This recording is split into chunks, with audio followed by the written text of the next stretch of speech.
What is up, everybody? Sesone here, and today for you guys, we are going to be watching Typical Gamers new stream. And guys, I was playing just now and it cut out. So yeah, and we got our live subscriber count up, and then I have to go AFK for a while, and then I'll be back. But yes, we're live. Yeah, we are. We got a live subscriber count. Alright, chat. I love y'all. I gotta go. Peace out. Hold on. What's up, everybody? Typical Gamer with your daily live stream some more. Today for you guys, I am hosting an FNCS Summit LAN party. We're going to see who's the best team of all time. It is all going down today, and to make it even more special, I have a bounty. I have money on the line. I tweeted this out. Icon bounty for FNCS Major 1 Summit. I will pay $10,000 to the first team to win a game with both players using my icon skin. Good luck. So both players have to rock some variant of this skin over here, and the first team to do that will win $10,000. Are the teams gonna rock the skin?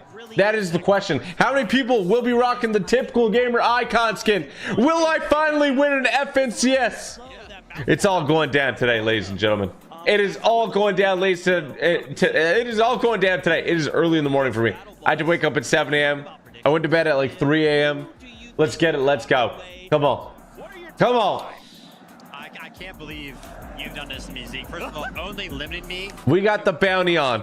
I'm sorry. Brother, I could. Okay, tell me if the volume's good. Is the volume good? I think could possibly come first this weekend. It is seriously impossible, but I had to make a choice. Zeke forced me, so my top. Who do you got winning? I honestly. Ooh. It hurt.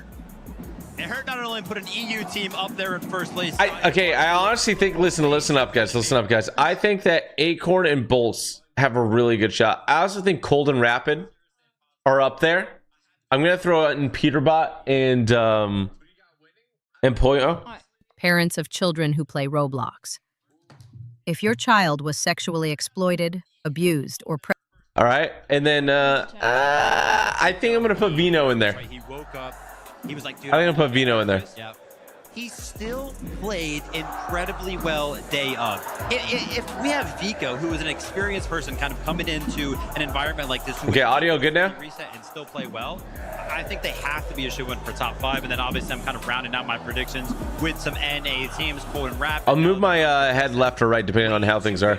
Look, they printed out drop maps. Top 5 for me personally. Acorn and Bolts, also best IGL in the world as he's heard. And then I rounded my list out there with Herb and Benno, who a lot of people. We are going to see 100 typical gamers. Do you guys think so? I don't know. I think we're going to see like, I don't know. I have no idea. Okay, and you know what's funny? I don't think many pros interacted with the tweet because they don't want other people to see it.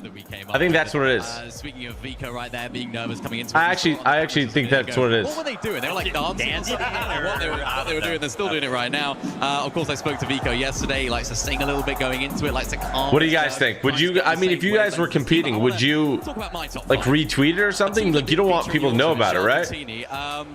I did do this before. I heard that they might be surprise contestants. Ooh, he has Shark as his first. I still think they can still do it. They proved that they can perform off spawn. Vico, Malabuka, too good of a team to not top 3. We're 100% going to at least see one duo. I mean, too much in terms of contestation. I think we're going to see one duo at least, but in there, they're going to be in that top 3 for me. And Acorn Bolts as well, of course. Dharm and Dimash, very, very similar lists, I suppose you could say in that regard, because you can't ever count out Acorn. And Acorn in that upper bracket, then you have 2 bad games. That's pretty unfortunate. $10,000 is a lot of money. Pulling down to that south, so it just seemed like they got better throughout the day and actually dealing. Okay, chat. It would if we load into the game, we see a bunch of typical gamer skins. This would actually be cinema. They could be lifting that trophy at the end because this would be cinema. Good, and Acorn is just that good at but we don't know, chat. Chat. None of us know here. None of us know if anyone even gonna rock it. Ready to go. Oh my gosh. Let's get ready for oh my gosh. This is the first game of oh my gosh. Jacob PR, the best taco in 11 2K. Are you guys nervous? This is it, the moment you guys have been waiting all weekend for. Championship Bro, Sunday. Levin is so One tall. team will be crowned the best in the world for this moment. 15 global championship spots and over $1 million in prize money. Yeah, I mean, we're making eye contact right now, but Levin, all of these teams, they're aiming to go straight to the top. Bro, where's that shirt from? I like it. The one on the right? It's exciting to think about the fact that they've had a couple of days now to prepare, but for some of these duos, the ones coming out of that lower bracket, they are going to have a little bit less time to adjust, but they still got to make it happen. Absolutely, but I think when you look at the way the games played out yesterday, so much to learn. I think there's so many duos who, I think coming into the competition, we might not have even really been expecting much out of them, but they have showed up yesterday. It's about doing it today, though. Yeah, and honestly, coming to this 3-day format, day one, nobody gets eliminated. It kind of leaves you thinking, where's the entertainment going to be? It was Those headphones are weird, by the way. I'll let you know that, chat. Like, I've played in LAN, like, at these exact setups pretty much, and heartbreaking moment. Bro, I'm trying to see what skin they're rocking, bro. And now we're here, Or show their screens. instead of 6. And what does that do? What do you think that does to some of these players? I swear that guy's rocking my skin in the back. I think the big That guy's difference not. is I see that guy's we've not. seen So many tournaments over the years where day one, I saw one person rock it. That person's not. Some games back, jump into the next day. It's a completely different meta tournament feeling. You only get the halftime break today, Jacob Tyipcal. I mean, it is not much time to play with. Yeah, and that's part of the difficulties behind it, right? Because typically you'd anticipate having that little bit of extra time for review, maybe a fill-in slot, you know, even some of the other pros willing to help assist. But now you have to question. You saw another heist version? That's what I like. Helping out some of the other teams, because what if they decide, hey, my off spawn isn't going well, but I know what makes Dude, we have all this relevant commentary, and then this guy just said it looks like a rabbit. What the heck, bro? We've seen superstar teams take I love over rabbits. and begin to run away with it. And now with Heist TG is tough. there's kind of that True. comeback potential. It's almost that What is the mental bounty step about? The up these first teams, team individual where players both are players are rocking my typical gamer icon skin. At the end of The day, first team that wins the game in FNCS, I'm giving $10,000. I knew it was coming. Got any predictions for us here? I mean, I feel like there's so many amazing teams who their off-spawn situation looks favorable. They look like they could make great runs. I'm going to pick one from each region I'm really looking forward to. The first one from EU, I think Vico and Malabuka are looking good. Sneakily looking good in a way that I think a lot of people now are starting to look and say, Is he "That's 6'10"? performance." Vico said he was nervous. They played with so much Bro, he hit a ease. 6'7". It was so impressive. He hit a And from the 6'7", side bro. of things, Dead Tyipcal, meme. I'm liking cold and Dead rapid, meme. man. Cold and rapid. There's something about the aura about them that just. Do you think someone's going to drop into your hole? I mean bunker. Playing through 4 fields also. And I when want you to think see about if somebody the is in the off-spawn bunker. contention that's taking place around them, they're one of the few And teams here I on wear the your skin for outskirts free, of the true. map, but they still have W an Shark Bro. easier path inwards in Shark Bro, comparison why are to you the awake? surrounding them. Their surge Bro, you opportunities are make looking the much late more night streams, you make the favorable. early I'm right there. streams. Cold and rapid, 100% highlight for me. And now I'm just going to sound like a copycat because Vico and Malabuka would have been the sly underdog team that I'm kind of looking at too for EU, because so many people I think just have that dependency. You get up at 6 a.m. no matter. Oh, bro, they're rocking just girl skins. It's hard to ignore Shark and Teeny and everything they've been able Who to do you got winning? through the years so far. But Jacob, ultimately, it's hard Rapid to and cold. really dictate what happens. Raccoon, do you think anyone's gonna rock my skin for the 10K bounty? Would you? These duos are expecting something different. Yeah, honestly, coming into this one, you guys probably saw on Fortnite competitive. I need to know from a goat. Instantly answered cold and rapid right out of the gates, and now watching all the action through the last 2 days, it almost has me scratching my head. You guys are gonna see Raccoon in the next lane. I feel it. They made it here through a contested wonky land, and now they're being able to play like themselves, a little bit more freedom. And then you even have Acorn. Yeah, I tried to get Pumped Aware, but Epic Whale didn't want to do it. Looks so calm, cool, collected. To an easy 10 ban. See, chat, not everyone's gonna rock it. It's gonna be hard to predict. I think we're gonna see at least a few teams rocking it. I think the way that you put it, Levin, in that interview was. Raccoon, how many people in the lobby do you think are gonna rock it? Cap these guys. Like it's always, 10 people? Yeah, they're going to be top 3, but it's going to 20? be the 3rd place. Yeah, they're going to be top 5, but it's going to be the 4th or 5th place. It's never 25%? And all I can think about is reflecting back to even chapter That's not bad. 5. That's not. So If we can get many people 25% have of the lobby always rocking counted the typical gamer skin, historically speaking, that just means you guys watching need to cop the skin using code typical gamer in the item shop. Day and time it would be to really show the world that they are winners. No better stage to do it on. They might be having like technical issues. That's why they're not starting right away. Oh, I see a guy rocking my skin. I saw somebody rocking my skin, chat. As much as we know historically, you want to be uncontested. It gives you the best chance of success. We've seen some of the players on the stage have unbelievable. I see another guy rocking it. Being contested. Sharkantini, to talk about them. Ooh, are they going to get surprise contested? What's going to happen there? I think 50% of the lobby's going to run your pickaxe. Oh, I see that for sure. Are you rocking it now, Rackham? And part of that, I think, is also just building off of the fact that it's the okay, look. When I first looked at the trophy, I thought it looked cool. I think the coolest thing is that you could take the crown off. I think that's cool. After the fact, and that's what we really saw out of Sharkantini in day Oh, one. let's go, Rackham. It's clean, right? Like, it's clean. To play it through a different method. The moment that they actually got up close and personal, we saw what happened after. More than 50% were already using your pickaxe. Let's go. Yeah, code typical gamer if you guys are going to be picking it up. That's what we came for, $1 million prize pool, of course. But the trophy has edit styles, essentially.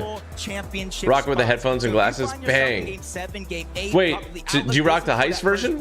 You still have something to fight for. Absolutely. And I think what average placement do you think the TG skin will get, bro? We always, in a 6-game format, have this understanding of when do we start to panic? When do we have to really turn things around? When are the games really and truly running out for us here?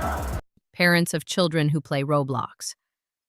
If your child was sexually exploited, abused, or pressured to share explicit content by someone they met on Roblox, you may qualify to file a claim.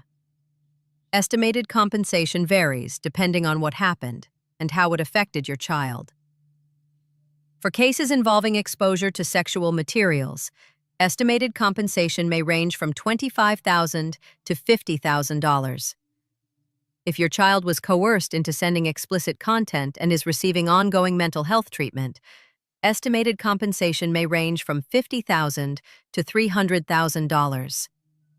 And in more serious cases, such as physical abuse, attempted rape, sexual assault, or trafficking, estimated compensation may range from $300,000 to over $1 million. Filing a claim is free, confidential, and takes just 2 to 3 minutes.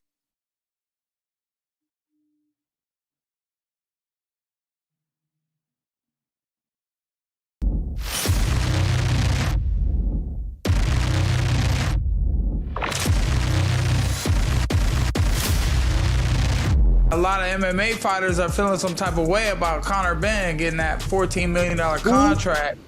Who? UFC fighters be like, oh, let me box. There ain't no boxers being like, yeah, let's go in the cage. And the Great didn't deserve to get elbowed in his fucking ear like that. That's assault, bro. That is assault. Mexico, what's going on with cartels? UFC Mexico City this weekend, and the UFC is deciding to go through with it. What? So but I don't necessarily have the guts to go down right now and go see this UFC event. If I could do it, I'll bring back Khabib. I think Conor got more of a chance now than what he did in the past. Khabib's more of a bear now. He's always at the gym. He's always training these new next up-and-coming Russian fucking killers, and he's 200 and something pounds now. I'll run it with Sean Strickland real quick just to get the payback. And I would love to see that, because I'm not going to lie to you. What's up, everybody? So how was the weekend, fellas? Good. I didn't know what day it was until I thought about it. Until today. yeah. But Mac had some sports announcements. Let's get into that. Okay, so we'll start with just the miracle on ice all over almost 50 years later. Team America beats Canada in women's hockey for gold medal and in men's. The men's one's gigantic because we haven't done that shit since 1980. So yeah, it's crazy. You know, Canada's like they got to be the 51st state now. Right. The debate's over. We won. Cause now hold on, they made a movie about that a long time ago. Yeah, Miracle. Yeah. Okay. So we got another the one with Kurt Russell. I think it's when we beat the Russians to go play the silver medal game against Finland where we won. You said on top of that the women's won too. So back to back wins. And then I think the Paralympics team plays today, so it could be the first time ever a country clean sweeps the hockey Olympics, which. The Winter Olympics are dope, but hockey is the prime. That's why it was the last fucking thing. That's the main event, dude. So that was massive news. I lost my mind. That shit was at 6 in the morning. Break out after that? No, you're not allowed to. They got close a couple times. You're not allowed to fight in the Olympics. That's fucking lame. Fuck that. But yeah, that overtime goal 3-on-3 was just disgusting, dude. I barely slept for 2 days.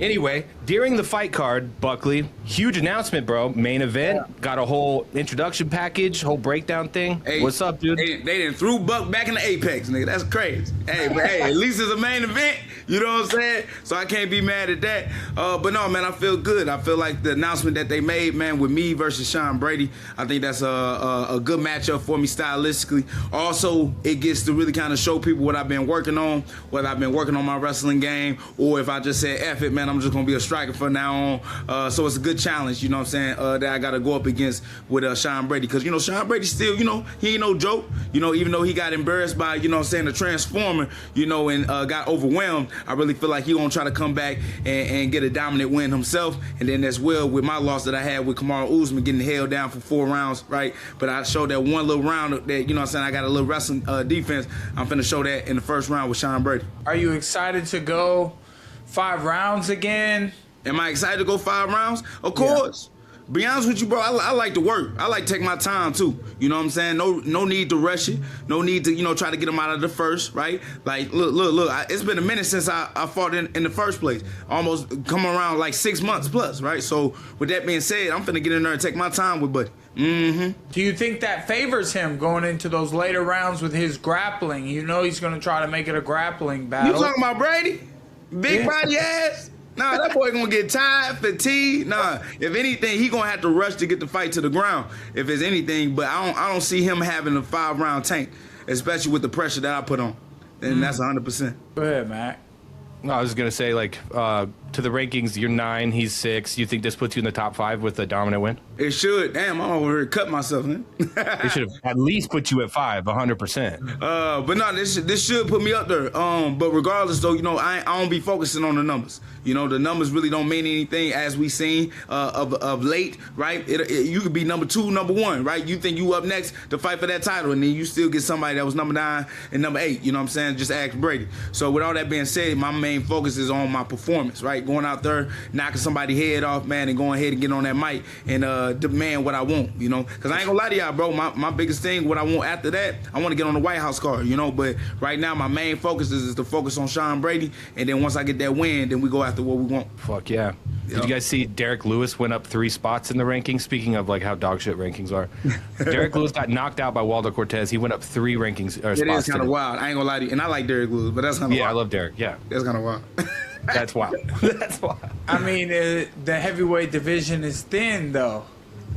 Yeah, so thin that you can get knocked out and go up 3 spots. 3 spots. That's crazy. There was some other good stuff, and Buck was putting himself in the right places over the weekend in combat sports. You know, Clarissa Shields had a big fight. Ryan Garcia had a big fight in boxing, you know, and the stuff that's happening between Zuffa boxing and MMA, the combat sports world is coming together. But I can't say a lot, you know, I gotta agree that a lot of MMA fighters are feeling some type of way about Conor Benn getting that $14 million contract. Who?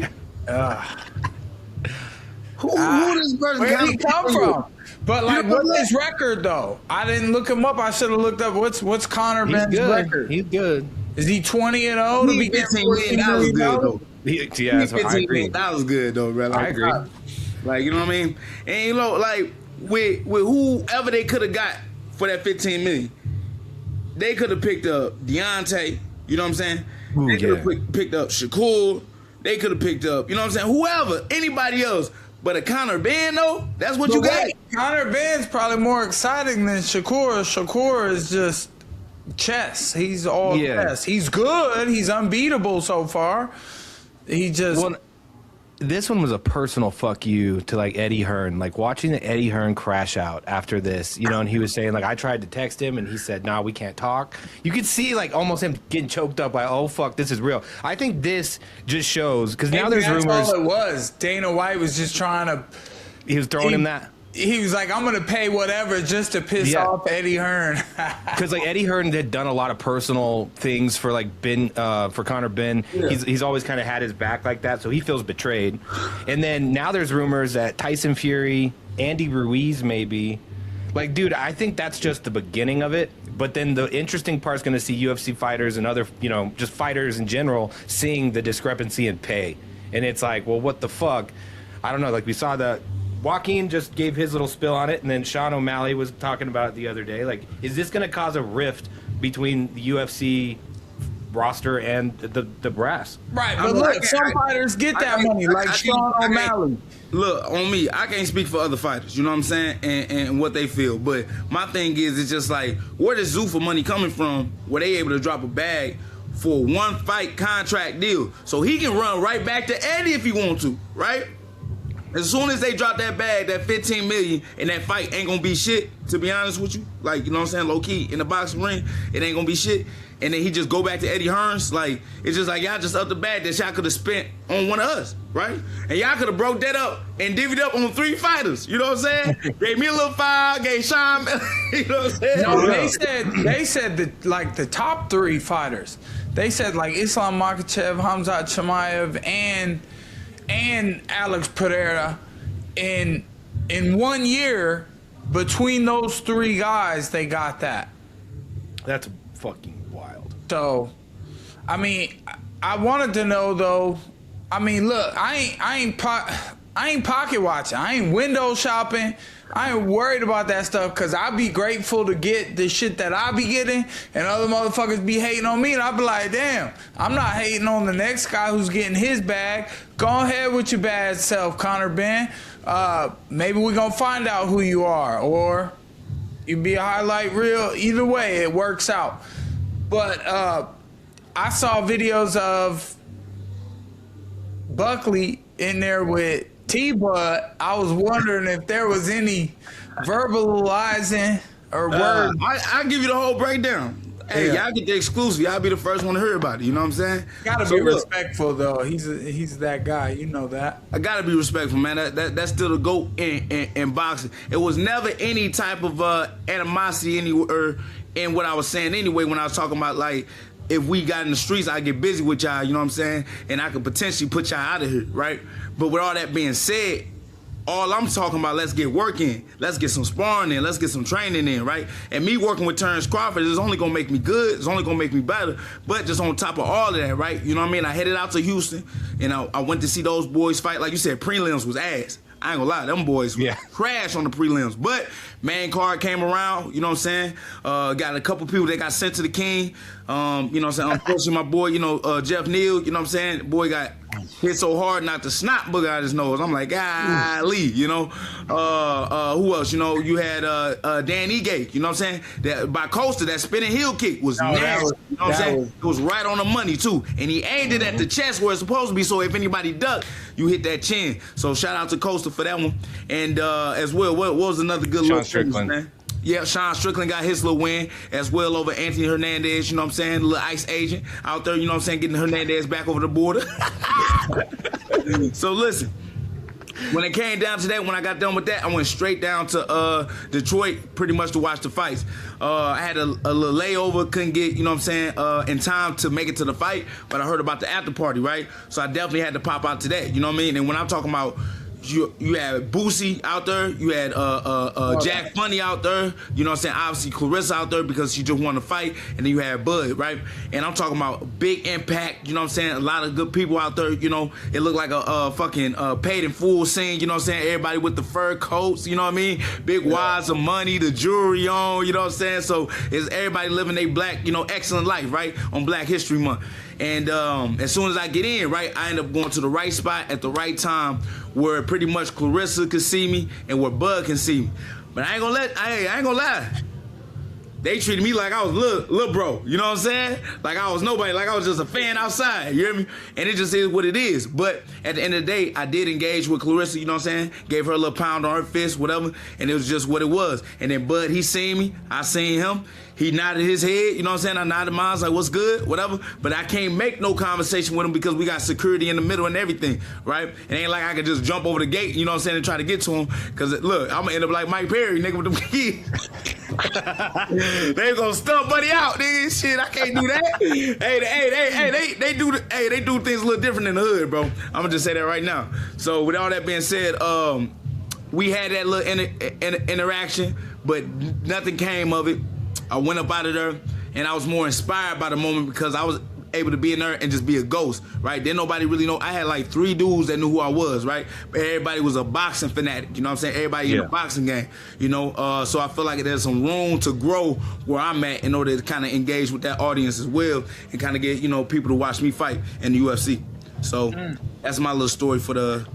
No, that's great, man. That was so awesome. And I totally get what you're talking about. I mean, there's, you know, you think about football stadiums, there's 60,000 people in a stadium watching these guys play football. How many of them fans would know the guy if he didn't have his helmet or number on? You know what I'm saying? So there's different levels of fame, and I think a lot of people do know what's up when they see you, and you just a warrior on his path, you know what I mean? Looking for your chance at more greatness.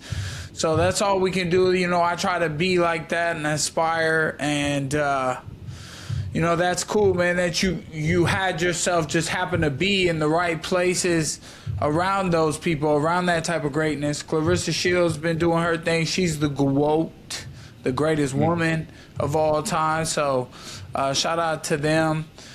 Matter of fact, you know, T-Bud, we got to get you on the podcast sometime, bro. Come talk with Bud.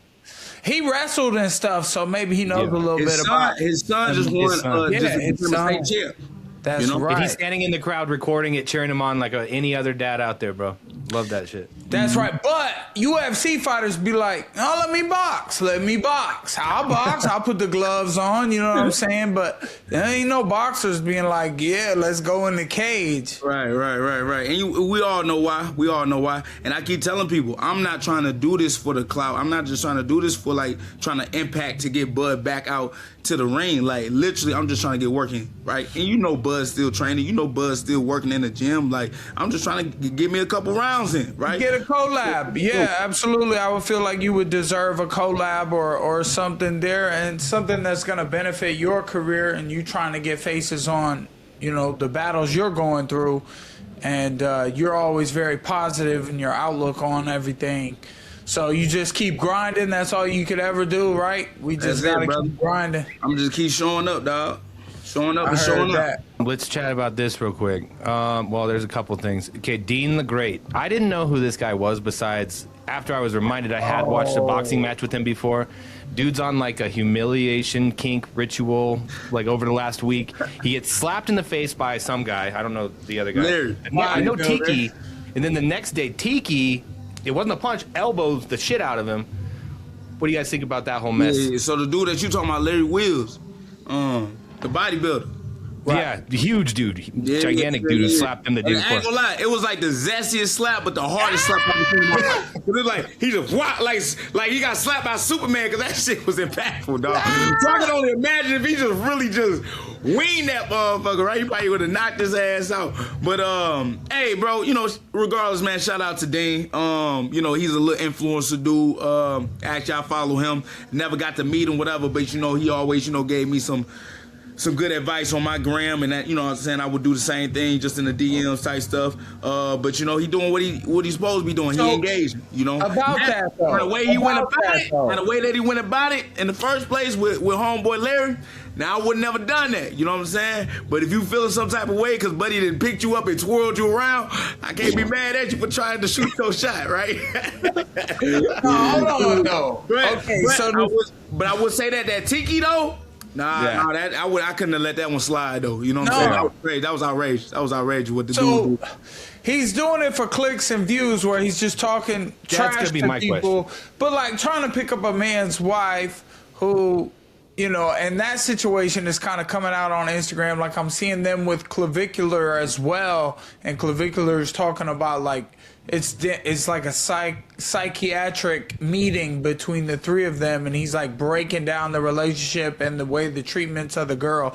And then, you know, Dean the Great trying to get at dude's wife. You know, the slap was deserved. Oh, 100%. You can't do that stuff. But then, you know, I don't necessarily believe that the hit was really deserved by Tiki. Or like Dean the Great didn't deserve to get elbowed in his fucking ear like that.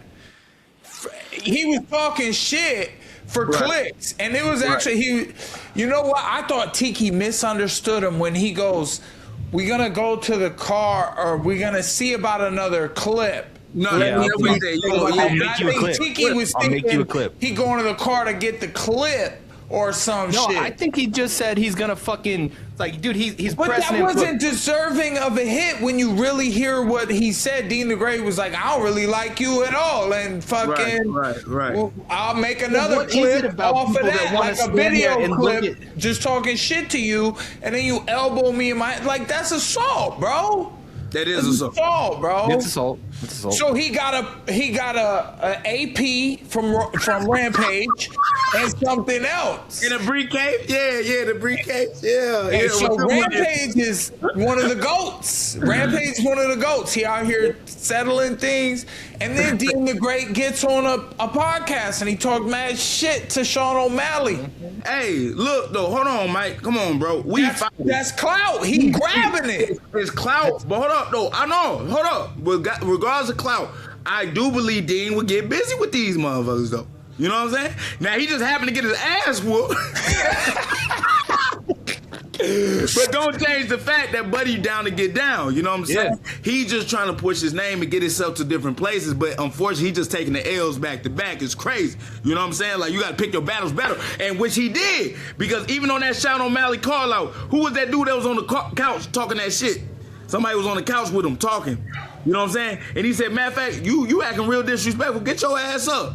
He's like, bro, since you talking so crazy, get your ass up and meet me outside. The Jewish lawyer's son. One of the podcasts, the Jewish lawyer's son was there with Like, I see these influencers like that. They got these doors open where they get to these places and they talk to these people. It's like, you know, they say something crazy, like telling Dr. Phil to catch me outside, or, you know what I'm saying? Like, they talk that shit, but I don't know, man. What I don't get is, like, is it really a viable option? Like, okay, do you want people to know your name? Sure.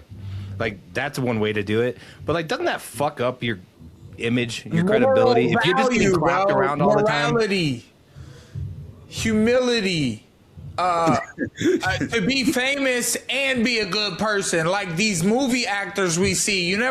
Well, then we'll find out that a bunch of them are fucking in some type of files about some crazy shit.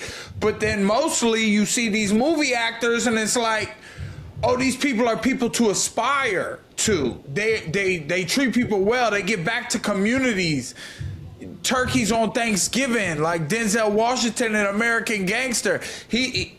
He wore it on his sleeve. He was out there murking people. Is Dean the Great the new Charlie Zelenoff? Who? Zelenoff. The one that's always like saying he's the king of boxing. Like Deontay fucked him up. That dude that's on the street. Charlie. That dude was taking multiple L's. No, I don't think you remember him. Like, dude was taking L's, nothing but L's, bro. It was this whole thing. He's a legend because of it. Do you think that's what Dean's kind of doing? Like, I just don't understand why. No, well, you got to realize Dean had some wins. Dean just beat somebody. But he hasn't. He got his ass kicked 3 times in a week. Yeah, that's true. And within this week, he got like the hottest L streak for back to back within 48 hours. It's crazy. So that's one thing I give him. But I don't think this is going to be the downfall of Dean. I think this is actually going to catapult. You know what I'm saying? Yeah. Like, for real, it's going to be a crazy switch. Watch. I promise. Like a slingshot. You drop back to get the energy to fucking rock it. There we go. People go out there and fuck up their lives, and it actually sends them in the right trajectory to better their lives. So the dude named Steiny. Y'all know who I'm talking about? Steiny, yeah. Yeah, and he was on Bradley Martin. He's one of the Nelk boys. Yeah. He got So he pulled up on him, was like, nah, like you keep talking disrespectful. Oh, well, you said you'd do this to Sean O'Malley. Well, I do it to your punk ass then. You know what I'm saying? And that's what I like, because yet again, like, people be getting a little bit too comfortable. Like, if you gonna talk like that, be ready to take whatever consequences come with it. And that's why I mess with Dean. You know what I'm saying? So he's willing to take whatever consequences came with his actions. I'll give you that 100%, dude. He took that elbow from Tiki, got up, and he's tried to fight the motherfucker. It's just. They're dragging him off. Like, I was like, bro, this kid's fucking crazy, dude. Like, I'll give him that. I'll give 100%. You're right about that. He's game. He's willing to fucking throw. Jesus Christ. All right, here, let's move on to big kind of story right now. Mexico, what's going on with the cartels and all the fighting? I gotta update me on that one. They blowing up gas stations, cars. And then now we have UFC Mexico City this weekend, and the UFC is deciding to go through with it. What? So they're still gonna do it. They put out like a thing saying, they've had crew there on the ground, everything's fine. There's no reason to think anything's gonna happen. So now you're gonna have a group of 15,000 people, a lot of Americans too, all in one little venue, I don't want to say the word, target, but you know what I mean. You have this huge fucking. Is there any? I don't know. What do you guys think about that? Should the UFC pull that event and move it to Apex? You'd lose probably half the fights because of visa issues and everything. Or do you just, you really trust that nothing's gonna happen? I ain't gonna lie to you. I ain't never going back. Well, I got my main event in the Apex, but like, nah, bro. We gonna chill with the cartel, dog. We partying with the cartel. Forget it, dog. I can't do the Apex, man. They got to get rid of the Apex, man. So, but they said people cool, and they got the procedures, man, to keep people safe. So, shoot, why not run it? Just because it's happening in one area, it might just be concentrated somewhere else. It might not be in different places. So they might be in a safe place, right now. So I'll run it. I think the big Kahuna's well connected all over the world, and he's not gonna let something like that. I bet he's connected with that side. He probably has to be in business, and I think everyone will be well taken care of, and that everything will be controlled. I mean, I feel like they like business too. I've heard like audio tapes of possible cartel members on the phone, and they're like, you guys need to back the fuck off because the government's switching up, and we this, I don't know, they're saying this is happening because, and they're telling people to stay inside. It's like the cartel down there is the government of Central America, right? And this might calm things down once the fight happens. You know what I'm saying? Cartel might, hey man, we're gonna take a break real quick, man. We finna sit back and watch these fight, get a little bruised. You know what I'm saying? Yeah. Everybody wanna watch it, I don't care who they is. You know what I'm saying? So this actually might dial things down. I'm not gonna say they ain't gonna get back to where it was, but maybe it might calm things down once the UFC get down there and start working. Yeah. And then I think it operates on like the idea that as much as the cartel likes to flex, all the cartels, there's not just one, they like to flex, their weaponry and the stuff that they can afford, which they can afford better gear than a lot of countries for their, troops. But they don't want no beef with like the full out U.S. They just don't. There's a reason. Like if you're American, they really are not gonna fuck with you unless you do something. You're nobody, or well, you hear stories about cartels saying, don't mess with tourists. Like, you get what I mean? Yes, because that's when you get the heat of the actual fucking U.S. But I don't necessarily have the guts to go down right now and go see this UFC event. I think that's for the fans of Mexico to go enjoy if they're able to get around the city and things start hopefully becoming safer for them all down there. I'd say the only thing they're the most likely thing they do to fuck with anything UFC related is try to fix a fight. That's it. I do probably got to go back soon and talk with some partners on Platinum Tequila. Yeah. You know what I'm saying? We got to get it more out there on the shelves. So, I might have to go say hello. I got the Queen Latori. She used to be a Gonzalez. Her name deep down there, huh? Word. Okay. Got peoples out there. So, hey, just in case anything happens, bro, you got connections yourself. Yeah. You know what I'm saying? I wore Mexican shorts in the UFC for a few fights when I got with my wife. And, when I had just her in the corner, I had the Mexican shorts on and went out there and won. So, I tried to represent for the people. My kids got half the blood. Viva la raza. Yeah. And I love some of the food, all the hot sauces, all the pinocha. I mean, pinocha. I love my. That is my not, God. I like it. I was thinking of Rampage was talking about eating pinocha. Yeah. And my wife make the best pinocha. Just for me. Yo. Okay, what else do we have? Oh yeah, Gable Stevenson smoked that dude in Mexico. Got head kick, spinning hook kick. He got fucking wheel kicked in the fucking head. Hate it. Ate that motherfucker, but he got caught though. We saw that. It was Bro, a couple the clips. I record ain't gonna lie. It was a couple clips. He got hit pretty clean, but Soldier ran through it. Bulldozed dude down to the ground and just got him up out of. What was it? First round? First round, right? I think he went to the second. It was either into the first or the second. I think it was the end of the first, if I'm not mistaken. Yeah, it was not long. Yeah. So where do you think?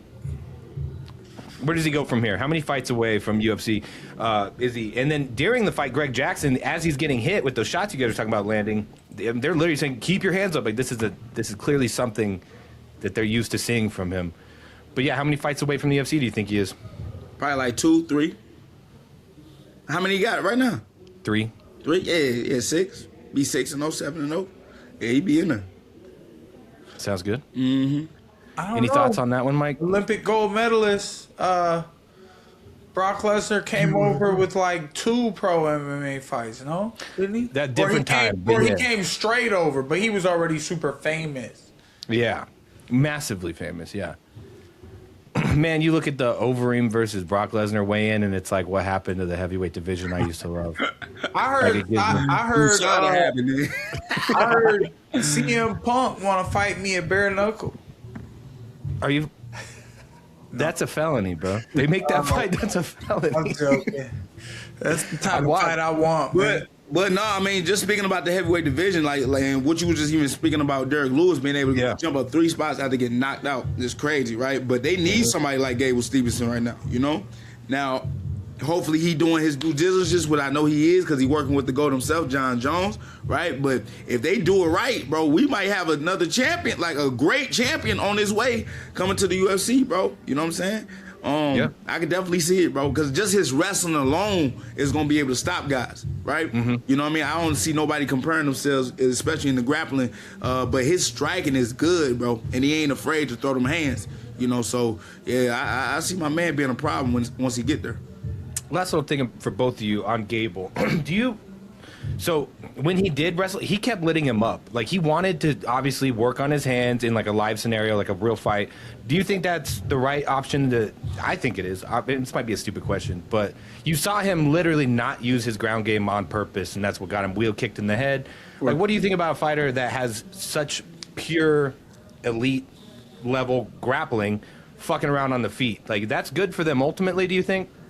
I mean, you gotta gain experience, right? I'd rather gain as much experience in sparring, right? And then just use my natural tool sets in the fight. But if you ain't nothing like the real thing, regardless, because sparring is always still just gonna be sparring. So if he just want to be an overall complete fighter, then he do got to take chances, you know what I'm saying, on the feet, right? And really kind of look at his shots, see those shots coming. Because even with him getting caught, now he knows or recognizes, keeping them hands up, right, on certain throws and certain counters, not falling for certain bait when guys is, acting like they trying to, fold up, but then they just do a spin, right, out of nowhere. So you got to, and that's crazy that the heavyweight did that, by the way, so shout out to Buddy that even tried to attempt that. There ain't going to be a lot of heavyweights in the world that's even going to throw that attack. But regardless, though, you got to be able to recognize anything that's coming from outside your peripherals, right? And the only way to do that is by experiencing it in the cage, bro. So depending on how you want to go about it. Yeah, that's kind of like what I was talking about when I asked you about those championship rounds. We train so hard sometimes, work so hard, make the weight, come out and have a great fight. That first round, you get the knockout win, and it feels great.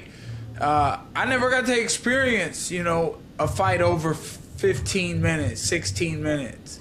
I never got to really experience that and go into those championship rounds. And I always feel like, because you were talking about the prelims earlier, my boy Philly Fresh was fighting on Saturday, and he had a great fight. He actually beat up his opponent, but his opponent won the fight. Like Philly ain't have a scratch on him, and his opponent was all beat up, but the guy, he timed some things better. He had some top control for a little bit at times. And I was like, Phil kind of looked like he was ready for 25 minutes. If it would have went 1 or 2 more rounds, that guy was toast. you know, how do you get yourself active in the place you want to be right away in the first round? And if you're right where you want to be in that knockout spot and your opponent survives it and you're going into the 4th and 5th round, are you going to be more tired, or have you just trained enough to be able to go at max pace for 25 minutes? I mean, it all depends on the fighter, and it all depends on your mentality in the fight, right? Now, if you know you only got 3 rounds, right, you can't be fighting like you got 5. You know what I'm saying? So, like, you gonna have to engage early within the fight, right? Because that first round is always gonna dictate who gonna, to me, right? The person that, in the 3-round fight, whoever win that first round, it always dictates who gonna win that fight, to me. Usually, right? Because sometimes when you already got the let's say the pace of the fight going, as soon as that person tries to pick up in that last round, it's already too late, right? So you already want to engage in the pace in that first round, man, and make sure that you dictate whatever's going on within the fight. You know, and a lot of guys don't do that. And, you know, they try to cruise their way, you know, without getting hit, without getting cut, without getting bruised, right? And you might be touching buddy up, but yet again, you know, he's still making the timing and the pace on his side, right? And everybody's seeing it. So if you allowing somebody to press you the whole time in the fight, it's no good. And even in boxing, right, it look good to be defensive, right? But it's different over here in MMA. They're not looking for you to dance around the octagon. They're looking for you to advance forward and create damage, you know, at all times, and making sure that, you know, yet again, you're trying to get somebody up out of there. So with that being said, no, you always want to lock in with them 3 rounds, you know. Now 5 rounds, that's a whole different type of beast, though. Them extra 10 minutes, what? You hear me? Yeah. You know what I'm saying? Like you got to really make sure that you in good shape, but then you also got to have a strategic mind on how to really, you know what I'm saying, collect those rounds up. Do you get lots of miles in road work? I don't run like that. Don't like, run. you know what I'm saying? Like, I got bad. Look, I was talking about Usman knees. You know what I'm saying? Not my knees being cracking and popping and bullshit. So you spar 25 minutes? I do a lot. At this point, No, thanks, Gotham. right? You might be at game 4, things aren't going well. You still have 4 more games. That's a lot of games. All right, I'm excited, chat. We are winning FNCS today. It's a learning experience for us. It's a learning experience for these players. But the best of the best. Okay, so wait. Are we rooting for people with the TG icon skin? Or are we hoping they don't win? Because if they don't win, then I don't have to give 10 bans that game. But there's 8 games possible for somebody to win it. And close the gap. But here in an 8-game format, top 15, the margin of error is that much slimmer. And we've already seen just how quickly paranoia can kind of ensue when you're suddenly realizing, hey, game 1, not for me. Games 2 and 3, all of a sudden. Someone's getting caught with macros and asked to leave? Yeah, and this is going to be kind of one of those things. Oh, let's go, typical Choppa. About game 2, you know, Gino and Pablo, for example, a triple. It's the first win. Sandy strip. The first win only. Play well in day 1. They fell to the lower bracket, right? Triple contested again at Sandy Strip, but they had the 2 bad. I'd like to see you lose 10K. Didn't necessarily go Bro. that well, but they were Come able on, to man. pick up the pace. I think as soon as these duos, Clicks these didn't qual, players are guys. able to Clicks kind of didn't qual. play like themselves, comfortable, almost as if they're at home, that's when they're really going to find the success. And that's why I look at some of our veteran teams, the players that not only have been around Fortnite competitive for so long, but Bro, something wrong with Pete's setup? Playing at these lands, the Invitational, the Global Championship. It looks like 1 or 2 people have problems with their setup, and maybe Peterbot. Absolutely. And I mean, we always talk about what's happening on the map, in the game. For a lot of these players, this crowd, their energy is going to be. Imagine if it was for all 8 games. Every single I'd have to put 80 bans on the line, chat. So just to remind our players, people, Dusseldorf, make some noise! I know you guys wanted more than. How you gonna let? Do you guys think Peterbot's gonna rock my skin? Dusseldorf, make some noise! Let's go alive. Probably not, right? Fired up and ready to go. Oh, dude, it would make sense if he doesn't, because I'm his nightmare, right? Got so many hometown heroes, players coming literally straight from Germany, playing on that big stage, and I've seen it throughout my many years. TG has a bearded dragon chin.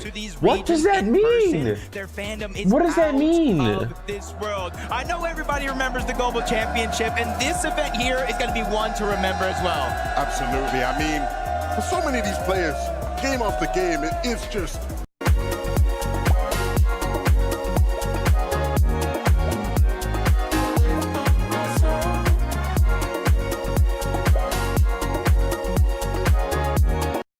With an eSIM from Airalo, you can get unlimited data. Whether you're searching for a new crowd or just need a piece of home. Airalo. Connection means the world. An otherworldly experience, being able to compete against the best. You look to your left, you look to your right. I heard TG's bounty. TG's bounty. Players looking to do the exact same thing. Shark Bob. Some of the players who are sitting at the top. RPG Dave, thank you for the 100 bets, dude. And shout out to Freddie PNW with the sub. It's not a long walk to go and pick it up.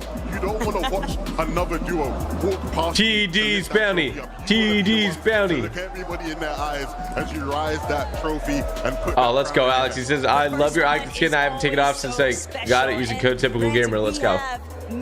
So we're waiting for the game to start. It was supposed to start 17 minutes ago. They're having some technical issues.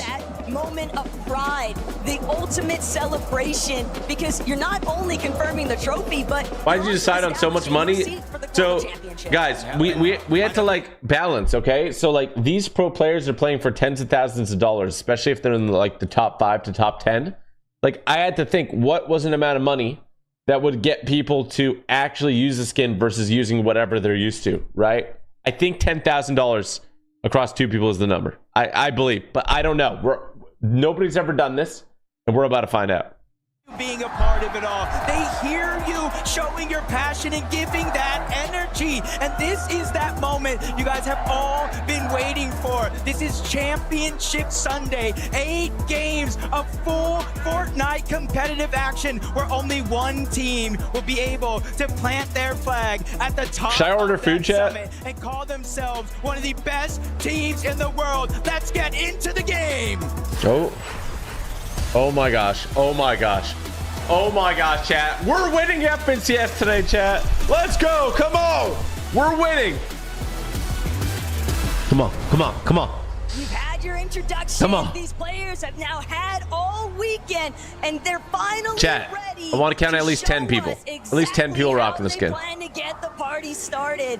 So many off spawns being considered. Okay, not the first one. But which ones are Come on. actually going to build and which ones are Okay, going they're landing solo. We'll get to find out. They're unconned. Riptides. We knew it was going to be. Reckon's like, darn, first one. Thomas, that is going Oh my gosh. true, but one we know. What the heck? So many people over there. Back-to-back days. Sandy Strip. You see that right there. Oh, bang! Yamzo and Josh Riley. They got the Typical Gamer skin. Let's go. We know just how key. Let's go! Bang! Impacting some of the top We got at least one team, chat. Reason and Noah looks like they're gonna swerve. Okay, Reason and Noah scared. They're swerving. They would have got their drop if they were using the Typical Gamer icon skin. Win the mental battles. You don't want to be immediately eliminated. If you recognize we got beat to the punch, we're better off just trying to establish ourselves elsewhere. But it's going to be tough. There's a lot of teams that are going to play shambles.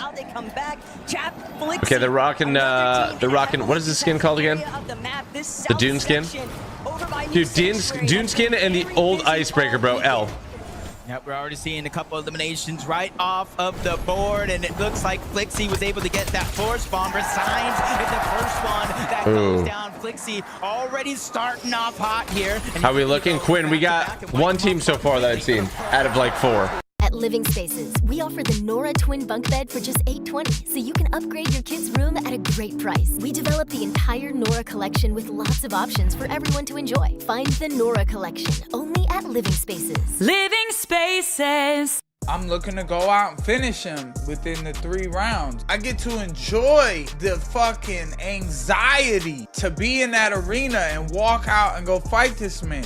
How are you preparing for Francis Ngannou, and like, what would be the ideal game plan to execute against him? Yeah, I'm training here. I'm at American Top Team, best team in the world. So Francis is already talking about Jake Paul. Do you think that he's looking past you? Before he wanted to fight Jake Paul, he needs to fight me. I'm believing myself.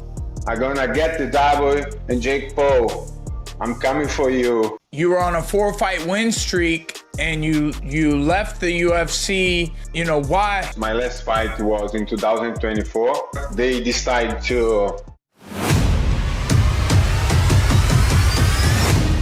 Jon Jones and Mike Perry's Dirty Boxing Championship 6 is coming back to Miami. April 10th, the promotion returns to where it all started with a stacked fight card from top to bottom. In the main event, the most polarizing man in dirty boxing, the Wolf Rob Perez, undefeated at 3-0, faces heavy-handed contender Michael Garcia, who's 2-0 inside the DBX ring. This fight is for the interim heavyweight championship. In the co-main event, undefeated standout Montavious Ware returns to face dangerous former UFC fighter Luis Saldana, a fight with #1 contender stakes written all over it. And yes, Jon Jones will be in the building for an exclusive meet and greet. Catch it live and free April 10th on the Dirty Boxing YouTube channel. Tickets are on sale now. Boom! St. Patty's Day Overdogs podcast. Max not wearing no green. Somebody I got it tatted on me, dude. I got green tatted on me. You I'm got good. green tattoo? Okay. Red or black? What do you mean? Always roll on black. That's sick, dude. No, that's fucking fire. I love roulette. Oh, it's black. Let's go, bro. There it is. It's black. Shit can move, roll around. Well, you are. Let's start with this. I mean, you are super famous right now. You the man. You the fucking man. Let's go. Let's go, big dog. No, it's an honor, man. It's a privilege. I get to train and work with some of the best fighters in the world. I mean, Fusion XL, a lot of good MMA guys, a lot of UFC guys. Alex Pereira comes through there all the time. Charles Oliveira has been through there. And, you know, it's an honor, man, and a privilege to get to do what I do and put on great shows for thousands of people in stadiums and arenas. And shout out to Nikisa and MVP for making this fight happen. Shout out to Nate for taking this fight with me. And I'm grinding. I don't want to be too redundant on, the stuff Ariel asked you today. I watched that live. He's the best journalist in the game. He hit all the good stuff on the head. So I don't want you to have to repeat everything. But, I mean, to you, dude, you've been kind of hinting at making a return to MMA. You've been talking about here on the pod. How do you feel? How hard was it to keep it away from us all, knowing you're going to end up on what could be possibly the biggest or most viewed MMA card of all time? Wow. I guess I didn't think about it like that. It's normal. Like I told Ariel on like October 3rd, I was signing the contract. I know. Yeah. And yeah. The names moved around. Like there were different names being offered and I kept saying yes. And it was cool that they continued to want to offer me the fights. And I was saying yes to the fights that they were offering. I was saying yes, yes, yes. And they were different names. And then we got the big name with Nate, and like I said, bro, it's an honor. So we just held it down. I was doing MMA since I started training after my last fight in October. So I've been doing some MMA shit. I always had the thought that I might go back to MMA just like other guys do. I have a lot of really cool skills there. I think I'm one of the best and meanest guys in the clinch. I feel like you don't see a ton of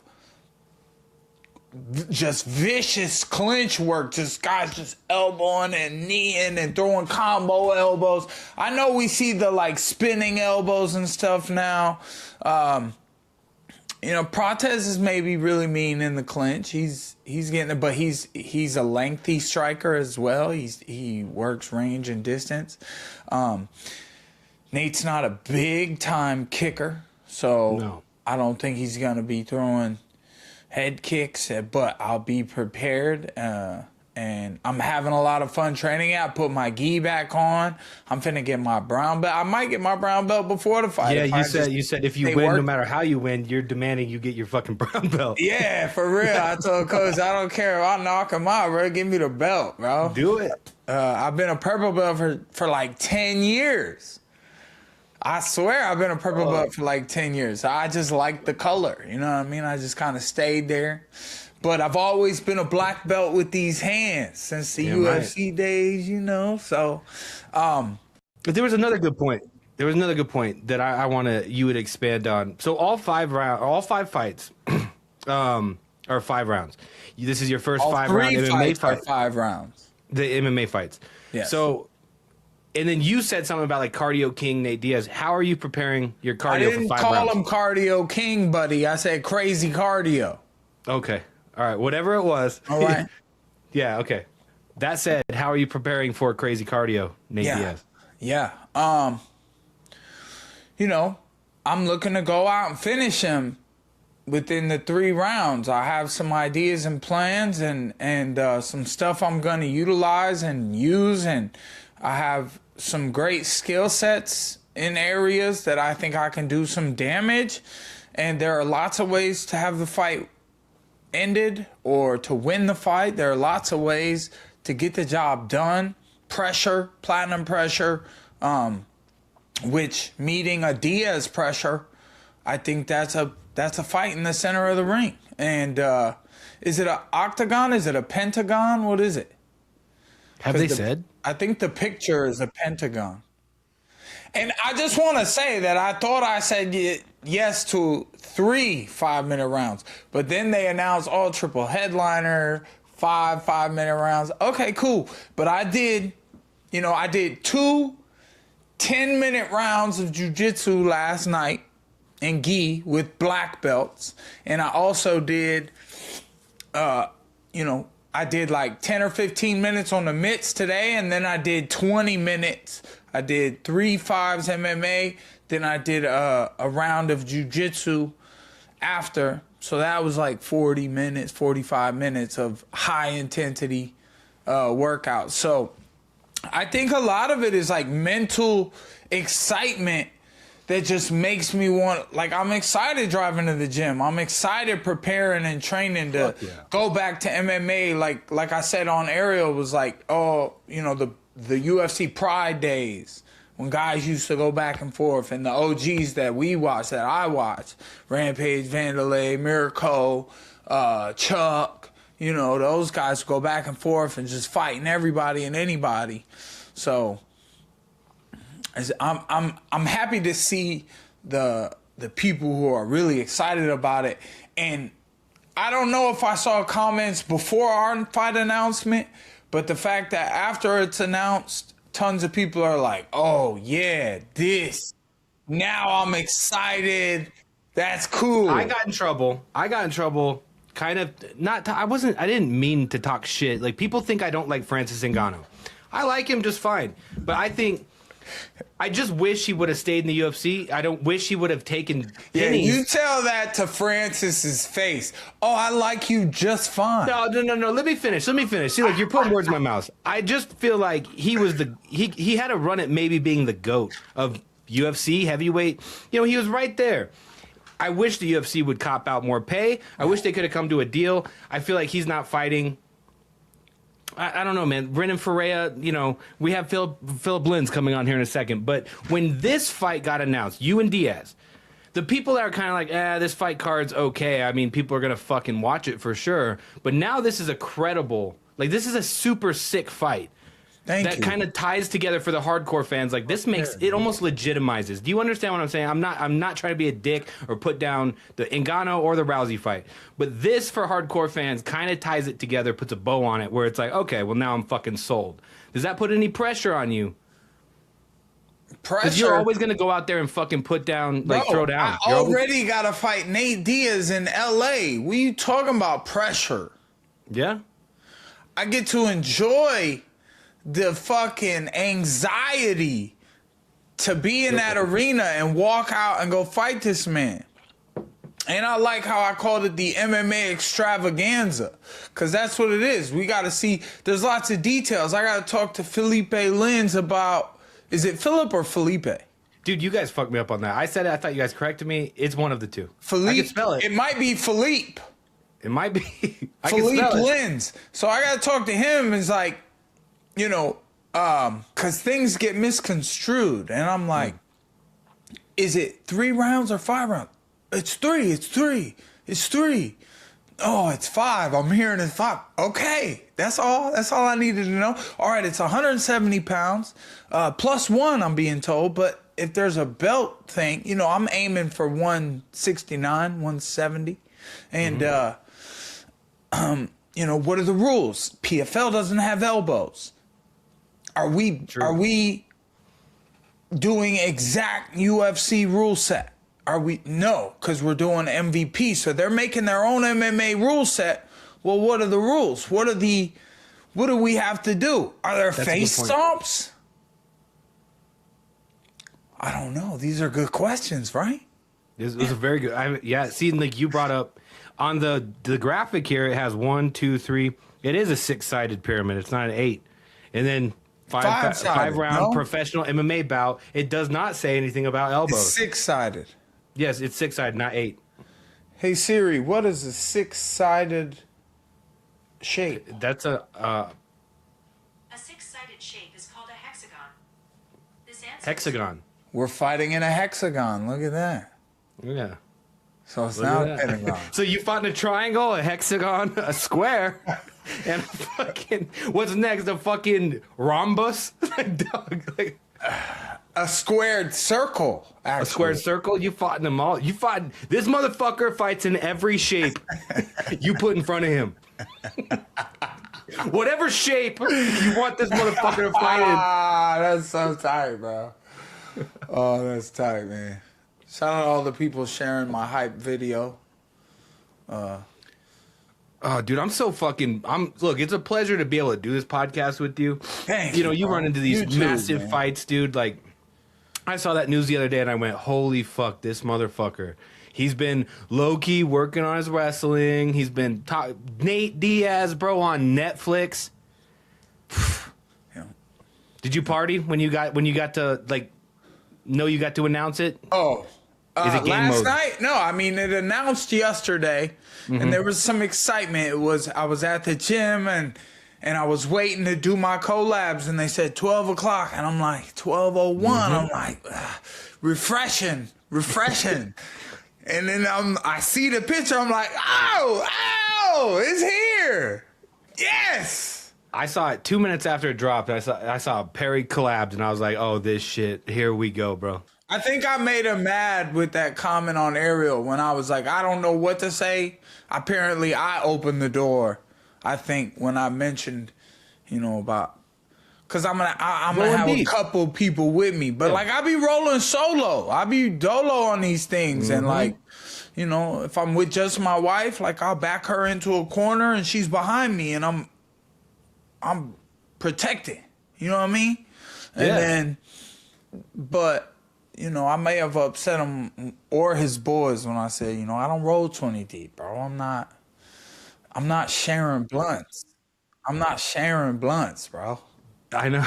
I love that feel too. Like, I'll smoke this shit myself. For real. I don't know. So let's say you got 3 boys. You're not rolling deep, but you got your 3 boys. Which 3 boys can you say? Well, my 3 boys are going to be black belts.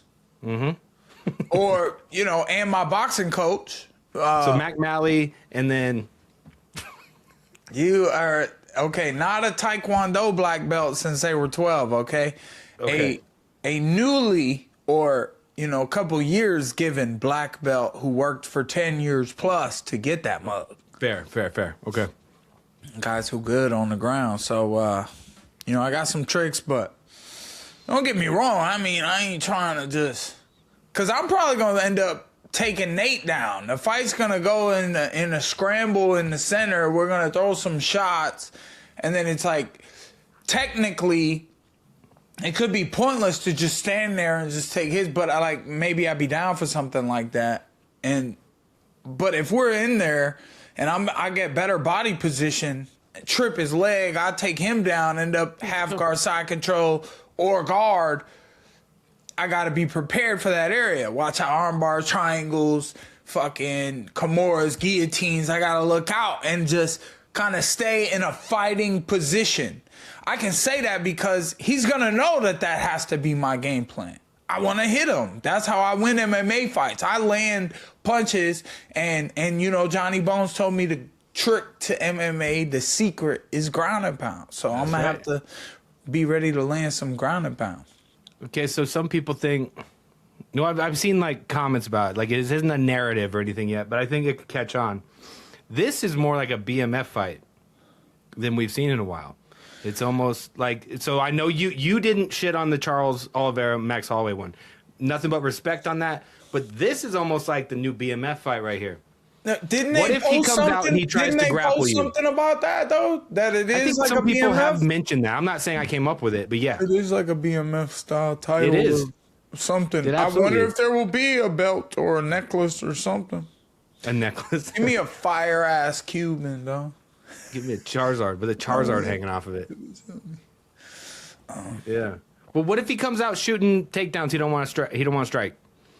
Come on, man. Nate don't shoot takedowns. But obviously I got to prepare for that. But, like, I'm doing that in MMA and I'm stuffing takedowns. I got really good wrestlers, man. Terrence McKinney is getting ready for a RAF. Ain't he fighting in the UFC? He is, but I thought he was having an He's RAF doing an fight. RAF Anyway. before that? Well, anyways, so. if Anyway, he yeah. was doing an RAF, I mean, he's an incredible wrestler. Mm-hmm. Holding top position, like, obviously Nate is really good off his back. But working with someone like that, and my coach, Jay Will, those guys are so just ridiculously strong in positions and protecting while they're like crawling all over you and shit. So I'm not saying the fight's going to turn into that, but there's a good chance it's MMA. We got to keep fighting if we're on the ground. I think there should be some intense scrambles. I'm going to be looking to break away and land shots. Let me elaborate another great point Ariel brought up. So your debut was UFC 202. You had Diaz and Connor there. You talked about how he asked you how, seeing Nate Diaz, you said you didn't, they were fighting at I didn't even 155. get to see Nate, though, back then, though. Yeah, but like just I the saw idea Connor. of the I didn't fact get to that- see Nate. Yeah, but you knew how big of a deal they were. And so now you're like Connor's star guy in BKFC. I didn't, though. I know I you was didn't so see it like blind that. to But it, so to then be how does that honest. sit to you now? Like, what do you sit there and go like, holy fuck? Like, does it... But I Like, was bro, there you- with them. I was right there. And, like, I had a big stealing of the show moment that night. Like, Fuck yeah. I was like, oh, I thought you Like, had a you had a friend. friend, boy. And everybody's like, oh. And it was, Connor and Nate's people in the crowds. Like, that was probably love that one of the shit. We ate that up. bigger... That was one of the bigger crowds at a face-off that I've had at the 202. So, like, I brought the show that night. I brought it. I was fun and entertaining and... Let me reword it. How important do you think it was to your career that you went out there and you did the whole, you thought you had a friend boy? Because that put you on the map like that. You know what I've been thinking about? I've been thinking about that Key and Peele episode when they're doing the fight talk between, like, Key and Peele were gonna fight, and he's like, God has chosen me, and when I strangle this man and breath leaves his body, he will weep and pee on himself or some shit. Like, I've been thinking about that because it's just so hilarious, It's all... I'm a big believer in, it's like, God has led me along this way, and I continue to work hard because I've been given these opportunities. So, they weren't given, they were worked for. I worked for all of this. Fuck what a hater gotta say, man. 100%. I'm proud of you, dude. For whatever that's worth. I mean, like, this is fucking huge for you, and you deserve it. I mean, this is such a badass fight, dude. And under MMA, I think under BKFC, people didn't want to see that. And why? Because you would have fucked him up because of the scar tissue on his face. I mean, we've all known that's kind of an issue. That's kind of what happened in his BMF fight, right? Jorge kicked him in the face. His shit was just leaking so bad, they had to call it. No one wants to fucking fight you in BKFC, so no one really wanted to see you destroy him there. And that's being respectful, And then boxing, it is what it is. MMA, back at where you both came from, fighting each other on Netflix. I couldn't be more ecstatic for you, dude. Yeah, dude, it's exciting. Thanks. We've We've been on this topic. What else? We got some more topics. All right, we'll hit these topics with the guests. These are our topics. We'll hit them with the guests. Welcome, Philippe Lins, the co-main event here of the Netflix MMA extravaganza. What's up, Philippe Lins? How are you, Mikey? What's up? What's up? I'm doing great, brother. Since announcing yesterday, so we're gonna be stars at Netflix, man. Let's go. How did you feel when you got the call? Did you expect the call that they were gonna have you fight Francis? 1 week before the press conference, my manager called me and Felipe, asking me, Felipe, you wanna fight Francis Ngannou on Netflix, Gina Carano versus Ronda Rousey? I'm right away say, yes, brother, send me the contract.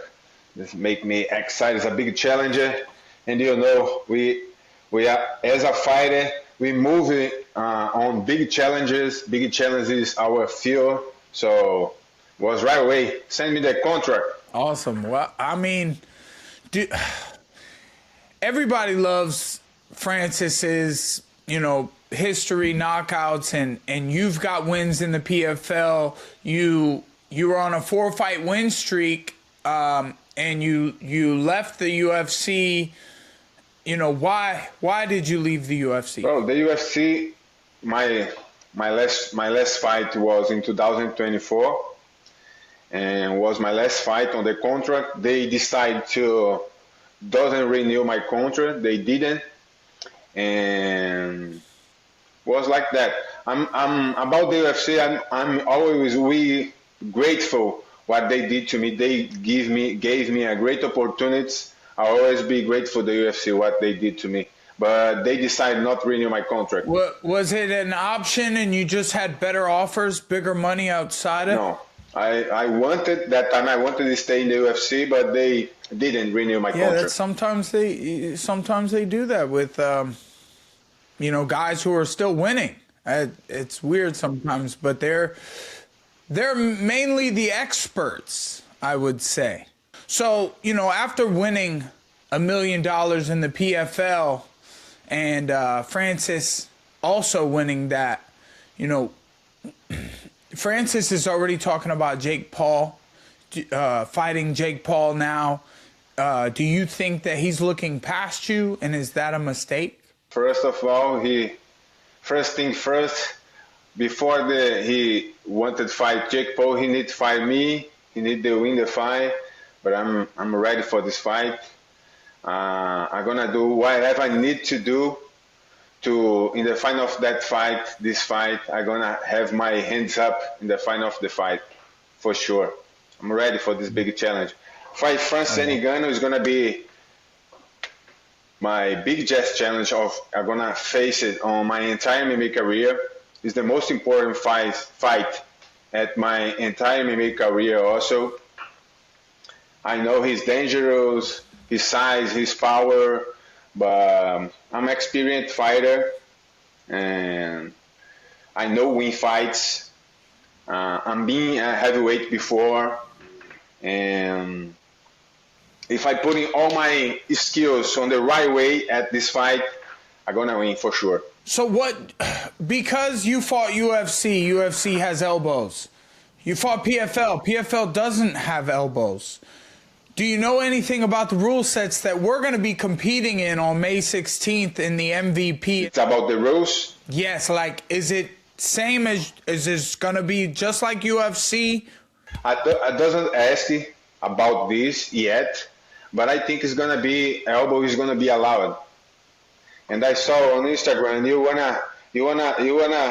wanna catch Nate Diaz with the elbows. Yes, I saw. Yeah. I do. I'm excited to go back to MMA, and I have a mean clinch game. I like Muay Thai clinch, so I'm looking to definitely utilize that ability. And would you think face-off?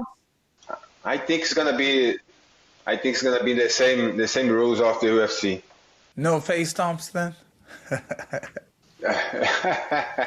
Like Vanderlei Silva.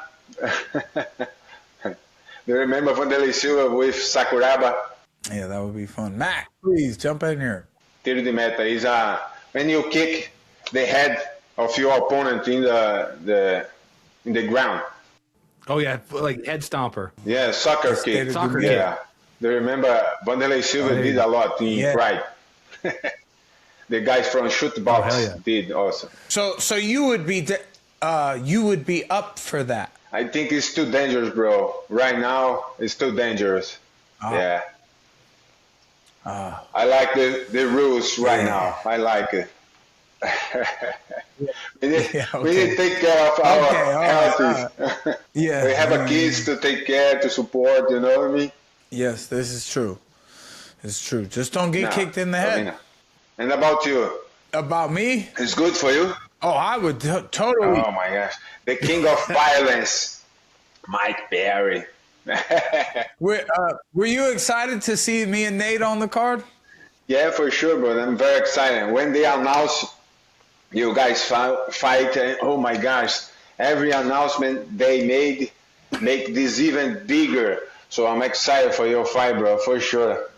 Thank you so much. I'm excited for yours too. It's an honor to be on the card with you, man. Let's put on a show. My honor. Me too, bro. Yeah, it's super cool. We got you scheduled to hop on here, and then since then, Mike's been announced to be on the card. I'm curious, do either of you know how many fights they're anticipating on putting on the card? I don't know also.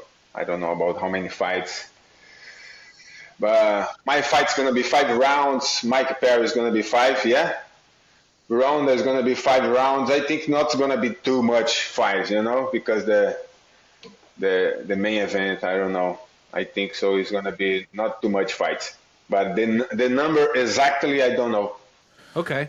Well, so let me ask you something I kind of asked Mike before you hop on. Obviously, you left the UFC on a win streak.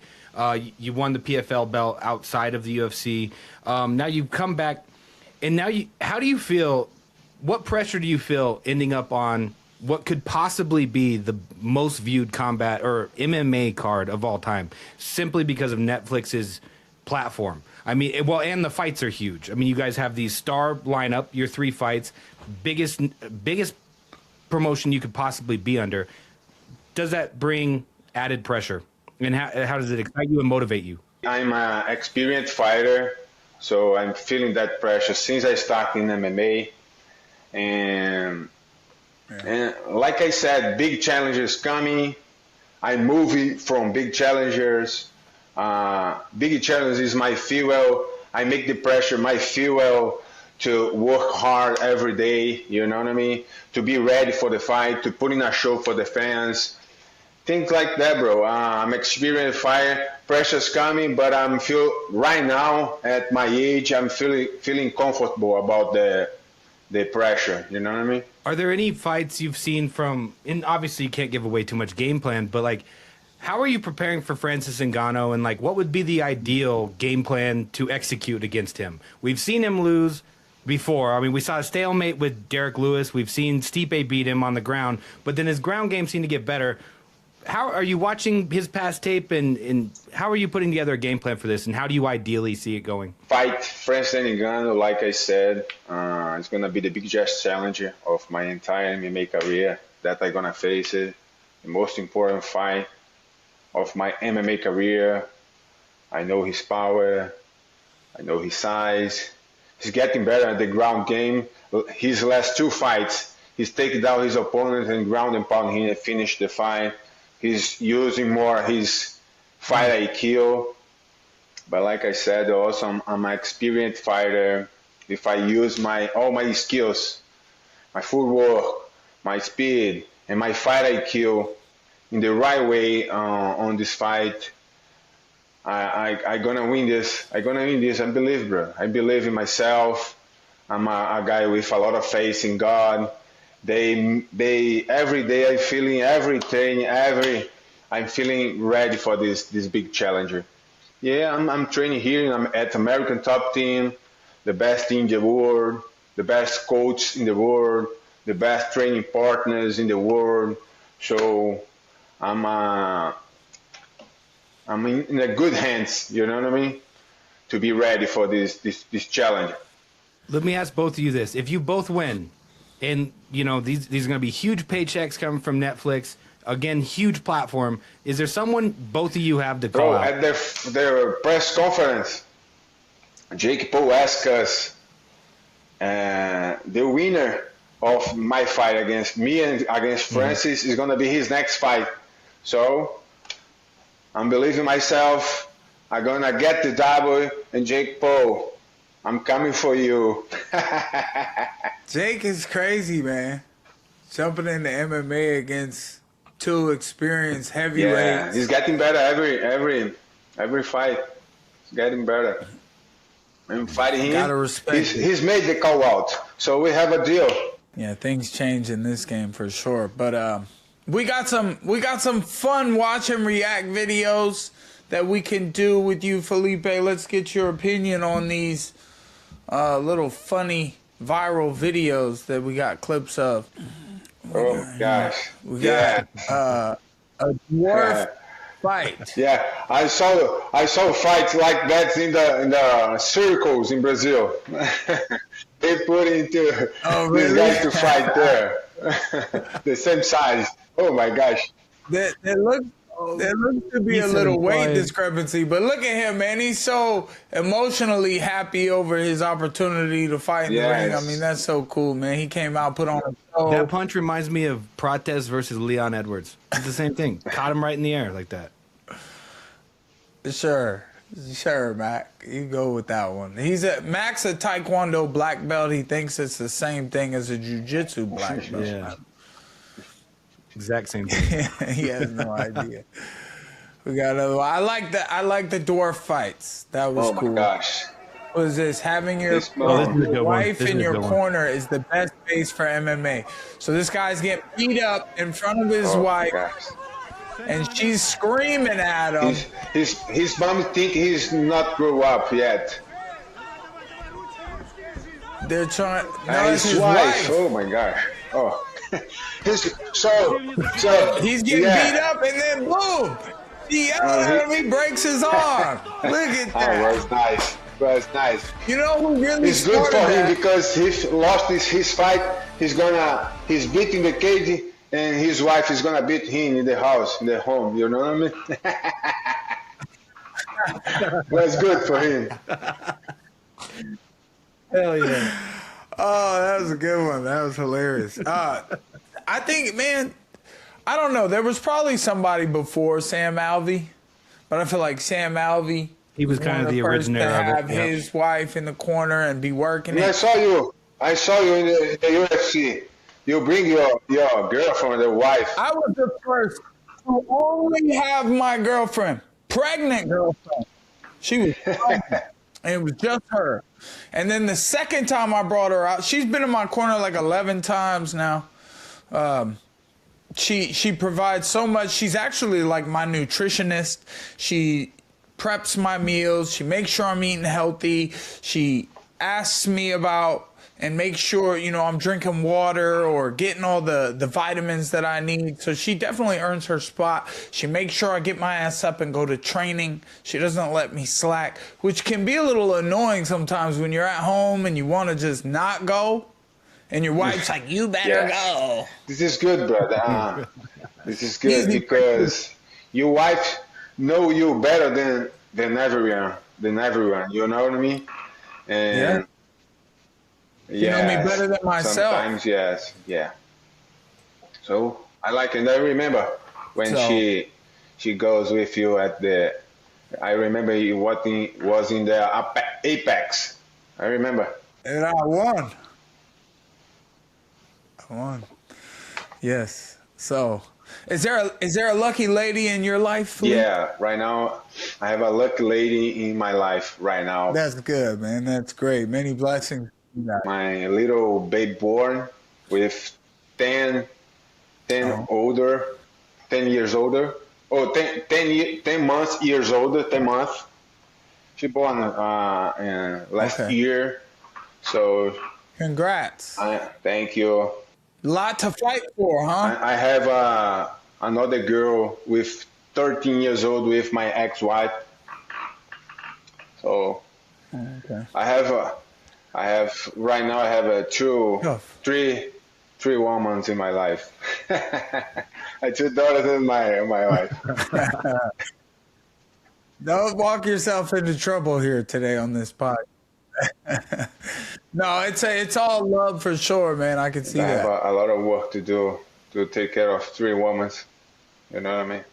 Yeah. So what does the professional plan look like? How does it roll out? You waking up in the morning? Are you having? Obviously, you're a heavyweight, so you guys eat. I don't understand the heavyweights. I don't have the same appetite you guys have. So you eat. What do you eat? And then you go to training. What do you train? And then you go home and you recover and eat again. Yeah, my last fight was in light heavyweight, so I did a diet, but right now I'm gonna fight in heavyweight, so I needed eat more, but I like I wake up. Sometimes I'm training fasting. You know what I mean? Sometimes I take a breakfast before the training.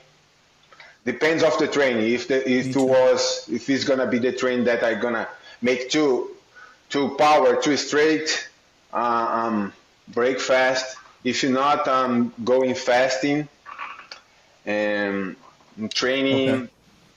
And when I come back to home, take my vitamins, my protein, my supplements, and after a little time, I'm lunch. And I like eat yuca. You know yuca, macaxeira. Okay. Yes. It's like a Spanish potato. I mix eggs, fish, salmon, tuna, red meat, chicken, a lot of them. I like it. So what is the size discrepancy? If you fought at light heavyweight, we haven't seen Francis there in years or ever. He's always been a heavyweight. So how much bigger is he going to be? And do you want to be so heavy compared to your normal fighting weight, or do you want to be a little lean, ripped up, and ready to be sharp and hard and fast? The difference right now, I think, when I meet Francis at the press conference, I think the between that day was 25 or 30 pounds difference. It's a lot of difference. But like I said, I need using my best skills against him. So do a very good footwork, speed, and the fight IQ. I gonna gain weight, but not too much. Right now I'm 230. I wanna be there in the fight with 235 max. You know what I mean?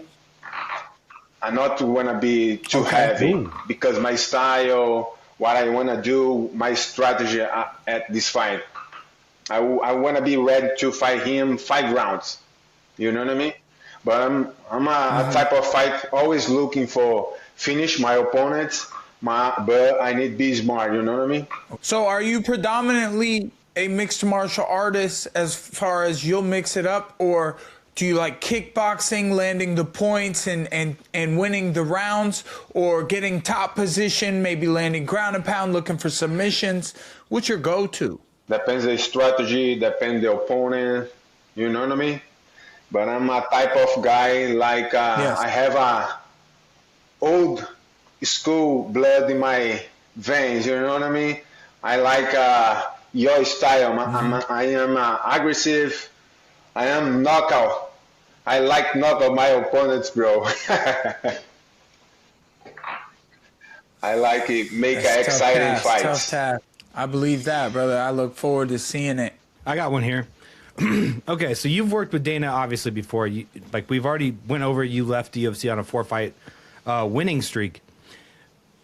There's this story that goes out there about Francis Ngannou and threatening Dana White and pressing him against the wall and saying some shit. I'm not completely.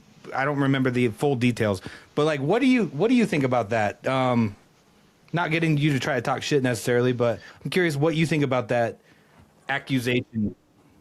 Pressure the fighters, to fighting, to accept the fighters, to have daytime to some fights. So I think the UFC putting sometimes putting some pressure at the fighters for sure. So, like, do you think, can you see anyone putting their hands on Dana White like that? I don't know, like, just the whole absurdity. If I saw this, no, I didn't. But what the people come and say along these years, you know what I mean? These things happen, you know, but doesn't happen with me. 100%. Doesn't happen. You understand me? Okay, let me ask you this. Yeah, I get you 100%. How do you feel the UFC heavyweight division is at an all-time low? I mean, it's terrible right now. There's maybe like the top 3 guys are considered legit, I guess. Where do you think the winner of this fight stacks up against the UFC heavyweight division's champion? Francis? Yeah, you and Francis, the winner of your guys' fight. Where do you think that stacks up against the UFC's heavyweight champion, Tom Aspinall, or the interim title winner between Pereira and brother, I Gunn? think, yes, we at the same level. You know what I mean? Talking about Francis Ngannou, he's already proved that he's one of the greatest of all time. Knockout the most of ones, you know what I mean? Cross the MMA line in fight with 2 boxing heavyweight champions, Tyson Fury, Anthony Joshua. Back to the MMA, got the fight against my training partner, Renan Ferreira. He's big, bro. He's big. So yeah, he's able to do this. He's at the level. And I am at the level also. Right now, I'm an experienced fighter. I can fight with anyone in the heavyweight division, light heavyweight division. I'm ready for the big challengers for sure. What did you think about? You said that's your training partner. I didn't realize that. Ferreira's your training partner. Yeah, I'm training partner with Renan Ferreira, Junior Cigano.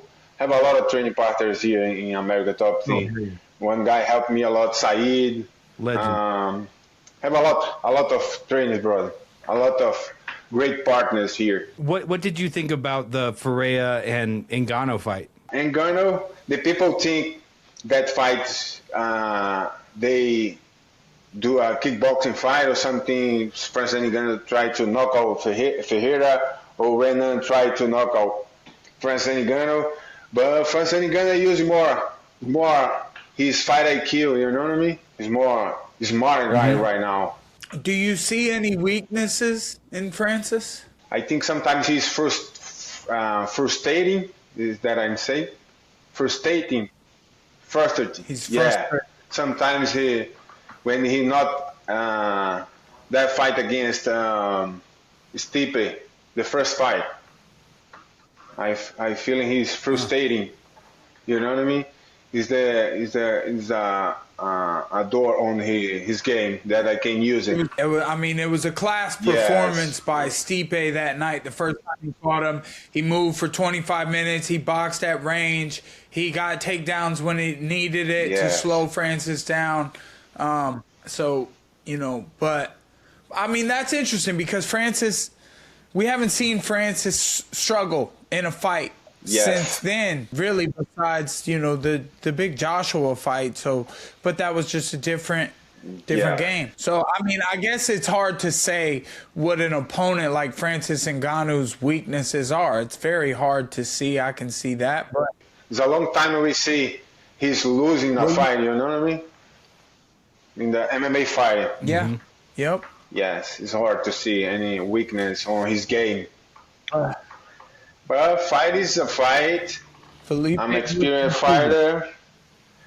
I'm gonna use my fight IQ, play the chess. And what do you want to show the world here, getting this opportunity? This could be the most viewed MMA fight. What do you want to say to everyone watching? What do you want them to know about you? And what message do you want to give the world if you had a successful night? I'm going to win this, and one victory against Francis Ngannou is gonna put in my name in the MMA history forever.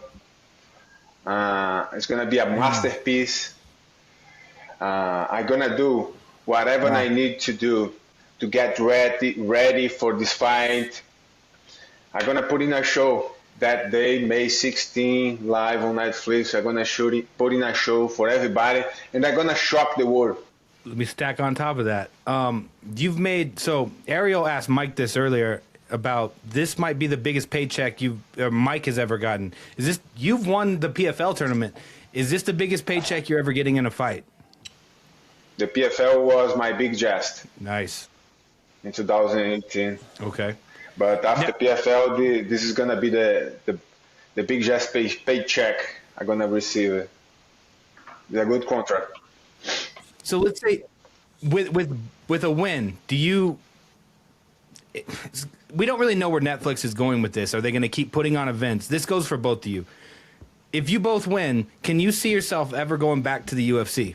Or are you going to push for like Netflix to keep growing? Yeah, I'm gonna push in Netflix, keep going. It's better. And I think he's gonna keep make the events. We hope this. The MMA need it. You know what I mean? Fighters, they treat us so well, and I'm work with them just for about 1 week.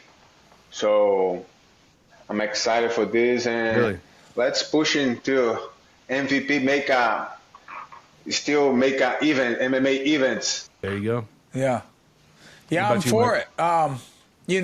With Ronda kind of attacking at the UFC at the press conference and kind of, she's talking that shit, boy. She's tough to deal with, Ronda, I'm telling you. So, she's kind of making this MVP versus UFC, and, with Netflix, it's going to be huge for us, and I just want to put on an exciting show and, really just, all the blood, guts, and glory, man, of all of it. So it's been a great path all this time, and I'm looking to keep that rolling. So, shout out to Felipe Lins, the co-main event, one side of the co-main event for the May 16th MVP Netflix MMA extravaganza.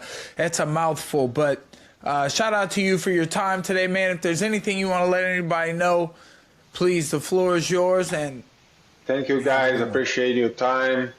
And see you May 16 live on Netflix. Let's put in a show, Mikey. Good talk with you, brother. The king of violence. Let's talk in the world. Let's go. Fala, galera. The people speak, man. Let's go. Thanks, guys. Thanks, Felipe. Have a great one, brother. Thank you. Have a great day, guys. Bye. You too. Cheers.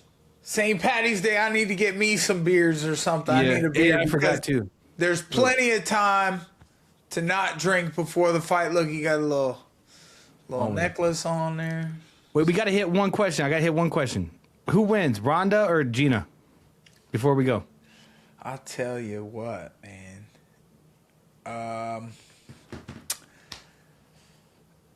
It's tough to know. Ronda's a competitor.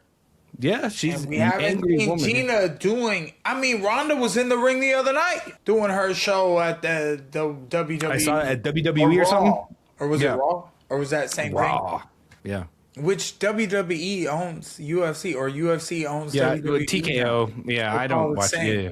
But so I mean, it's just high level promo, and Gina is like a movie star, but her punching and her hitting pads. I saw her hitting pads the other day. Pretty good. I'm like, look pretty good. Look, had pop dangerous. She looked kind of dangerous. Yes, sir. So it's hard to know, man. But Ronda's one of the most amazing grapplers. But what has she been doing, gi? Has she been putting the gi on and doing jiu-jitsu or judo, which she's mostly known for?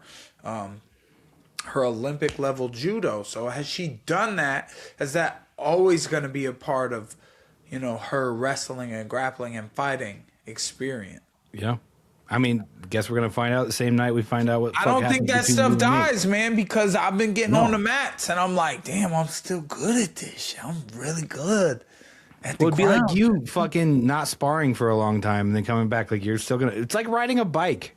It's like riding a bike is the best. Well, I way never can. not sparred too long. Like I always. Well, I know, but I'm saying if you did. Even if I don't train, I go to the gym. My first day at training is always like I go on Saturday sparring day and we get it popping. I be fresh off the couch, beer belly and bread basket, and I be like somebody's unk. You know what I'm saying? At the bar. Well, dude, Mike, you've already put in. This is your second podcast today. I'm sure you're gonna be making a bunch of them. I don't want to take up more of your time. I am beyond stoked, and just it's a pleasure to do this with you, man. You and Felipe Lins go out there and fucking shock the world. It's less shocking for you, I would say, in fairness. But go out there, whoop some ass, go party, get some Guinnesses under you. Follow Overdogs podcast. Go follow. We gotta celebrate. We gotta celebrate the announcement and then lock back in and focus. I've already been locked in and focused, but you can't mess with that too much. You gotta live your life. So let's go. Living your life, keeping your people happy. Stay up out there, man. Let us know in the comments what you guys want to talk about, what you want to see, maybe who you want to talk to. I've reached out to a couple cool people and just hoping we can get them on board. So, in other news, we talk to you guys soon, man. Thanks, Matt. Peace. OD.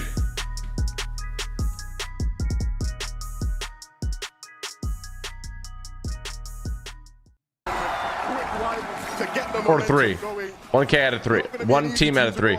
But that is how you play things out of spawn. It's also going to prevent other duos from being able to Ritual in this house chilling. party opportunity, but Ritual, Agers, disaster has struck here in game 1 at Latte Landing. Good ratio. And the issue right now, Ritual has Top of the morning, lads. Reed, Cooper, obviously trying to hunt him down, but you also have to deal with the likes of Rainy and Nalu very close by. And so You think okay, Rainy and Nalu. this north side position, they're just not Everyone's so there. stressed in this too. A POI where we didn't really need more Spanish thrown into the works. It was already a messy situation at times. They seem to come to a cool, but things are Vino and Curve. Not just at Latte, here at Battlewood as well. It's up to the young Curve to try and keep his duo alive in this first game. He has to try to clutch up big with no shield Ooh. already. Oh, wow. In game 1, the NA Wow. champions have just gone down. Wow. No way. Wow. And he said we just need to, prepare No, Curve and Veto out game 1. That's actually crazy. Victor V. Canada. King just came ready here today. Clearly riding off a little bit of momentum even from those matches yesterday. You get that Victor Royale, and what could feel better for the confidence with Nalu? That's also going to be a big strike. Ritual down. Wow. What is happening? Second place in the NA Central Finals this season are down and out in game 1. And here comes the third party coming in, Reed and Cooper. This is the team we thought would be a part of all these exchanges. A surprise third party from Nalu and Rainy, but they're going to do a lot. All the NA guys going down. Kind of rough. And I think they know that he's Reed, what is this skin, bro? So they're trying to put the pressure down. They're trying to at least get closer and closer to this elimination. It's not just about the points, it's about the Storm Surge as well. Reed's definitely looking to chase this one down, but for Cooper, that's who I really got in the back of my Like, mind. legit. 23. Everyone Only Yamzo so far? I think so. Oh, white skin for the snow area? True. The fact of the matter is, Cooper's That makes here sense. to prove there's a reason why he won back then, and he's still got what it takes. Yeah, and they're going to continue to hunt. We're seeing the effects of... Chat, I've seen one team so far. Even when you think you're worrying about the players... Yamzo and Mr. Riley. Potential for someone sitting up on them cliff tops. Zoe and Josh. Take shots inside. Thomas and Focus They're in a scrap here south of Riptides. Yeah, this one's going to be tough. Even if you start off uncontested, doesn't mean it's going to remain that way. Akira and Kurama are trying to come over and crash the party. That's a good team to have. It is true. Early game shots. I mean, chat, we might be out of 10 bans game 1. But you can see that they instantly disengage off. They don't want to fight this unless they They're one of the best teams in NA. For Focus, it's about the little victories that they're looking to stretch into a mile. For Thomas and Focus, too, they just know how this one tends to play out. Triple contested is just not worth it. Somebody else is always going to come into the mix. So Sky, did Zoe get in the limb? Scrambling around, Battlewood Boulevard has just not gone favorably at all. Put Yamso and Josh Riley on the screen again. Come on. Yes! Yes! Josh, that played spoiler. Bang! They have played Yeah! consistently. Yeah! Go and watch the anti-scrap them, and it looks like that's exactly what Yomzo and Josh have done. Look. All these NA pros getting absolutely bodied, not rocking the typical gamer skin. That's all I'm saying, bro. But Gino and Pablo That's all I'm saying. left Sandy, but for right reason. It looks like they've taken down both. The only NA team that's alive still was the ones rocking my skin. Only team standing at Sandy's strip. You can see they already have that elimination onto Victor V, putting Kanata in such a pickle. They slide in, they take him out, and send him right back to the lobby. One of those moments where you really wanna make sure you sneaking. don't overheat if you are Peterbot sneaking, Catwoman. position, but we'll see just how that changes up in game 2. Are people booing him? Peterbot rather take their time going fishing. Peterbot is like trying to 1v2 him over there. More calm. We've seen so much action kind of hopping around the map, but Pete and Pollo, all they're really after is trying to see what else they can build. And it's going to be a very pivotal game to see where Peterbot's mentality is at. I think Yamzo might win the bounty, honestly. Too eagerly got rattled a bit. It was the same story back last year in Leon at the Global Championships. Will he learn his lesson on the stage here today? Alert from underneath. It doesn't look like it's going to work. I also wonder, sometimes there's some weird things that land. I wonder if some people like can't use the item shop, or if they don't have access to all the skins. And sometimes they save the build from like few days ago, so they might not have the skin. That's another problem. Or do you want to try to travel through one of those tunnels? Camping out the teleporter or the porta potty can lead to some positive eliminations for any other players that might be struggling, looking for an escape from contention elsewhere. But 10,000 bucks on the line, chat. So far, if Yamzo wins, I'm rooting for Yamzo. Honestly, I want to give him 10 bans, bro. Here at Frigid Fortress, you hear the crowd getting wild. Taco said it herself, go big or go home. And honestly, coming into this one, you know, I was like, they could win. I'm not sure if they're my top team to win, but after Vico said it on day 1, I was a little nervous. You saw how he played on day 1. Yamzo, real one? Like Dang. Now they're here in Championship Sunday, uncontested. Let's see what they can do.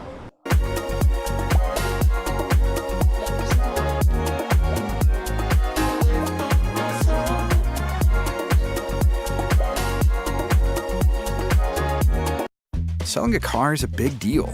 You've had some big moments. Okay, and some wrong turns. But when you're ready to sell, Car Gurus is a big help. Get multiple.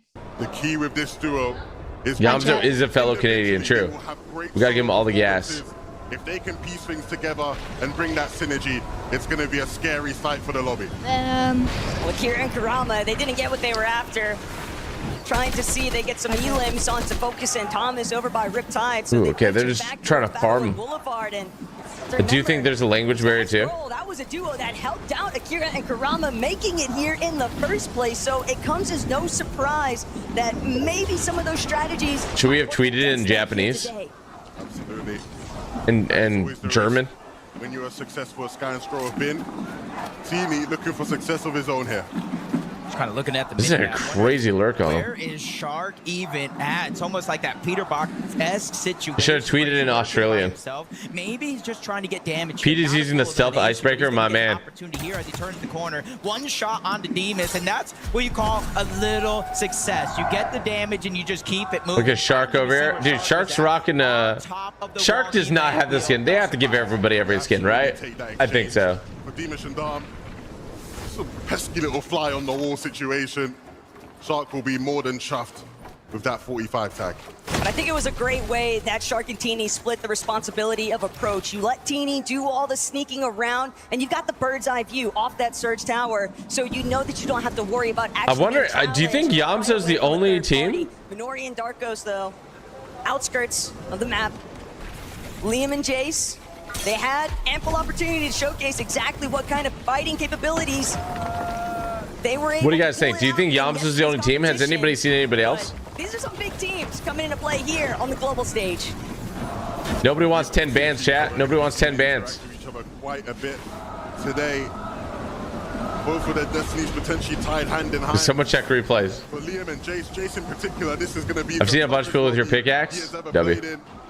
Hasn't played in a major final over an NA, but there is nothing more major than this summit. You think I should have tweeted out like a few days ago? Probably wouldn't have seen the full map yet, but I don't like where that one's going, up towards Wonky Land, up towards the mountain on the north, and this is where. What is the bounty about? I'm giving $10,000 to any duo where they're both rocking the Typical Gamer icon skin. They're trying to see if they can shut out Nalu and Rainy from even making that approach. They want to see if they can try and utilize some of this early storm tank. But if they can get the damage done, Rainy will be dropped the moment that he tries to go for the escape. So that's going to be the first elimination. Yeah, Drill Master's in this. Apparently he's building the tower. 2 elims himself, things just got too scrappy. And now he's just trying to see if he can outlast where Yapko and Panzer are. And this is clearly a big part of Yapko and Panzer's. Yeah, we'll see, Gwen. I mean, we might not see. I mean, Yamso might win game 1. And then bang. This is more of the same from this duo. And I would not be surprised if this becomes a repetitive story between these two duos today. I mean, this is full social experiment level kind of stuff. We've never seen someone do this before. Stay in front of a lot of the teams. You can turn around and do exactly that, what he's doing. Backtracking, getting Surge, and just keeping it going. Oh, Surge is going over towards the zone, but you got to be careful because it's not only Nolly that you have to worry about, it's Cold and Rapid as well towards Painted Palms. Problem there for Yapko and Panzer. I don't think they realized that Cold and Rapid were actually sneaking about, coming all the way down from 4 fields. Paradise Palms might be eaten up here. Is Tom? Oh, his duo went down. Early delay from Akira and Karama over by Riptides has clearly impacted. Ooh, okay, yeah, they're actually move around the map. That's interesting. You don't think they should fight that? Like they know it's a 2v1. Mates, Akira and Karama realize focus is out. This is a solo. If we can get the additional points, all. I wonder if it's that or just like broadcast exactly what I was thinking. potential. You're gonna need some damage to close that gap. Ooh. Wow. Oh. Dang. Dang. Shuts it down. Oh my. Moment for Akira there. Very fortunate. Karama did not lose his cool. You just have to think that those initial shots. I think a lot of the players don't know about it, chat. He was letting you know he meant business. So here's the thing. Look, if you don't see a lot of TG skins in the first half, they go for lunch, they go for break. I think we're gonna see a lot more when you come back. We're not trying to rattle the hornet's nest here, Chino and Pablo. That's how we're starting today's highlight reel. It's going to be a fun 8 games, people. Sky and Stroll looking to begin that journey to recovery. Both players back in the game. Both players looking to put themselves 4 points on the board. What we've seen them in so often. Up on Surge. 1K to a team to wear the skin and play it would be better than 5K if you want, bro. I'm gonna have to rock. I'm gonna have to give 50 bans for a K. By Sky, not only to get his teammate back, but he has to get eliminations. But they're getting jumped on right now. 400 above. Troll's trying to answer the call underneath. He's going ahead and taking a little bit of height advantage, not trying to give up any advantage. It's already a 2-tick. They're the only 2 teams this far out of zone. You see the Fizz. They're going to use it to disengage, but Sky turns back, gets one knock, gets the elimination as well. That Siphon is going to keep him. Wait, was that guy rocking my skin? I swear that guy was rocking my skin. Am I tripping? And now sitting in another dominant position. He was, right? It's all just about the recovery point. We knew that they were going to need some form of a comeback after starting off shit. Was that guy's teammate rocking it though? Was that guy's teammate rocking it though, or was it just him? He was solo rocking it. Later into the zone. Oh, they didn't really get much horizontal distance. With the shockwave, they realize, hey, we've already stayed a ton Rackguns and replays, W. zone, rightfully so. Scry had to get Scroll back into the game. His teammate was rocking it too. We got 2 teams, baby. Minimize the amount of storm damage they're taking, so it doesn't become a factor later on. Jude showing up big time here between it. 8 Elite Light Beer. Lose the additives, keep the taste. Emergencies don't schedule themselves on your calendar. They come in the night when you least expect them. The raspy breathing, the wheezing, the tightness in the chest. It can be frightening for a kid, but even more so as a parent. Rest assured, there's a place in your neighborhood open 24/7 and staffed with emergency room physicians and nurses to care for her, so she can get back to being a kid again and you can breathe a sigh of relief. Know where to go. Complete care. Save our closest location in your phone. Himself in Badil. Everybody's been seeing it out of Badil, that's for sure. So many solo clutches, but Drew, you gotta remember, he's willing to throw some shots too. I don't see Yumzo. Where's Yumzo at? Chino and Pablo. Last we saw them, they were chasing down Kanata. There's no Sif and Izif. Now we see him 500 above the damage threshold, positioned well inside of the zone, but now Scroll finds himself in a tough spot. Sky is down. He has to try to return. Ooh, wow, bang. And he's able to take down LB Works, but the pressure is not slowing down. Multiple teams and players firing off in this direction, but the blessing is here, Taco. Scroll drops the slap pizza. 3 teams rocking it. Let's go. Who's the 3rd team, Racken? West side wraparound, but it seems like they try to just cut straight to the center of that next zone. Too much congestion has now led to more problems. And he'll stay alive, Taco, but at what cost? He's lost his teammate, he's lost most of his builds, and he's not working. Liam and Jace. Okay, we got 3 teams rocking the skin. Masterclass if he has any chance of getting serious points on the board here. Cold and rapid underneath. 96 above the damage threshold. We saw how messy it was at 4 fields not too long ago. They have to rotate in from the eastern side, and great damage on Tyipcal and Panzer. They're immediately answering that Storm Surge question. Problem now, though, is will Tyipcal and Panzer be able to even answer? Oh my gosh. Just get lobbied. It's not just Rapid and Cold. Dude. It is the entire brother. teams, all of them located on the south side of the map. And Tyipcal That's Panzer, me and Quinn, bro. In any count. heats. Free elimination there for Cold, and he's got to be feeling real nice about Wait, 2.5. Jace isn't rocking it. Only Liam is. the audio cue. Okay, so Liam's a real one. Eliminated right in front of you, and yet you have T1 to make creepers. that same rotate. Bro, me and that other team, same for real. Cold and Rapid, they set their sights on that next zone. A long rotation. They Chat, it's okay. Look, if nobody wins using my skin, I don't have to give $10,000. What a great day. Guys didn't worry about that though. Wow. Sitting in a pretty position to just take shots at whoever. I think is Yamzo still up? Get to see the other side of the coin though for what was happening. Tyipcal Panzer dealing with Biko Malabuka on top of Cold and Rapid. I mean, the ending was practically inevitable. Yamzo, oh shoot. Okay, well, you know what? I hope Yamzo wins then. I know that he claimed nerves, but he also said to all of us when we happened to bump into him, I play bass when I'm nervous. Oh no! As we tune in to the Kings of NA, Peter Bot. They just traded. Yo! Whoa! Why is my icon skin on the screen right now? What the heck? He stays back there. He has to shot. What the heck was that? Top 27 Y'all see that? placements in this game have been getting, and he's barely above W the Fortnite. spotted out by multiple What the players heck? towards the backside of zone. He has the farthest journey to go. Oh my gosh. Poyo is no stranger to making magic happen on this stage. But here in game 1, there is still so much top competition standing in between him and a good placement. And Scroll is going to be one of those competitors, even representing as a solo. Reet, Cooper, will he be able to make it to their body loot? No, he's not making it over there. Shut that one down. Unfortunately for Scroll, we'll have to close off the wall, and we get to even see where Reason and O'Reilly are trying to find some of their success. Cringe getting dropped. Looking for a new best friend?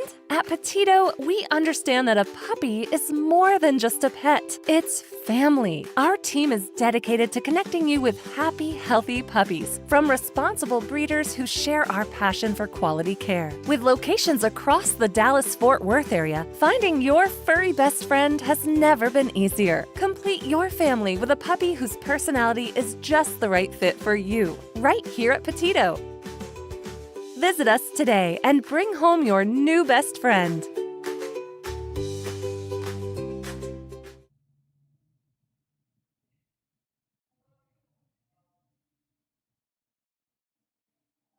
Now at Whataburger, you can get the new Big Ranch Wrap for $3, 5 premium Whata chicken bites for $4, or a bacon cheese Whataburger Jr. for $5. Add fries and a drink for a little more. Now that's a Whata deal at Whataburger. Download the app.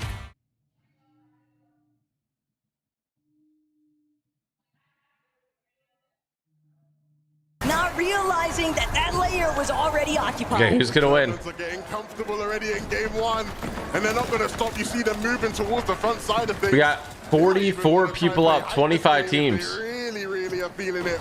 Regardless, Reason and Noah are here to play in this endgame. Wow, It pulls towards them too. Oh my gosh. Elimination on the Ozone. This is one. They're gonna look front side here. They're gonna play low ground. To kind of build that confidence. Tiggs at the top of the mountain. Saya, Scary's there as well. Pollo finds himself elevated but taking damage. Everybody's going to have a rough time traveling through this zone. Drew and Vidal, 84 below. They're feeling the pressure as well. Ooh. Shockwave's coming out, but Storm Surge is active. They need 127 Ooh. damage, and they need it now. I mean, they keep taking more damage. More Tiggs, and it's going to be Jew who makes the play, gets the shot, and gets him above. They can also hope that just one more player goes down, because even at the just above threshold point, Nice tarpon, nice tarpon. Still just don't have enough. These monumental moments. I'm trying to see what regions are still up. Pollo is on height solo. Hello? Great job controlling a little bit of a less occupied layer, and they're always looking to punish the backside. It's $10,000, so $5,000 for each of the. I mean, they can give one of the duo 10K. Like, dude, what am I looking at? Pollo solo 30 builds. To potentially find a refresh, someone whose box he can jump into and get a refresh. Reason has gone down, and Noah will quickly follow. The lobby is really starting to shake up here. Through the fire and the flames, we carry Oh, on. Malibuca. Looking for height? No, not looking for height. Malibuca, they're climbing Dude, nobody is contesting that height. Oh, it's over. Oh. They're gonna get the green light to go. Jew finds the elimination on the PO, but instantly. Oh, I think Pollo got figured out. Pump is going up! They're all trying to make it up, but there's a new key. Bro!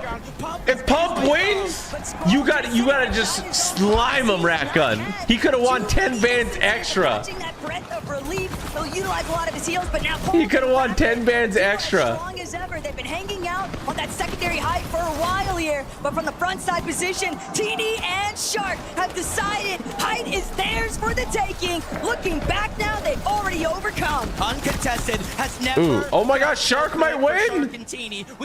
This would be huge for him, dude. Such a confidence boost for him. See what they can unleash here. They already have the high Oh my gosh. 4 eliminations and immediately putting pressure down onto Gino and Pablo. That second height team, Acorns, being forced down. Everybody's being squished closer and closer together. And you can see Dude, there's 20 people up, 11 teams, mostly all duos. that will give Shark and Teeny a run for their money in this game. It's about these two duos and everybody in between who will drop down, Cold. fall into this trap. Still alive with Rapid. Need to be careful now. The pressure is being applied. Okay, so Rapid did message me. Rapid did message me this morning asking about the challenge. And I think they would have won that game if they were rocking the skin. I'll be honest. They have in this lobby 3 eliminations and so many placement points. He is racking up the count. We are witnessing probably one of the greatest solo clutches of all time, but can it last? They have so many mats too, a decent amount at least. They know this game is so close to being finished, and they want to be the last one standing. Pressure on the Shadow and Virgo. Kurama and Akira, they find Scroll, they take him down, they end the legendary run. They have been menaces since the start of this game, and Ooh, nice shot. continue that streak now. Whoa, whoa, whoa, whoa, whoa. Top 8, all duos. Darwin Demus Bang! is actually in control when it comes to the low ground front side. Oh, they're getting pressed. Oh my gosh. Like that, Gino might be able to bring this one home, but still, as a solo, what's left? Wasn't able to get any. I think it's Shark and Teeny. I think it's Shark and Teeny. Oh my gosh. That's awesome, dude. That's so awesome. I think Shark is the youngest competitor at the tournament too.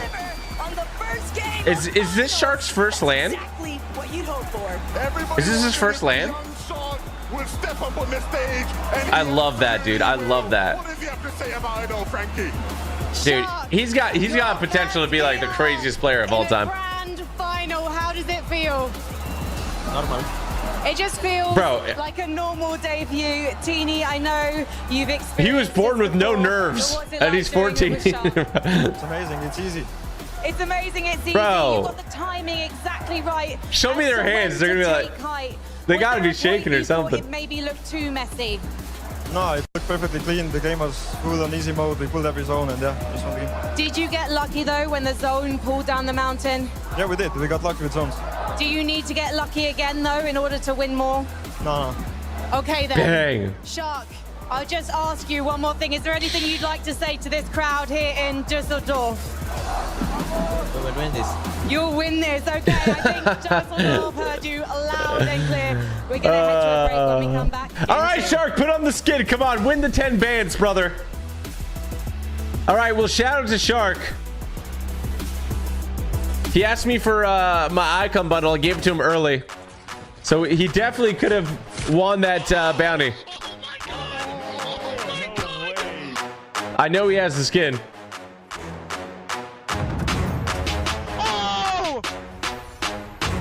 Is he wearing Typical Gamer hat? That's still Pickle Gamer! That's still Pickle Gamer! He's in chat all the time! Looking for a new best friend? At Petito, we understand that a puppy is more than just a pet. It's family. Our team is dedicated to connecting you with happy, healthy puppies from responsible breeders who share our passion for quality care. With locations across the Dallas-Fort Worth area, finding your furry best friend has never been easier. Complete your family with a puppy whose personality is just the right fit for you, right here at Petito. Visit us today and bring home your new best friend.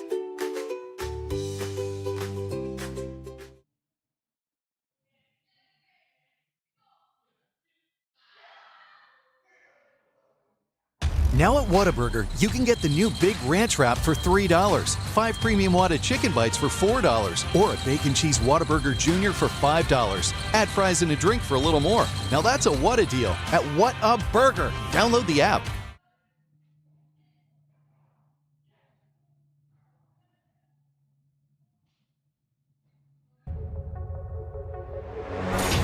Shark was using your pickaxe. Chat!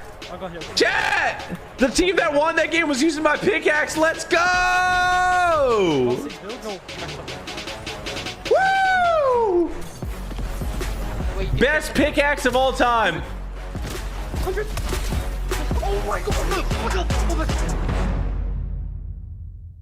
Oh my gosh. What the heck, bro? Dude, so like I feel like I'm gonna get copyright strike by this freaking ad, bro. Your pickaxe is goated, yes sir. Code Typical Gamer in the item shop. Let's go. My skin and my pickaxe is gonna be the item shop, and just not for that much longer. So you guys should buy the pickaxe. You should buy the skin. I think currently a truck is beating me in the item shop, so I need you guys to buy it, please.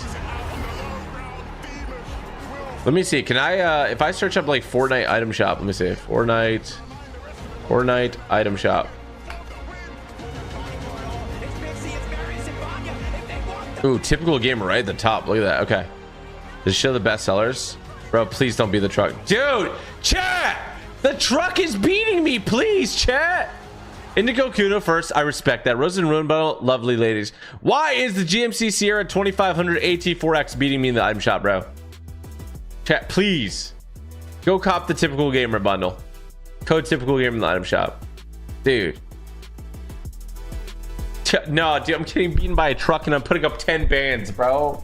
I'm getting beaten by a truck and I'm putting up 10 bands, bro.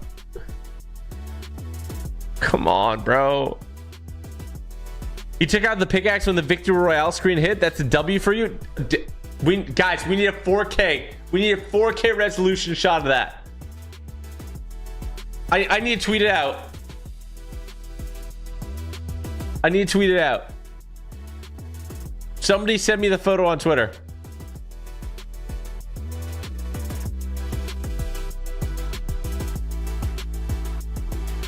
Bang, ba-bang, bang, ba-bang, bang, ba-bang, ba-bang, bang, ba-bang, bang, ba-bang, ba-bang, bang.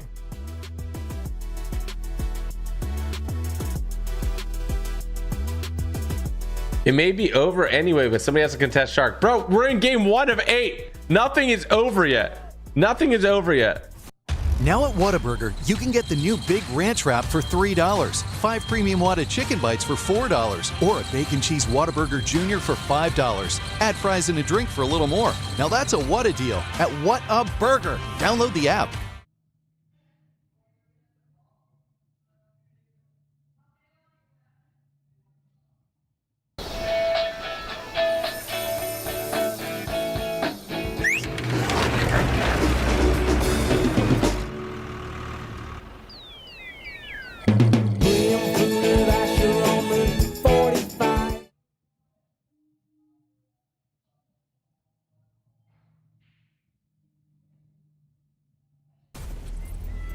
I just saw somebody in the Twitch chat that said, "What place is Higgs and Clicks, bro?" Day 1 of finals, game Bro, 1. me and Clicks didn't make it. Watching a boop stream. Shark and Teeny come out and get a victory royale. Yeah, me and Oli didn't qual. Game number 1. This is not a What was drill. that? This is really bad. Was he saying EU? For them, but man, what a way to kick off game number Oh my 1. bang. Oh my gosh. The Spanish fans are going crazy, but look who was lurking in the backside, Teeny and Shark. This was a Show me the pickaxe, Shark. Show me the typical gamer pickaxe, brother. Not only were they uncontested, we hinted at it. Show me the pickaxe, brother. Surprise contestation, but they also got that zone at the end of the game. Take out the pickaxe. Huge performance from them. Most. And I was on Boot Stream earlier. I said, watch out, game 1, Sharkatini. They're going to win it, and look what's happened. So, see if they can continue. I hope they can. Man, sometimes it looks so hard. Where's Oli, TG? Oli qualified for the Paris LAN, which is EWC, Esports World Cup. Nowhere near in a position to go ahead and You passed the truck? Well, keep on buying, chat. You guys said the last time I did not pass the truck. layers, and they're contesting the high ground. Just a super sick play for them. Happy to see the guys doing well. So many duos, like so many duos, just had little things here pop off performances. I want to let you on a secret, though. Of course, Sharkatini got themselves a victory royale, but they are not currently in first. What? That's actually going over to Darm and Deemish. This is what? We had to talk about them at the start of the show again. There's like what? I don't want to use they had 11 elims. That's not what this team is. This is a tier 1. That's insane. Triple digits after what? Team. I mean, wait, how many points is elims? 4? Elimination game felt like something we hardly saw. Is it 3? And the lower bracket, and technically speaking, right, those lobbies. It's 4 points per elim is insane. The finals that we have here today, first game, the guys who were kind of calling themselves underdogs, the guys that kind of entered. It will be Banana Leclerc. Last year are in first place, 11 eliminations, controlling, running that low ground. Demus, just like watching that right there, he had excellent, just like game sense. Such excellent game sense. Holy smokes! Oh my gosh. But in a different way, they needed to make the most of this game. I love that, bro. I mean, the second there for them is fantastic. Just down to an individual scroll. These guys. Jovane said, "Buy your entire icon bundle and billion bottom with your code." Let's get it, brother. Let's go. Running the show, these guys have to play a couple of layers above, but because that low ground was free for them, they could then show what they could do. So for next round, 2 minutes. Should I go? I'm gonna go to the bathroom quick. And guys, a way to do it. These guys never gonna go back to the old icebreakers is way better. Let's go. So again, continue to fail to make the end game as a duo. They'll be running the show. I gotta see those standings one more time, man. So many different things. That was just game number 1. Teeny Shark, remember they got that VR second place, but look right behind him, Chino, Pablo, Wingo. Chino kind of put in a situation there just to be by himself for just a moment, but you know, man, Viv, I'm looking at this. Okay, wait, I filled up my water first. Okay, I filled up my water first. Sky and Stroll. So let's think back to the start. I'm gonna go to the bathroom. You guys let me know what you think I should get for breakfast, okay? Reboot, and then Scroll goes on the run of his life, Viv. Now at Whataburger, you can get the new Big Ranch Wrap for $3, 5 premium Whata chicken bites for $4, or a bacon cheese Whataburger Jr. for $5. Add fries and a drink for a little more. Now that's a Whata deal at Whataburger. Download the app.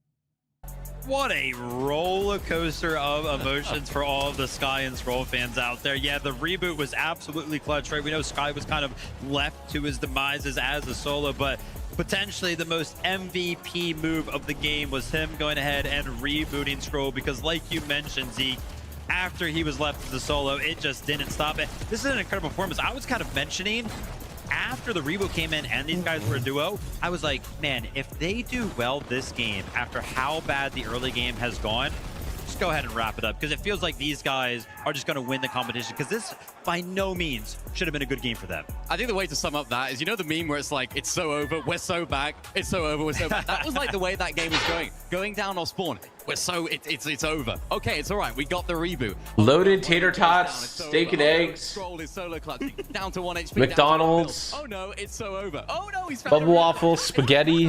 What are every single problem throughout that game? What? And that's why this team are one of the favorites to win this competition, because although we know how fantastic they are as a duo, a common theme when it came to them winning FNCS in Major 1 for EU. What are even loaded tater tots? Ability, and look out for that from both sides as well. Both of them are so good individually that you could put breakfast burrito guys in Scroll's shoes right there, and they you still like bubble waffles? I do. What I love about that point, Minis, They had them on Saturday at the event. Really? I didn't even really get to eat that much Candyland. I'm not gonna lie. Was it good? Competition, and they are still showing us why they are favorites in EU. I've given away 11 TG bundles to positive kids playing Super Red vs Blue so far. Dude, let's go, Shark Bob. You're moving me from slot 4 to 3. Still needs some work to be done, but still, I love seeing them. I love seeing how calm. All right, do you think we're gonna see more or less typical gamer skins this one? Plays, right? Because a lot of the times, some of our favorites. Okay, here's the thing. Look, Shark, me feeling really confident after game 1. They're like, bam, let's put on the skin. And it's just on the back foot of being able to find so many eliminations, right? Obviously, there's gonna be. I'm hoping more too, chat. But hey, so far I've saved $10,000. Not too shabby. This was a good, solid first game. Remember, they land all the way on the east side of the map. They had the kind of. See that face on Cold's face there? That's because he's like, ah, I should have rocked the typical gamer skin. Yeah, ultimately you saw right there they had no builds in that. Using code typical gamer in the item shop. Those solo plays. It was someone I spoke to on the Telestrator yesterday with Vico about how important those solo plays are when you don't have builds. Running around. Let's go, Husky. What's up, brother? There's so many of those overdrive grenades flying about. It can just be a case of, can you find a refresh? Fala português, por favor. In that game, Olá, meu amigo. They can. We can expect to see these guys in that top 5, I'm sure. Guys, I want to continue to pick apart these standings. Thomas went for the hero play. W. To just continue to talk more and more about. Where are you? I'm at my setup. Was packed up into that just game. Who do you want to win? I want Yamzo to win. Yeah, I want Yamzo to win, honestly. W Yamzo. Dude, we even saw for a moment in that last game, Pump was like, hey, hold on, maybe. How's the market we enjoyed so much? The market was fun and good. It was cool to check out. These guys, and I think it's going to play into Shark and Teeny's favor as well. The Epic Well and Pump actually had a good Hots with bacon, eggs, and cheese. Oh god, got you. So if Epic Well and Pump didn't have so good of a game, Shark and Teeny might then have been contested. So it's good news. Buy your skin. Thank you, Athvani. What's up, Sandra? How about Peterbot? I mean, look, I mean, I wish Peterbot the best. I really do. But Yams is rocking the typical gamer skin, bro, and I want to give somebody 10 bands. Scares me a little bit for any of the teams that are going to be looking to play for that. I mean, at one point we had Pollo who was looking to hold it as a solo. I don't know how the heck he's doing that. Nico and Mal get Timbits. Kind of poison taken at one point. We talked about Epic. Nah, we get Duncan now, bro. Up there, we know Shark and Teeny kind of went for it, and you know, I feel like we kind of came into this weekend after watching Sky and Scroll dominate. I don't got enough for your bundle, bro. You gotta go. You gotta go out. You gotta mow some lawns, okay? Code typical gamer item shop. Pick up the typical gamer icon bundle. The whole family buy your bundle. W to your family, Sharky. It could just be a game one. Why aren't you in FNCS? Because I launched my icon skin this week, bro. That's why. They invited me, but teams are probably thinking, why can't that be us? This could be something that we do, right? So that first game, they might be trying look to for change in the couch. Yeah, there you go. We saw Shark and Tina. We have seen them. Oh, let's go, Nintendo Gamer Mom. Shout out to you and the fam. Are you voting for NA? I mean, I got love for NA for sure. Holding it, so it's gonna be very interesting. I love to see as well Fukun and Mini Pollo in 9th place representing Asia. We're sitting in the top 10. Let's keep bringing that heat right now. Also, Vico Malabuka, a little bit of slower start, right? Currently in 12th place. So Yamzo and is it Josh Riley or what's the NA version? Had like a format like this, but It's a little bit of slower start than maybe we're used to, maybe we're used to seeing this. What do you think? Yeah, it's a difficult one for these guys. Again, you know, they probably would have liked to have made the most of this game. Did he get 3 limbs just like bang? So it's like, yeah, they were looking pretty good. They had a good Storm Surge going into this end game. Why is there so many European pros with like V in their name? Vino, Vico, Velo. Like, bro, am I tripping? And yesterday with Vico, no builds. You have to try and make these plays happen. And if it doesn't go in your favor, Vivid. I'll buy your pickaxe. Let's go, Ed. Fortnite's so hard, man, because like we turn into these guys POV wise. What was it like in 9 zone? It looked like they were like playing like second. Oh, he got mad. Now at Whataburger, you can get the new Big Ranch Wrap for $3, 5 premium Whata chicken bites for $4, or a bacon cheese Whataburger Junior for $5. Add fries and a drink for a little more. Now that's a Whata deal at Whataburger. Download the app.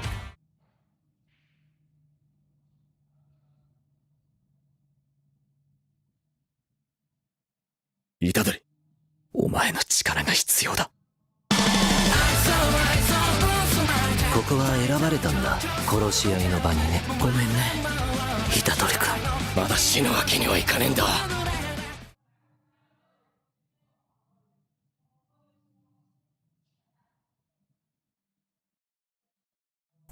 He got mad. You know, win that game, but you tune into them just a zone later, and they. Boyo and Peterbot 17th right now. Remember, top 15 is what is going to qualify you to global championship. Ooh, I okay. cannot believe I'm saying this because we kind of brought up the point that some of these smaller regional teams struggle to break into the top 15.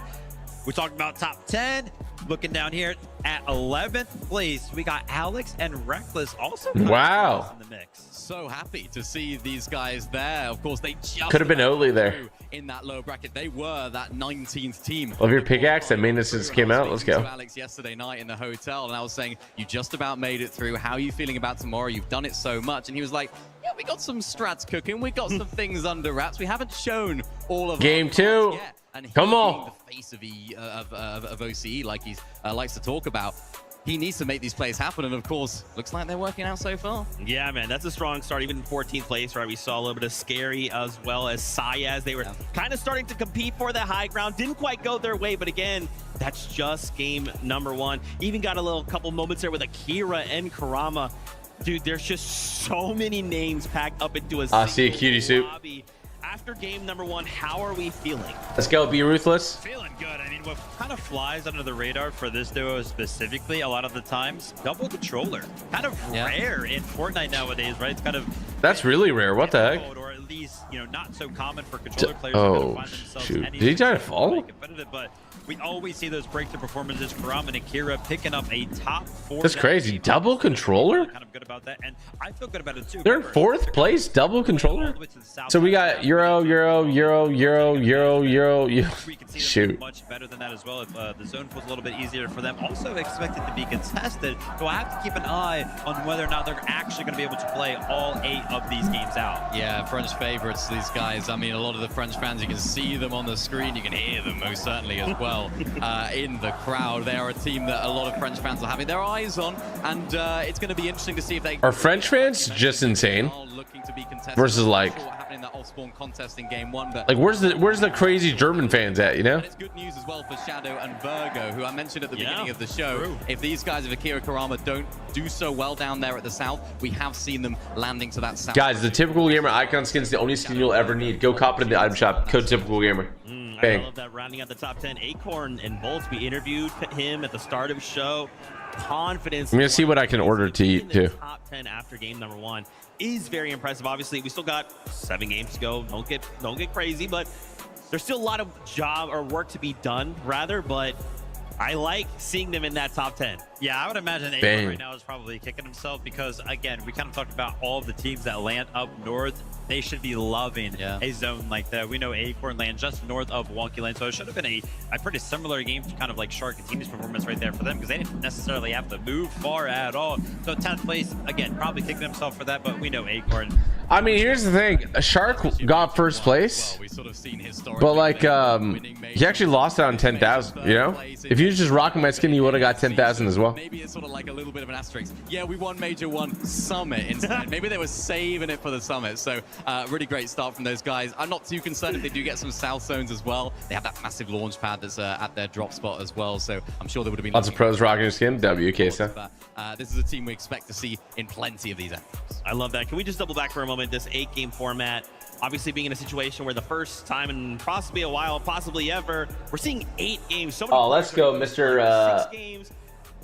You know, and Mr. Average. Appreciate you, dude. Sorry, your name's like really dark that much harder against like my background. And reach those points. How do these 2 nerdy anime lover? Think of the sub, dude. Just 2 extra games impact a lot. Control Frosty, thank you for the 10. I don't have the skin, but I have you and your wife's YouTube Funkos. Let's go, Frosty. Dude, refund the 10. Go cop the skin. Go cop one of our skins. Big shout out to you. Appreciate the love. And then shout out to Nihab Patel. Whatever it may be for that specific appreciate the love. tournament. So they know how to kind of play numerous amounts of games. However, those types of tournaments are usually restricted to like 3 hours. And if you think about 6 games over the course of the LAN environment as well, that's usually kind of about 3 hours. I think just the time, right? It's going to be a long time up there on the stage. I actually saw it when we were kind of walking back out here to the stage. There were a lot of players already kind of taking quick little breaks as well. So after the first game, man, these guys aren't really feeling too comfortable. They've got to get their minds right. Well, my mind is right, and it's ready for game number 2. So casters, take it away. All right, let's see. Are there going to be more or less people rocking it? Was any indication of a type of tournament we are going to see? We are in for a treat. Let's go, Weld Queen. Appreciate you. Finally, the game is starting. I know, Rakan. Rakan, thanks for doing the research, bro. Was it 3 total the first game? Do you think it goes up or down in the second game? Did you copy your skin on Thursday and broke my armor pride? So no Fortnite for 6 to 8 weeks, brother. Oh my gosh, bad timing. Appreciate you so much, Chinese Fire Rat. I hope you feel better soon. You think Jace puts it on? So at least +1. Now at Whataburger, you can get the new Big Ranch Wrap for $3, 5 premium Whata chicken bites for $4, or a bacon cheese Whataburger Junior for $5. Add fries and a drink for a little more. Now that's a Whata deal at Whataburger. Download the app.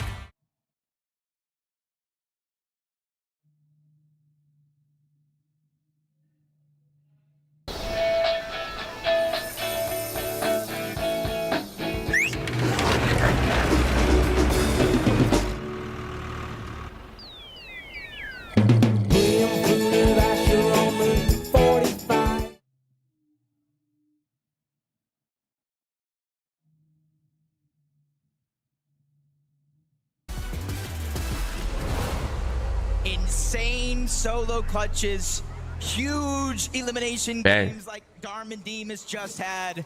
We've had a cinematic first game already, and I'm definitely in it for more. In that last game, we kind of saw Cold and Rapid, not necessarily. It's really nice seeing you in Seattle. Let's go, Freddy. Already rotated on over. W Freddy. Ooh, who's getting shot out of the sky? How's that working? Because right now, Chad Flixie, they're about to get the party started here at New Sanctuary. Already Flixie getting the first drop spot ready, and he gets that first knock. Wow. Down goes Tinka. Now it's a 2v1 situation. Dude. Chap and Flixie, instead of getting full aggressive, Tinka lost last game too, right? elimination is they're trying to work together, get some materials, get some heals, because they know the solo is not too far. But there's a tunnel there? Is it just like a small tunnel? Plenty of slow starts to tournaments this year. This is a great first 2 games for them as far as the off-spawn situation goes. Quick wipe twice. So Tinka and Resigns got O2'd. It's a wonder for game 3, but now Pump, Epic Whale trying to have similar success, and they find it 2 quick eliminations. Oh, bro, they changed up skins. They're rocking the Gray Superhero now. To see what they do next, because they're definitely going to be looking to try 2-0 for Whale. W. over towards West on top. parts of the map, thinking wonky line, but maybe even lurking elsewhere, pushing further north. Yep, contested drop. Oh my gosh. Ooh. First elimination onto Hero. Sees focus across, and they now kind of use their numbers. Wow. Great shots. We need this badly for West. We need some respect on our name. Now this split drop here.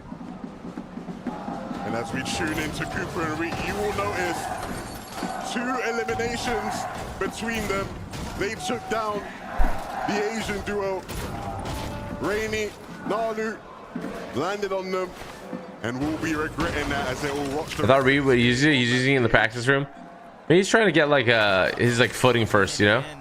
John and Noah Riley, not even the best load out here, looking like they were trying to take the fight. A contested drop means not going to get everything right out of the That is not good. With 9 HP, he is blessed here with a second chance at life. But you see, there's 2 teams directly nearby. We know 2 teams are north. That's just rough. With so many more towards the west. I'm not sure where Noah and Reason are going to get their loot from. All right, let's not get too creative, Shark Boat. Damage and Danikush digs. They were bound to Let's not get too creative. tags being applied, so more pressure definitely still to come as Kazi Demo trying to see whether or not they'll have a better story here over by Riptides. Cammy and Hottie jumping into the mix very early on. I'm so hungry, chat. I gotta order something. Their intentions were clearly to mess up Focus and Thomas. Let me figure something out. It's interesting to see, of course. We've seen these guys fighting in this area all season long. We've seen Focus and Thomas make lurk plays like this all season long, and this might just be a successful one as the fight ensues, as Focus and Thomas come hooking in. They're ready to take control of. Oh, jeez, dude, Thomas using fists. And it might just be Focus and Thomas's fight to win. Hari. Oh man. Cammy will go down. A great start to the game for Focus and Thomas. That's exactly what Focus and Thomas needed to, but the message had already been sent. The rest of the lobby now, they have it read because Thomas is just finding so many crucial moments very early on. He's got that rhythm going strong. Feeding them. I mean, Surge is so important. Surge is like everything in these, right, Racken? Pretty much. Everybody knows how to rotate so well, play so good. Oh, Poyo and Peterbot.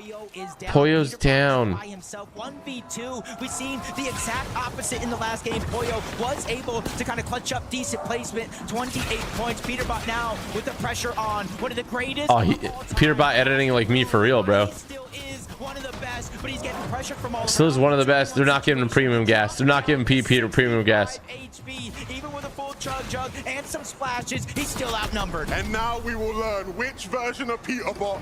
Yo! He's using my skin! Bro, if he eliminates Peterbot using my skin, in this game would end up landing, but no, he's gonna be like, yo, this kid just gives so much gas. They're gonna let Peterbot possibly get away as a solo. But how do you give Peterbot this much grace? You have him isolated as a solo. He was using my skin before too, right? Duo, and yet they just don't feel like the juice is worth the squeeze because Does his teammates not put it on? our man Demish already on the move.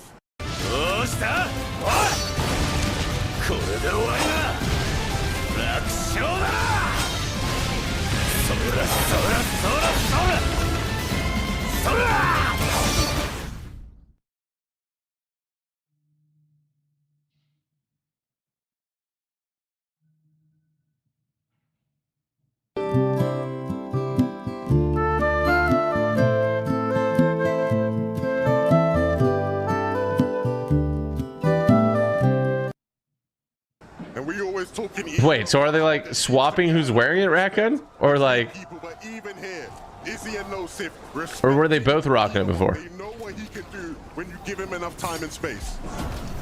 Oh, gotcha. Okay. Over to Battlewood.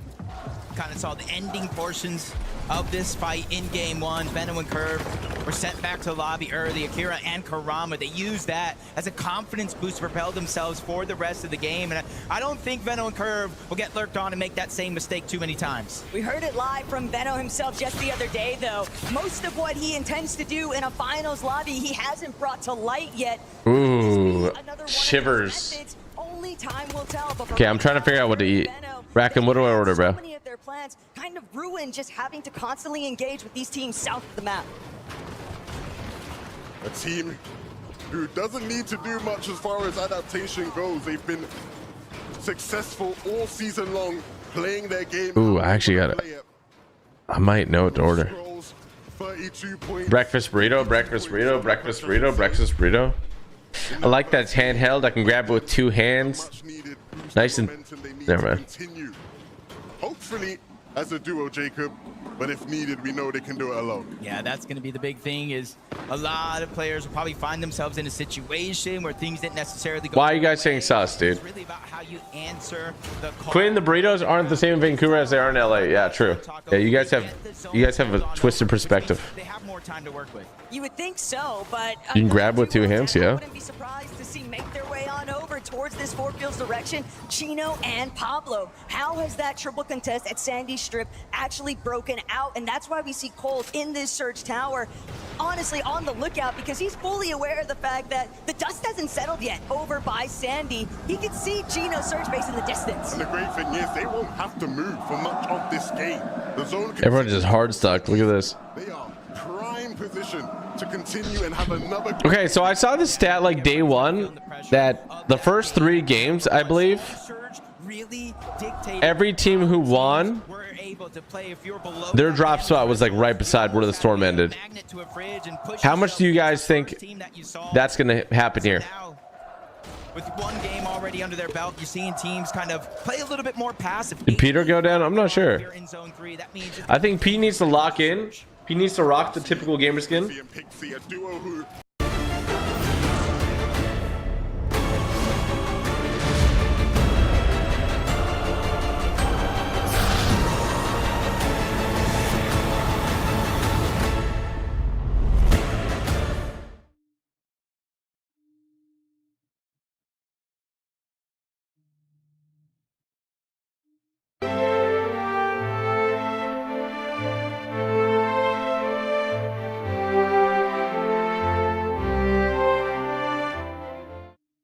Jump pulls are everything a lot.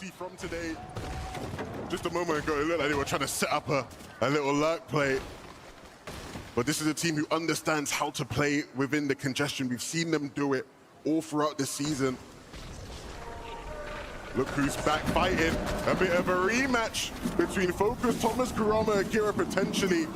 Focus, Thomas, though, they'll be happy with how their game started, not desperate for damage in the same way Akira and Kurama might be. Not in the slightest, but they're more than happy to still pay Kurama and Akira a visit just because of the fact that we saw Thomas not happy with the fact that they're... So apparently Skrull clutched 52 points as solo in game 1. The fact that they were challenged and held over at Riptide. So now Akira, Kurama, balls in your court. But now they're knowing that Thomas... Like, even though Thomas got 300 free surge, he's still dead because he didn't get a good zone pull. Yeah. Not only do you have to catch up when it comes to damage and surge, you're gonna have to figure. All right, I think I'm gonna order like a bacon and egg bagel sandwich. What do you guys think? Right now, with zone continuing to fall far from them, it's an uphill climb. Okay, they're still rocking the same skin. This early, first and second place respectively. Shark and Tina going against Storm and Demas. They're taking the fight towards the north side of the map. See damage, shield being taken off, HP. The longer you stay in the zone, the more likely you are to just get one shot knocked. And I think they realize that. Teeny making sure to grab the splashes, 12 overall. They just need to get in the same box, and health won't necessarily be a worry. Meanwhile, Shark is still I mean, they can't lose this, right? Demas do the same thing. He doesn't want to get them healthy enough To be fair, anything's possible with the chaos bump. That's why he's putting pressure on both of those walls, trying to Ooh, bang. finally getting that elimination on the Darm. Anything's possible with the chaos bump. Probably not when you're fighting Shark and Teeny. Oh, look at that pickaxe. Oh my gosh. Are you guys seeing that pickaxe? See how exactly Darm was even in that position to begin with, and Demas just... Oh, bro. Demas is Quinn for real, bro. That Quinn, I think that's your twin, bro. He frequently finds those opportunities amongst other teams' weak paths to cut them off and find them. getting sneaked behind a box, bro. Quinn and getting sneaked by people hiding in the weirdest spot. Further out from where he is now, Poyo was down, but it's good to see that Poyo is back in the game, fresh off with a reboot, and because they are uncontested. I mean, it's because Quinn is always like leading in the front, so he's the one that's gonna get jumped. Peter is also using your pickaxe. Let's go.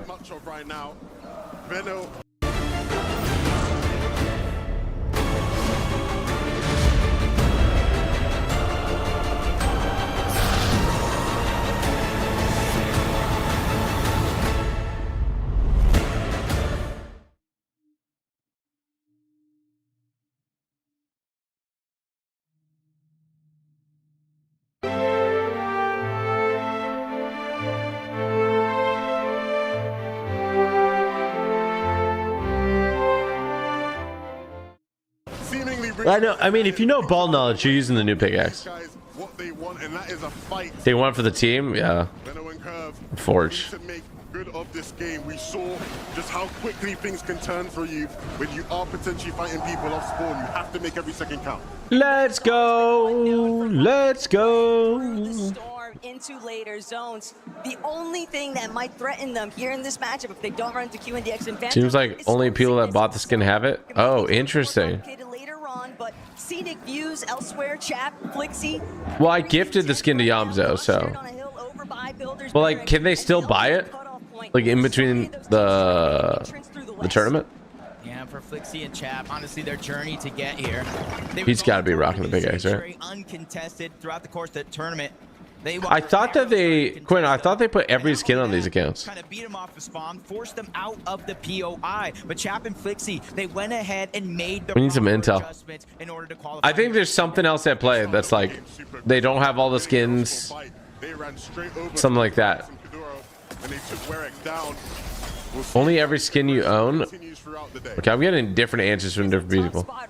Fax said, or Fax Big said they have every skin.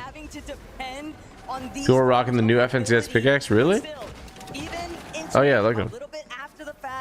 The main thing is just going to be trying to avoid Chino's line of sight, and that's already been scouted out. Reason trying to hug this cliff They have everything?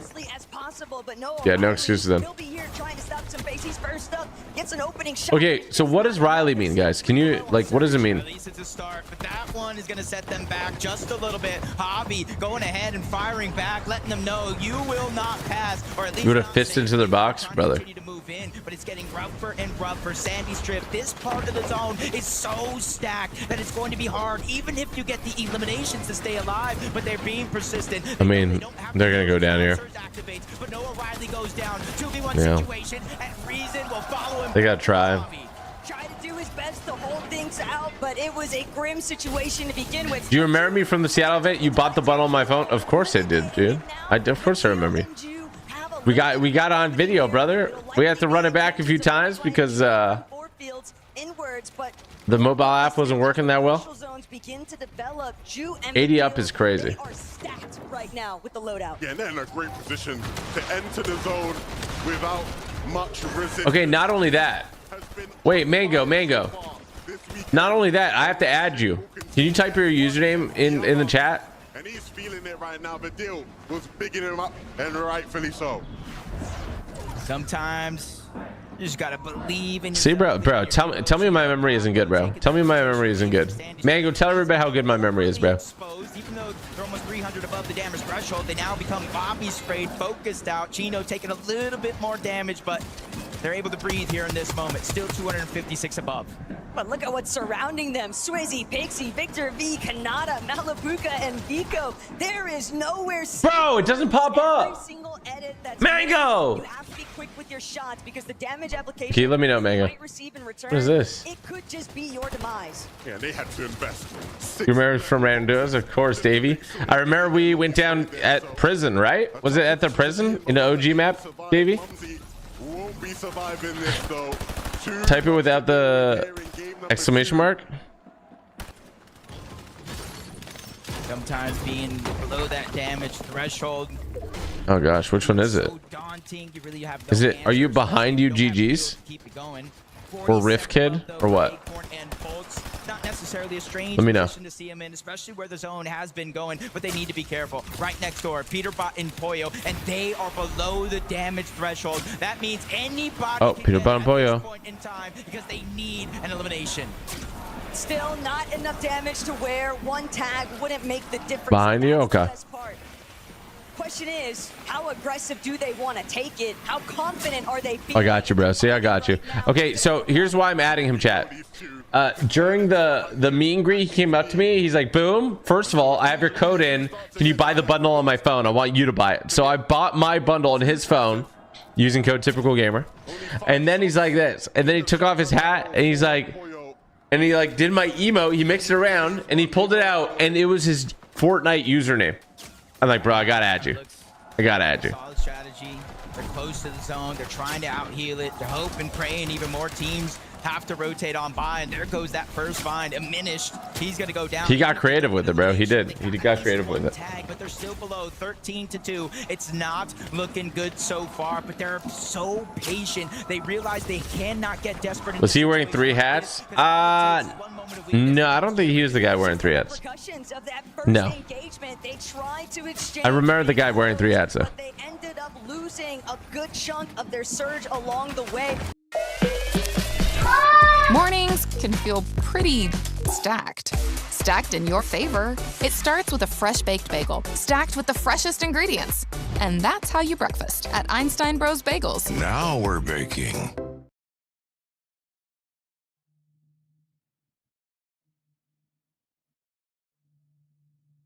Whataburger's Bacon Steakhouse Double. Do you need creamy steak sauce, crispy fried onions, aged cheddar, and crunchy bacon? Or do you just want it? How should I know? Creamy, crispy, crunchy. The Whataburger Bacon Steakhouse Double is back. Download the app.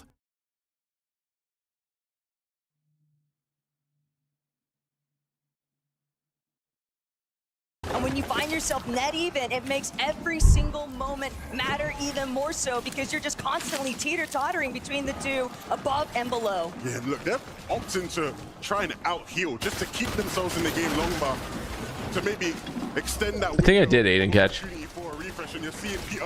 Was your favorite part of meet and greet? It was literally just talking to everybody. I love talking with everybody. I want to make sure that like everybody that comes through, like I get to talk to them. So I was so happy that we got to get through the entire line. Pete. Oh. He strikes folks down. Still below the damage threshold though. Active surge. He finds He has 2 shotguns. by cleaning up that elimination. Miracles do exist. We told you he only needs 1. And they found it, and now he's got plenty more to work with, but as a solo, it's going to be... Ooh, that's going to be hard, dude. What's happening with Pete, bro? Polio is, he's had the double solo so far. It cost them so much along the way. Back-to-back games right now where Pollo's going to have to play this game out as... Shark still up. He played it phenomenally in that last one, but he needs a... Did they mean to do it like that? Might not last too long. Shark and Teeny waiting in the waters to strike, but he escapes with certainty. But how much distance can he create himself from one of the most dangerous teams in the lobby? This might be one of the worst case scenarios. Like, are they trying to shock, or are they just trying to get the boost so that they can run fast? Prioritizing the positioning. They don't need to waste their time on someone who's clearly just way too tattered to actually do something back. Pico Malabuca, though, this could be a great opportunity for them to strike first as Victor V. Why does Victor V got the scroll on his back? He might just be delaying the inevitable here if he doesn't find a pop-off in an instant. Victor V looking to try and be our next young star to make a pop at this stage. Ooh, he's gonna shot from every angle, bro. Too much pressure from the lobby. And Jude, we bigged him up earlier this game. TG, you're a nice guy, but be nice to me too. What's up, Shraven? Just 9 builds remaining.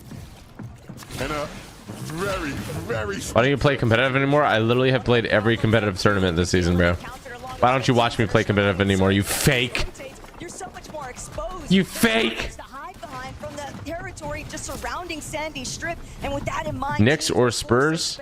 almost all of their materials. They're trying to make these. I don't know. Honestly, I have no horse in the game. But everyone is just on the lookout, constantly trying to find an opportunity here. And June making the approach now. It could be cold next. Can you out heal? Immediately steamroll that one elimination. Oh man, dude, it's just rough. But it's Tyler who actually steals that one away. You can see the entire lobby coming online here. Even high ground. You got Blue. Oh, Reed and Cooper still up. A minute is trying to make a claim for it. Even Agers and Ritual. They saw what went down in game 1, and they want to be a part of the mix. But this is a sight right now. Shark is first place now. Shark and Teeny. Teeny had the aura play with the pickaxe. What's next?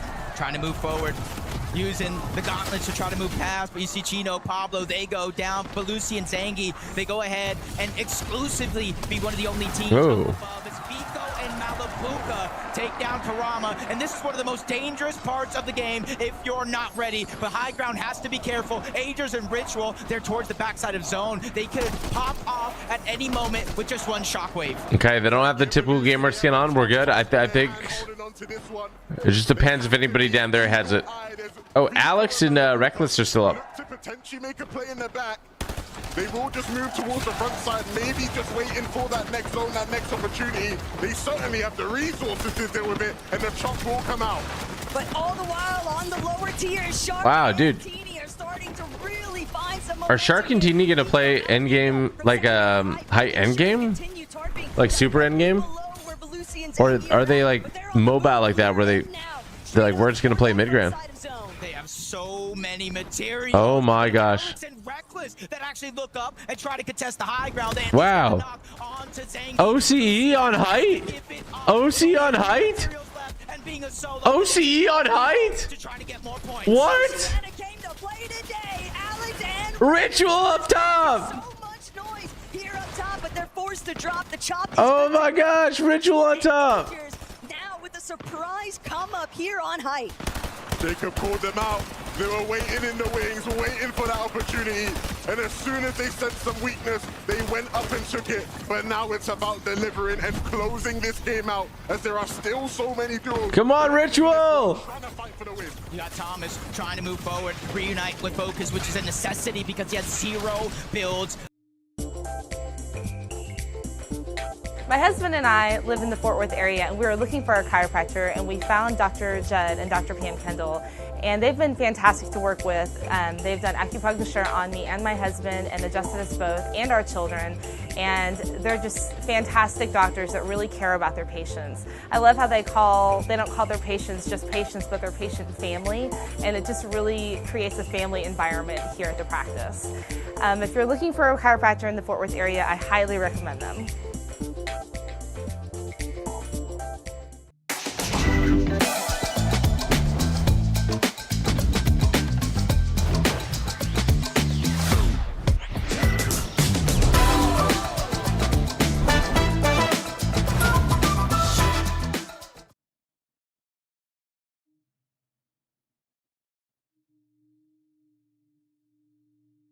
Left, even with 7 eliminations, they're falling short. 7 elims. And eventually, they're going closer. I mean, they had a really. Oh, Shark is down.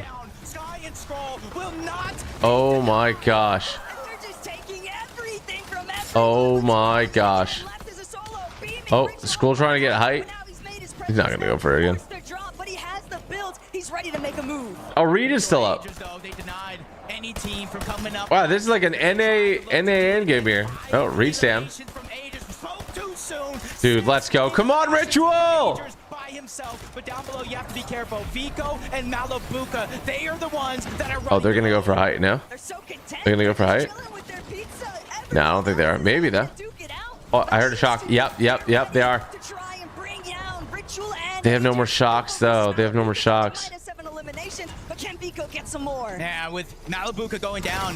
You think he goes for the res? No shot, right? Only duo left in this game, but you have to watch out. Scroll, dangerous. Vico, we know he can clutch. Oh my gosh, he got jump scared. That actually jump scared me. Oh my gosh, Ritual's gonna win this one. Ritual and Agers. Let's go! Let's go!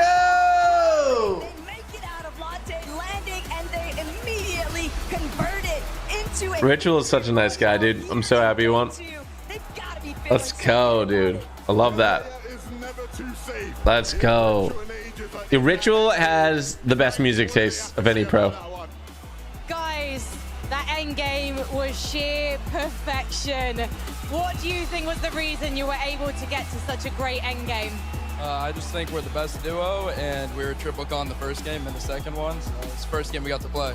So now you know how to get off spawn.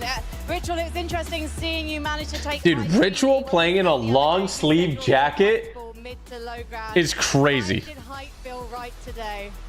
Sometimes you got to get outside your comfort zone, and I think that's what we did, and it was the easiest game ever. So the comfort zone is now height? It's everything now. It is everything now. So, you had a problem game 1, triple contested, game 2, flawless. What's game 3 gonna look like now you have a target on your back? Bang, bang, bang, bang, bang, bang. It's right the whole time, so we're ready. All right then, Düsseldorf, please give it up for Ages and Ritual! We'll take a short break when we come back. Game 3. All right, I'm gonna order my food.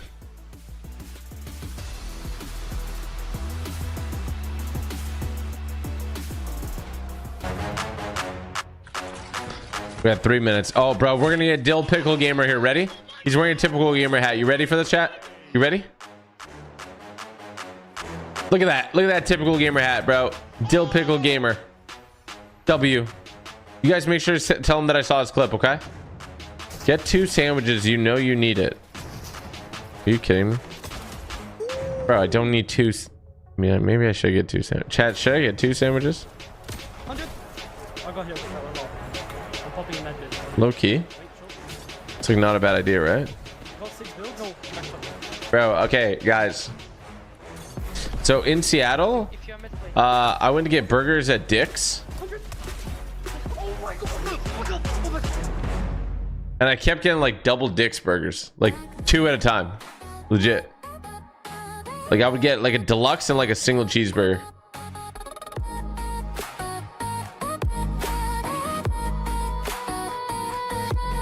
Yeah. So why is everyone saying what? I don't understand. Double Dick's burgers. Yes. Like, why are you guys being weird? What burger? Dick's Burgers. They sell burgers. I thought that was a sporting goods store. No, in Pacific Northwest, you got Seattle. There's a place called Dick's. They sell burgers.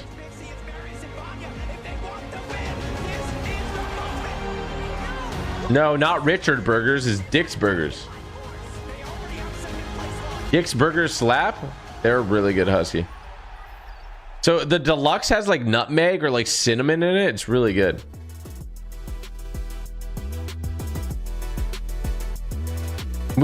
So we went once coming in and once coming out. We had to get the double Dicks.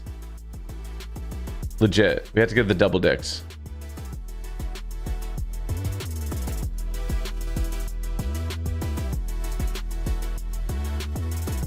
Oh, what is he doing?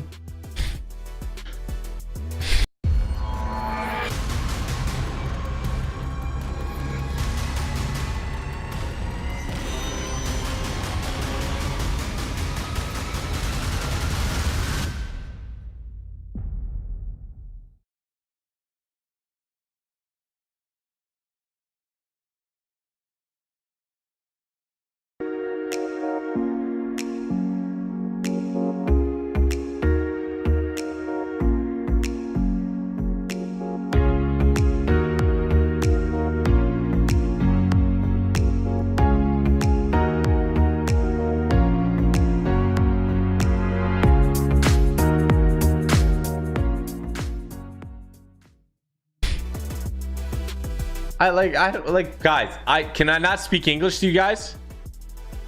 I did try the shake. My brother got the strawberry shake and I tried it. It's pretty good.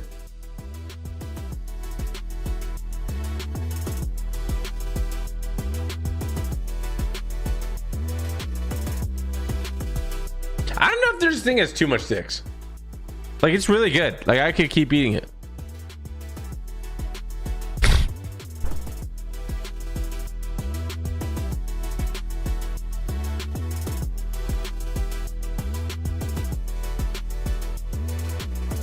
My ex-wife felt the same way. What the heck? She lived in Seattle?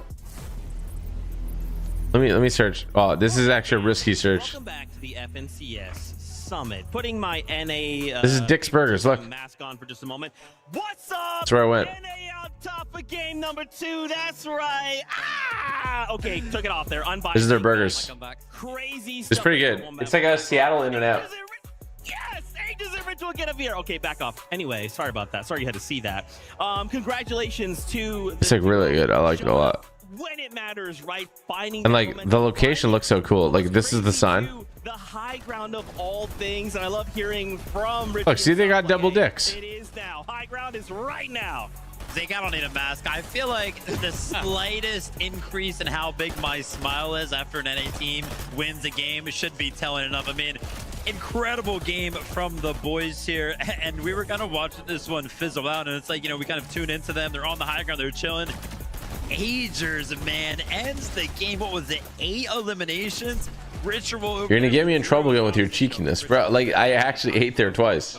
Known for, but Agers having a performance. Their hot dogs are good. Are they actually? Really, really nice to see these guys clutching up. That restaurant needs to be banned. Their name just sounds weird. Absolutely perfect. Took it at the right time as well. Something we've sort of spoken about throughout this weekend. That's just somebody's name. Take height is super important. If you take it too early, Do you want them to be called Richards instead? Took it a little bit too early. Had it taken off of them, but there's a point. Just open the stream and TG's already thinking about food. Ride it out to the end, and especially if you're a team as good as those guys, they are capable. I've had a couple of those, and then he waits 2 lines and he says burgers. In that interview, Pony, what are you trying to say, bro? He was the sort of surprise con from the East. Really, really great job from those guys. Yeah, that's not what you would want to hear, Yeah. right? On Okay, so if I say Dick's Sporting Goods, nobody bats an eye, but I say we have a listen in from that. I'm eating dicks, and you guys like, come on. Yep. Hello? I got blasted. Like, it's literally a burger place. I'm good. I'm med bombing. Yeah, watch this back while it's weak. Guys, Holding it, but be awareness for me. I'm grabbing his license. This is clipped, bro. There needs to be context. I'm 5-0-1. I'm good, Mats. I'm good, Mats. Yeah, hold. holding. You hold. Got it. Dead. 150. Holding. Hold. Guys, replace the word with like McDonald's, and it's the same thing. I'm down. Yeah, throw it. Throw this. Spray. Yeah, I know. They added a food truck in my hole because they think I'm a big back. Yeah, spray. Break. Zone. Med bomb. Look at it. Yeah, I'm staring. He's going up. They're like, that's a good comm. My GL Quintavious says that comm too. Come on! That's what I like to see. What's really interesting too, of course. Yo, wait, hold up. In that 25% on large orders. Should I make a large order? Dude, I would have to spend $70. That's like 50 US. There's no way I can. Come on, I mean, there's a way. There's definitely a way I could do it. Just watching them heads up is like, what are all the things that these teams are aware of? You kind of heard that he was calling out. That's too much, right? That's too much. Overdrive up with that, so they were fully aware of that. With that game right there, after a rough game, number 1, Agers and Rituals find themselves flying up the leaderboard, 30 spots to join the top 5. Oh my gosh, dude. Let's go. For Ritual and Agers. Yeah, really, really great performances, guys. I'm looking. I mean, we're seeing now the new first place on the leaderboard, Teeny and Sharp. We got to bring it back to EU, all right? That's what I'm here for. These guys started the game really interestingly. They actually lurked on Dharma Dimash, our ex-first place team, and took them out of. What are blueberry chicken bangers? Do you guys know what that is? Tournament. They've only just had one game prior to that, so it's like we are. Ew. They put blueberries in the sausages? And that is what they then continue to do for the rest of this. You order a deep dish from Gino's East, they ship frozen? You know, we're only 2 games in. Okay, let them cook.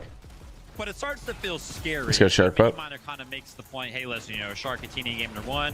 You guys got to make the most out of that. They did. It comes over to Wonky Land. They have a great game.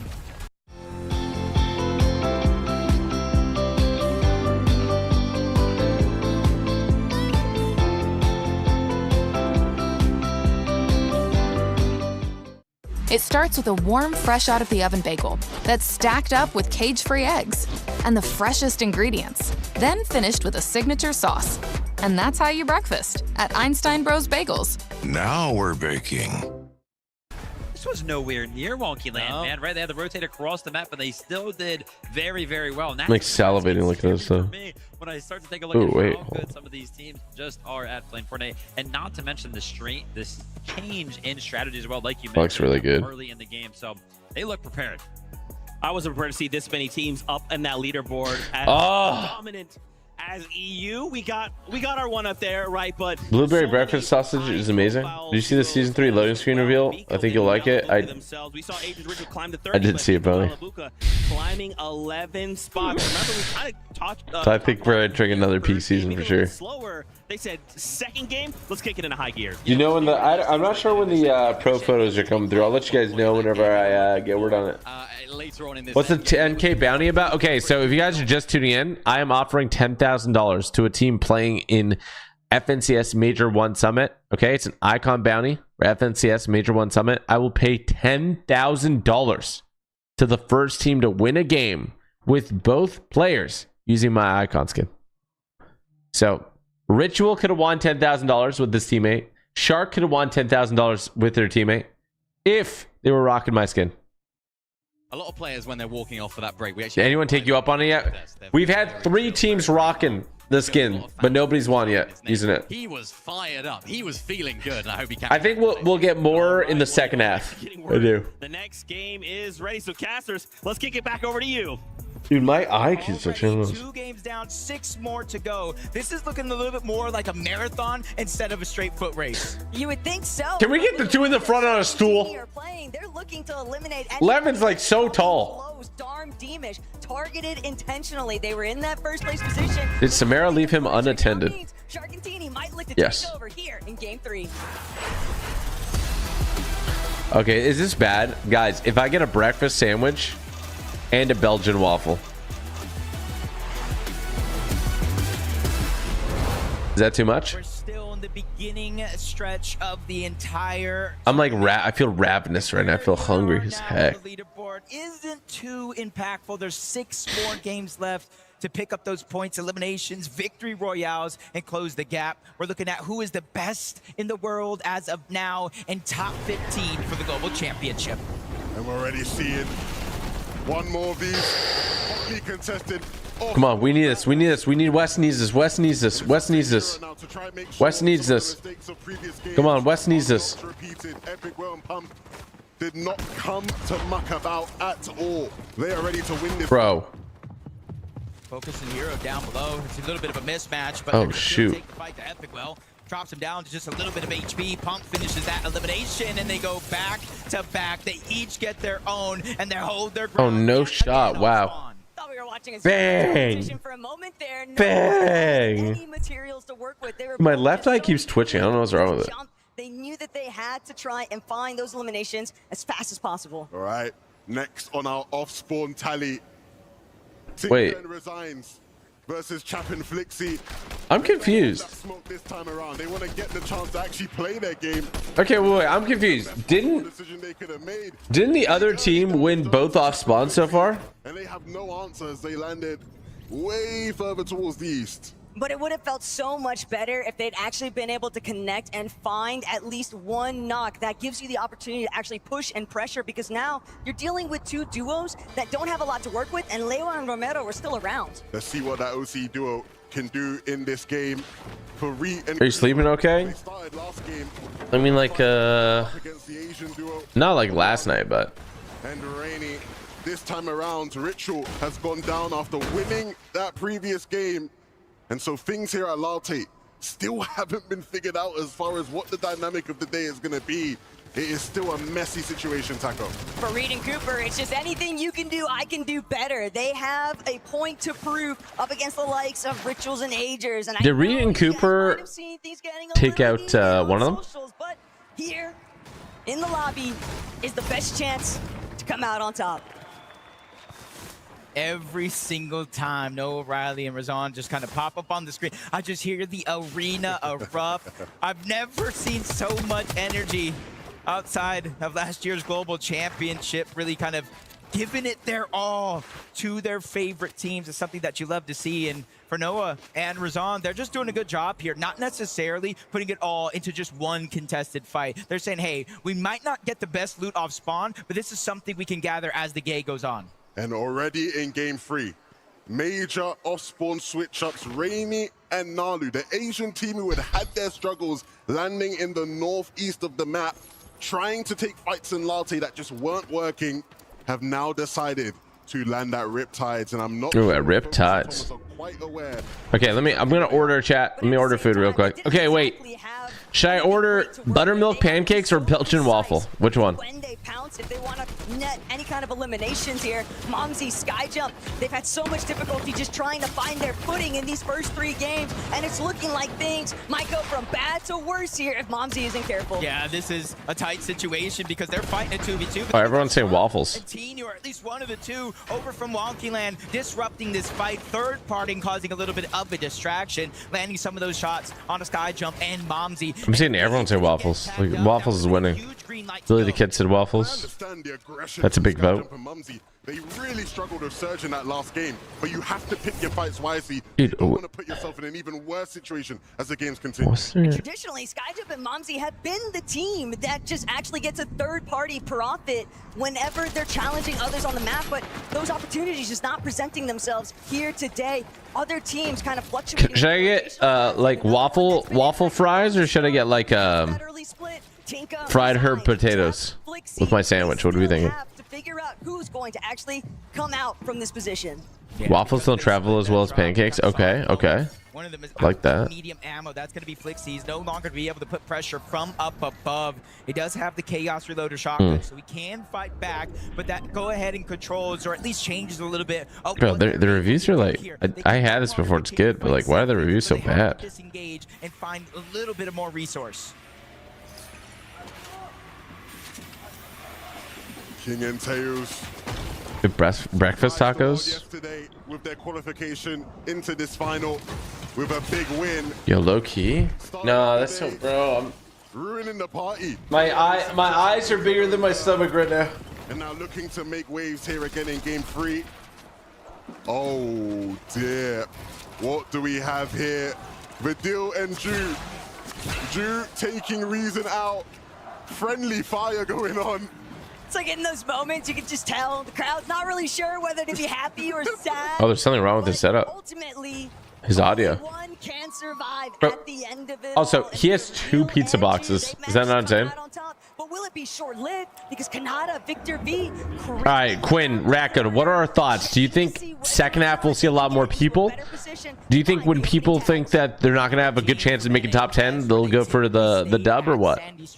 Like, what are our thoughts here? Of their storm surge on that region, they were uncontested, so a huge difference maker coming into the weekend, having 2 other teams land there. Games 1, games 2. Just order the whole menu mukbang. To flip the script, trying to get a lurk play. They probably heard the noise in the distance, and they're trying to go. Not only that, but Kanata and Victor V, they are so Dude, they're both trying to fix their headphones. teams just happen to get a little bit of leverage, a little bit of height, they'd have the chance to see that these 2 are out in the open right now because they don't want to make any sound. They can't really afford to toss out a build. They want to ensure that Ju and Vidil are completely caught off guard.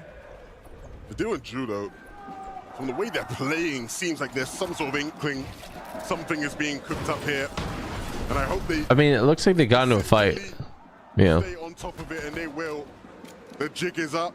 Kanata and Victor V will look to dip as they realize there is no free opportunities here.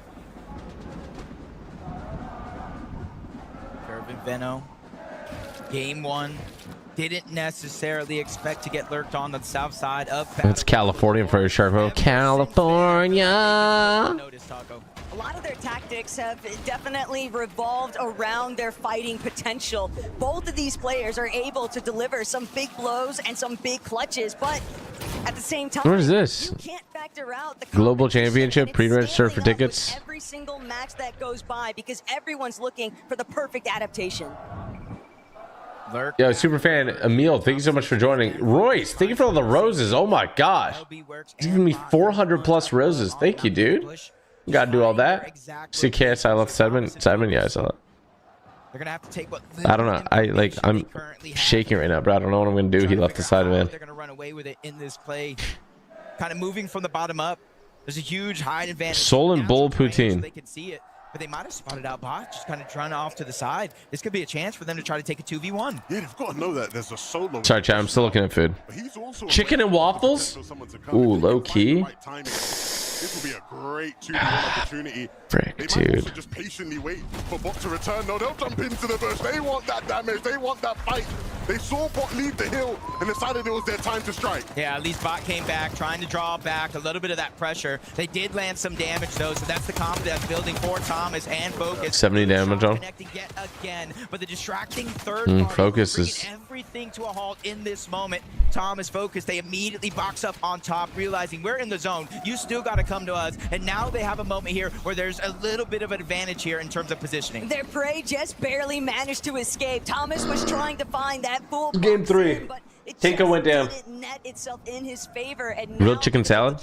Chicken and waffles are good. Battlewood Boulevard it's just going to be another delay, another slow down. And look, you kind of want a smoothie. Rather solid start when they've made it out of Rip Tides, but it's evident that they are on the hunt for some very aggressive plays. This was my fear with New Sanctuary. If the Signs and Chat couldn't figure things out between themselves, would things start to get messy deep into the storm? And that is what we're seeing take place here. They can't close it out. He's able to escape, but he will continue to hunt. It puts you just in a tough situation. Okay, so Resigns and Tinka died both times off spawn. Is that right? And now game 3, they got their landing finally, but the other team is pressing them in zone. So much time fighting and dealing with each Is that right, or am I wrong? Both of themselves in just worse positions, because even for Resigns, even if he makes it for the reboot opportunity, Cap Flixie, they're also still left in a world of hurt because so many other teams are going to look to try and hold them captive inside the storm. What plays it? Oli? Oli didn't make it to this one. He's in the next one. Last time we see Curve and Veno kind of lurk. So help me out. Why did the other team swerve if they were beating Tinka and them off spawn? Is it just because they just had a bad drop that one game? Has anyone won yet? Nobody has won using my skin yet. And is now giving Malibuca valuable time to heal up before they have to make their turn into zone. Hey, go Vico, go after all, and this is exactly what the young superstar needs to be doing. Malibuca on the ropes, and just like that, Vico able to turn it around. I mean, if these guys are going to come out fighting and Malibuca is going to come out swinging, it takes the pressure for Vico to deliver. But when he has to, he'll hit shots just like that. Darman Demish, a second chance in this lobby. They started the day on top. Their second place competition took them out in game number 2. And here in game number 3, they'll look to recapture that all right, first place position. Morning food. Just pulling it back to where things actually ended up here for Chap and Flixie, and Tyler just caught lacking, had no idea that there's still a team sitting around New Sanctuary. Yeah, Chase is already down though. All right, bang. Okay, ordered food. Oh, I didn't get coffee. Right. Should I get coffee? Before he has to pop any HP, and I like what Hobby's doing here. Instead of If a team wins and they're both using my icon skin, they win $10,000. I'm gonna give them $10,000. They get into the same box and realize, hey, there's a huge Lillyway! Did I pronounce it right this time? It's never happening. I'm just gonna call you Shelby from now on. Practically 5-5-5-2 on their next entrance for that rotate, so we'll see what happens next. But Pirabot Boyo, quiet start, a different strategy. It's very foreign to see these two not with a whole slew of eliminations already built up in their counter, but they have clearly devised a plan and a strategy that revolves very heavily around playing inside of the storm. You guys make fun of me for playing in the storm, huh? Make fun of Peterbot and Poyo, huh? How about you do that? Unfortunately for Pete, those players aren't going to come in, so there is a good chance we see another game where these guys are down and out. Chat! Lay off the caffeine for the bit. Try and jump into somebody's box. I drink caffeine every day. You think that is what makes my eye twitch? I don't think so. I've done it for a long time. The storm sickness happened at FNCS? Yes. This is the only decision they can make, but it's going to be one they're going to regret. Kanata goes down. Matt and Nicole were able to get that elimination, and these guys have been the Oh, magnesium? That might be it. qualify out of NA. They make some big plays. They make it from the upper bracket, and now they're shining. Is Clicks playing? Clicks and Higgs did not do well day 1 and 2. Victor V finds him so down in the depths when it comes to damage. Almost 400 overall. That's almost 2 full eliminations. Yeah, that's rough. Damage, and that's where it gets tough, because even if you're able to take down Cole, I'm not gonna lie. advantage 2v1, and this one's gonna be tough. Victor V can't even afford to stall. The Surge is just going to start ticking away at his HP, and for Matt and Cole, they've already gotten exactly what they were after. Sure, Vic's able to pick up the splashes, but what else? Should I get donuts, bro? What is it? No, whatever, chat. Chat, whatever, dude. I'm not talking to you guys. Whatever, chat. A great little lurk play. We've seen Veno do that many times over the years. and he did that as well in the NA final. Holy big back, bro. I summon Drill Master, apparently. That's what I do. I summon Drill Master. For one half of that stalled out engagement over by New Sanctuary, Flixie I'm warning. trying to see if they can change their Donuts. Samara can have some too. opening starts. Seems like it begins with Liam. Yeah, 35 below the damage threshold. Looked like Liam was going for the reboot. He gets denied. But you notice they went from barely below the damage threshold, getting that elimination, to barely above. So for Chaplin Flixie, when it comes to Storm Surge, they're not safe just yet. Even Agers now winning that game. Okay, I ordered the whole menu, chat. I got a whole feast coming. I got a whole feast coming, chat. It gets cut short, 151, and it's active Surge. Just ever since the start, when you're not able to fully survive that off-spawn contention, you're going to be left trying to play for the leftovers. And for Agers and Ritual, it's very obvious that this zone... Yeah, it's gonna be over for... any favors either. They've had to go cross-country, but Agers looking to get fraggy with it. Won't get the shots to connect, though. Oh! Oh! That team's rocking my skin! That team's rocking my skin! Oh my gosh! Wait, we might give away the 10 bands. We might give away the 10 bands. Who is that? Who was that? And Drew looking to do just that. Drew already started the game with one of them onto Reason, and they will look to quickly improve on their standings. Just 30 points so far, but plenty more to grab in this one. Yeah, almost 400 above the damage threshold, so they are looking good. No Twin Cringe. Curve and Benno, same thing. 5 elims, 900 plus damage. Gets cut short a little bit. As they kind of break through. Whole lobby should be rocking it. Yeah, I mean, we'll see what happens at lunch. Running in, getting greedy. They're playing very, very calculated. This might be where they fare best, though. They want to be in the thick of it because that's where they'll get the best opportunities to shine. Catching players off guard, trying to work their way through those low Shark and Teeny protected by the teams that are already boxed up a little bit higher up on height. And speaking of which, Shark Teeny already trying to get that little bit of leverage because they need to find a solution to being underneath the surge threshold. It's crazy. Even a team like this is low on surge. 130, 153. Storm Surge begins to activate every 7 seconds. Teeny and Shark will be stricken with 25 damage shield or HP, and it does not turn off until there's 40. Is it every 7 seconds? Isn't it every 5 seconds? 1, 2, 3, 4. But I swear it's every 5 seconds. Am I tripping? Avoided almost everything along the way. Acorn and Bolts. Oh, jeez. No opportunities to bring this one back. His body being carried away there by Jew and Badil. Shark looking to see if he could try to scramble, pick up the pieces, but as a solo with no HP, what more can he really do? He doesn't look like he has the answers to that question, Taco.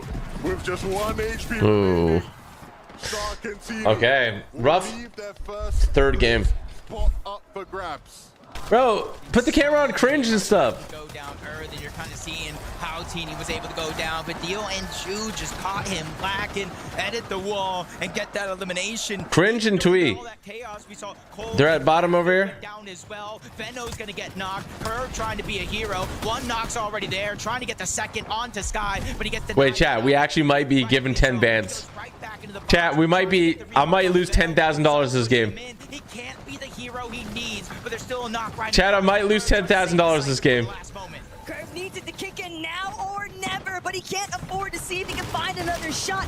Eventually, though, he might be saved just in the nick of time. But when you got 2 titans of the lobby, 2 major champions going head to head, now's the time to see who's really on top. 1 HP for Curve. Been able to save his teammate, but Sky certainly could. Scroll back in the game and back with a chance to make things happen. Curve with just 17 HP needs to tiptoe his way around, and he will be caught out. And so it's up to him now. No, Tween Cringe. Show them! Show them! Positioning. Pixie looking to do the same. Malabuka, Vico. We've seen how strong they've been so far today. 10 bands, this one Tom Ford suit. Oh, bro, it's me again. I'm on the screen. Look, Typical Gamer icon skin. Go buy a knife shop. Code Typical Gamer. pressure has just been put on Malibuca's shoulders. 132 points. They're so close to the top of the leaderboard, they can taste it as he tries to steal another one away. But that one's going to go to Momsy. The flank comes in. He doesn't hear it. Swizzy and Pixie take him down. Swizzy and Pixie are primed and ready. They are just looking back, spraying. Wait, actually, chat. We're down to the last 30 players. That are just a little bit too late to the chat. fight. And now Pixie, Swizzy with the damage. Oh my gosh, they're still alive, chat. They're still alive. They can make their move towards front side. If these guys can rise to the occasion today, it would oh my gosh, chat. They might win 10 bands. They might win my $10,000. Madness ensues. Drew and Vidil, they are looking to take this game for their own. They don't care who's in this lobby. They want the high ground, and they. Oh, Peter Bow went down. But that is just for now. They have. Dude, Cringe and Twee, look at that. They're running through the lobby. They're running through the lobby. There is a good chance they win this game. They have multiple refreshes down there. Oh my gosh, chat, we might win FNCS. And disrupt everything they have going on. You can tell though from the way they're playing it, they don't have the materials, and so the chop will come through. It's Cammy, it's Hari. We've seen them do that. Oh my gosh. Oh my gosh. But this is a spot that Vidil's been in so many times already, and now here today, Vidil. Oh my gosh. But his shield is so low. Dude, it actually, they're in the top 20. Oh my god, chat. Down the hill, trying to see if he can get out of sight. Pablo has fallen. Chat, I want them to win, right? Right? They got another refresh. Oh god.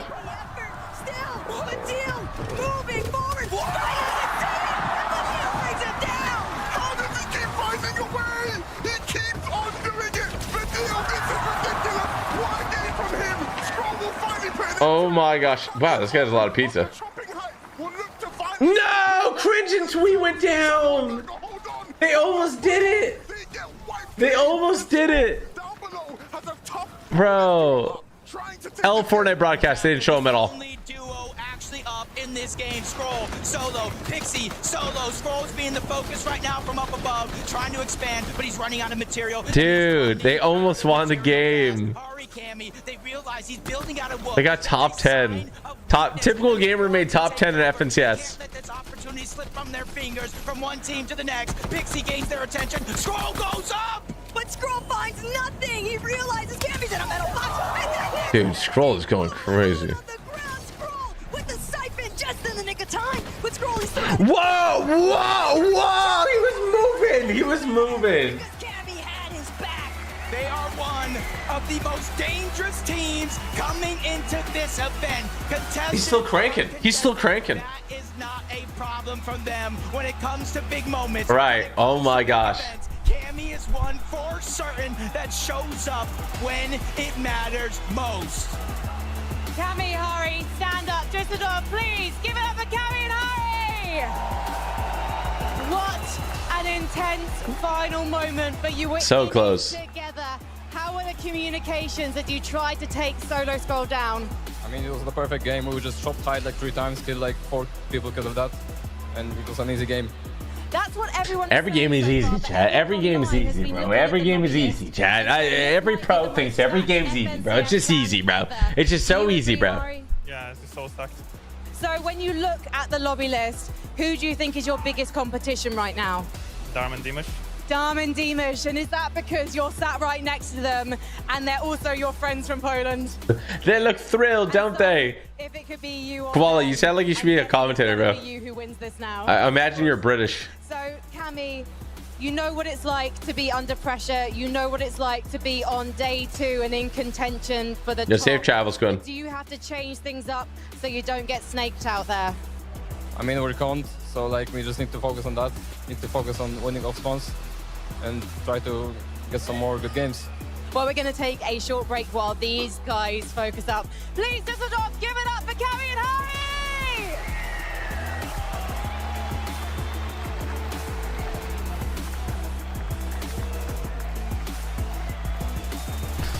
Bang, bang, bang, bang, bang, bang. Okay. Okay, wait, actually, we got to see the... Guys, ready? Typical gamer hat, you ready? Typical gamer, you ready? Bang! That's my goat right there.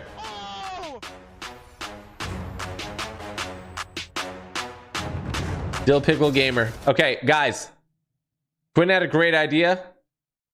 Help me out here, guys. You ready? Wait, let me undo this. Okay, chat. This is it. Tag your favorite pro that's in the tournament right now. Tag them on this tweet. We need to make sure everybody knows for the second half of FNCS. Tag them, chat. Tag them. Tag them.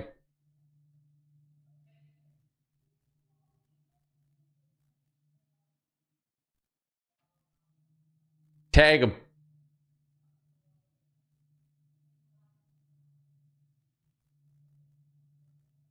Yeah, tag clicks. No, don't tag clicks. He didn't go.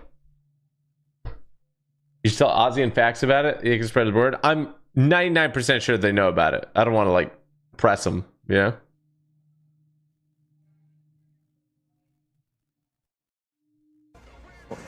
Who else got it? Just you. Nah, I don't think it was just me. Are you about to leak it?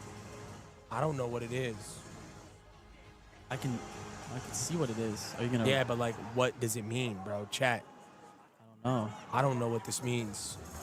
Oh my God, I think I know what it means. June 26th. June 26th. Oh my God, chat. Pro-Am? You think it's Pro-Am? Fortnite handed this to Faxity, and it says June 26th. And is it a 4-leaf clover? Wait, chat's saying Aussie got it. Aussie got it. Pro-Am maybe? Pro-Am? Pro-Am invite? Is it a Pro-Am? I don't know. Boop didn't get it.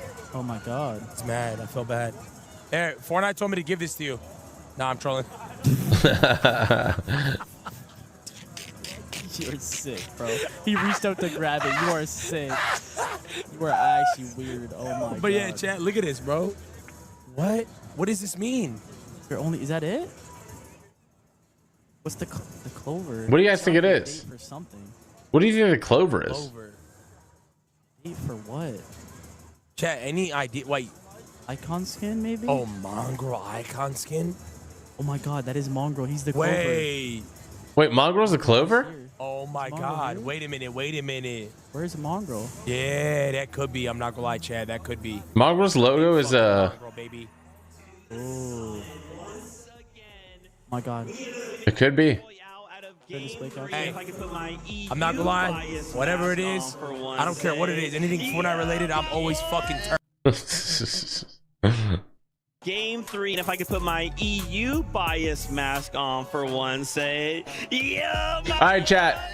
Tag your favorite Fortnite pro that's in the tournament, chat. I heard you repping NA. What, 1 match ago? Literally last match? You think you can just switch up that quickly, Z? Yes, I can. Oh, sorry, I left the EU bias mask on there for I sent out your bounty to the OCU group. Let's go. On whoever wins. I just want everybody to have a great time. Shout outs to Cammy and Shari, rather. What an incredible game. Packed with eliminations, packed with high ground, packed with pushing other duos who are trying to take high from them out of the way. Classic Cammy high take right here. Looking back, chopping it. Oh my gosh. Sneaking in the backside of this zone as well. All of that LAN experience that Cammy has paying dividends for him right now. The scroll high take was almost crazy, but they held him off to Carter. And what they did really well here was they took height at, again, the right time at the right way. I love seeing this from Cammy and Hari. Now bumped up that leaderboard, but oh my gosh. So Sky and Scroll. Wow, wait. Sky and Scroll is on top, bro. What? They're so consistent. For playing very well mechanically, for getting those eliminations, but now Cammy paired up with Hari. I'm seeing much more confidence. I'm seeing them pushing. I'm seeing them play for height, get those eliminations, and you know, it's working incredibly well. I don't know if you saw what I saw. Sky and Scroll have suddenly broken into the 200-point threshold. Oh, wow. Finding that second place against, obviously, a solo situation against Cammy and Shari, rather. Wow. This team continues to do it. I don't know how they do it, but Scroll, if we're gonna put Scroll in solo clutch situations, I'm down. I'm down. Look, I'm down to put either of them in solo clutch situations. Scroll game 1 got 52 points as a solo. Oh my gosh. Clutching it out, but the best part is Sky is just as capable. Dude, at solo clutching. why is Scroll so good? Finals, he had the 3rd most solo clutch. TGX bolts for land? Yeah, you're gonna have to ask bolts, bro. They can play as solos. They were the most consistent team on EU going into those finals. Sky and Scroll have everything to take home this competition. What a shot that was, though. Unreal. There was a moment just before that as well where Sky was down and Scroll waited. He almost used Sky's down body as bait. For the player that was coming up to take them out and continue that through. So that combination of not only mechanical ability, not only calmness in those endgame situations, but just how can I make the most out of this endgame in our current situation? There's a reason why these guys were favorites going into this weekend, and it's looking very, very good for the Sky and Scroll lovers out there. What's crazy too, using the body as bait, that was actually against the deal, right? The deal running through as a solo. We could hear the crowd going crazy. Even the deal could begin and finding these eliminations, I mean, it's not St. Patty's Day, so I feel like it's got to be Mongrel now. Is crazy. Yeah, and it's what Vidil's been doing all season long. He's had this sort of like solo clutching prowess, this sort of second wind, if you like, when it comes to solo clutching, because seemingly in every single tournament that he's playing in, he's having these amazing solo clutches. And on a stage like this, in this sort of format, getting those extra few placement points, getting those extra eliminations to Carter is going to be crazy. Look at that leaderboard, dude. They're bumping themselves up the leaderboards. Remember, Vidil back in 2024, he was the best performing duo, German duo alongside Reason, now paired up with Ju. Dude, crazy placement points on Scroll and Sky. On home turf. I'm excited to see if they can continue that momentum forward in the later matches today. Teeny Shark, 2nd place, but Chino and Pablo Wingo up 4 places. Mini Minor, this 2nd place. I mean, honestly, Sky and Scroll aren't that far away, but they are trying to make a statement, right? They're like, hey, you're doing good. We're going to stay very close by, though. Yeah, it's where Chino Pablo operate. This is exactly where you want to have them. These endgame situations, hip to hip. If you looked at the drop map going into today, you'd almost write them off. That sort of triple contestation. Contestation. Endgame situation when they're in these low to like mid ground layers, they are just almost so in sync together. They're playing off each other so well, and this is something that we spoke about. Look at everyone using the Chaos Reloader. So OP. We're gonna have a lot of fun, and that no, you see cringe. That was Pablo and Chino, as if you looked at their expectations from 20. They're rocking my skin. No, they got bodied. They were doing so well, cringe and Twee. But then they were one of the best trios in 2025. So going into this year, their expectations have been significantly high, and they have not disappointed, performing at the top at the EU Major Finals, and now once again I'm gonna go to the bathroom quick. On an international stage here at the Major Summit. They are meeting those expectations currently, but we still got more games to play out. I'd love to go back to the standings really quickly, right? I want to see that 2nd page.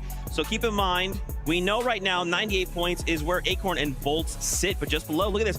Cammy, Shari up 32 places, a single game difference. And look, just right behind, Focus, Thomas, HD, Akira, Karama, so many names. Guys, this competition is still very much alive. Obviously, we've had a few games, but it'll just take a single game to change everything. Oh, absolutely. And when Shari and Cammy actually switched up their drop spot towards more of the northeast side of where they're originally landing, I had a few questions. I was like, is this actually going to be the right move? Is this going to be the play that they want to make, particularly with all that contestation going on around them? And the first 2 games, yeah, it wasn't great, really. They weren't able to show us what we know they can do, particularly Cammy, known as the land goat. This is the area in which he is known to operate very well. And for those guys, moving up in the standings after that 1 game is absolutely crucial. But in an 8-game format, Casper, it becomes very difficult because you have to continue then to do that throughout the day. Yeah, Cammy on EU has been a player that's kind of been known to stay ahead and adapt incredibly quickly when there's a new season, when there's new strats, new metas. Cammy is going to be on top of that.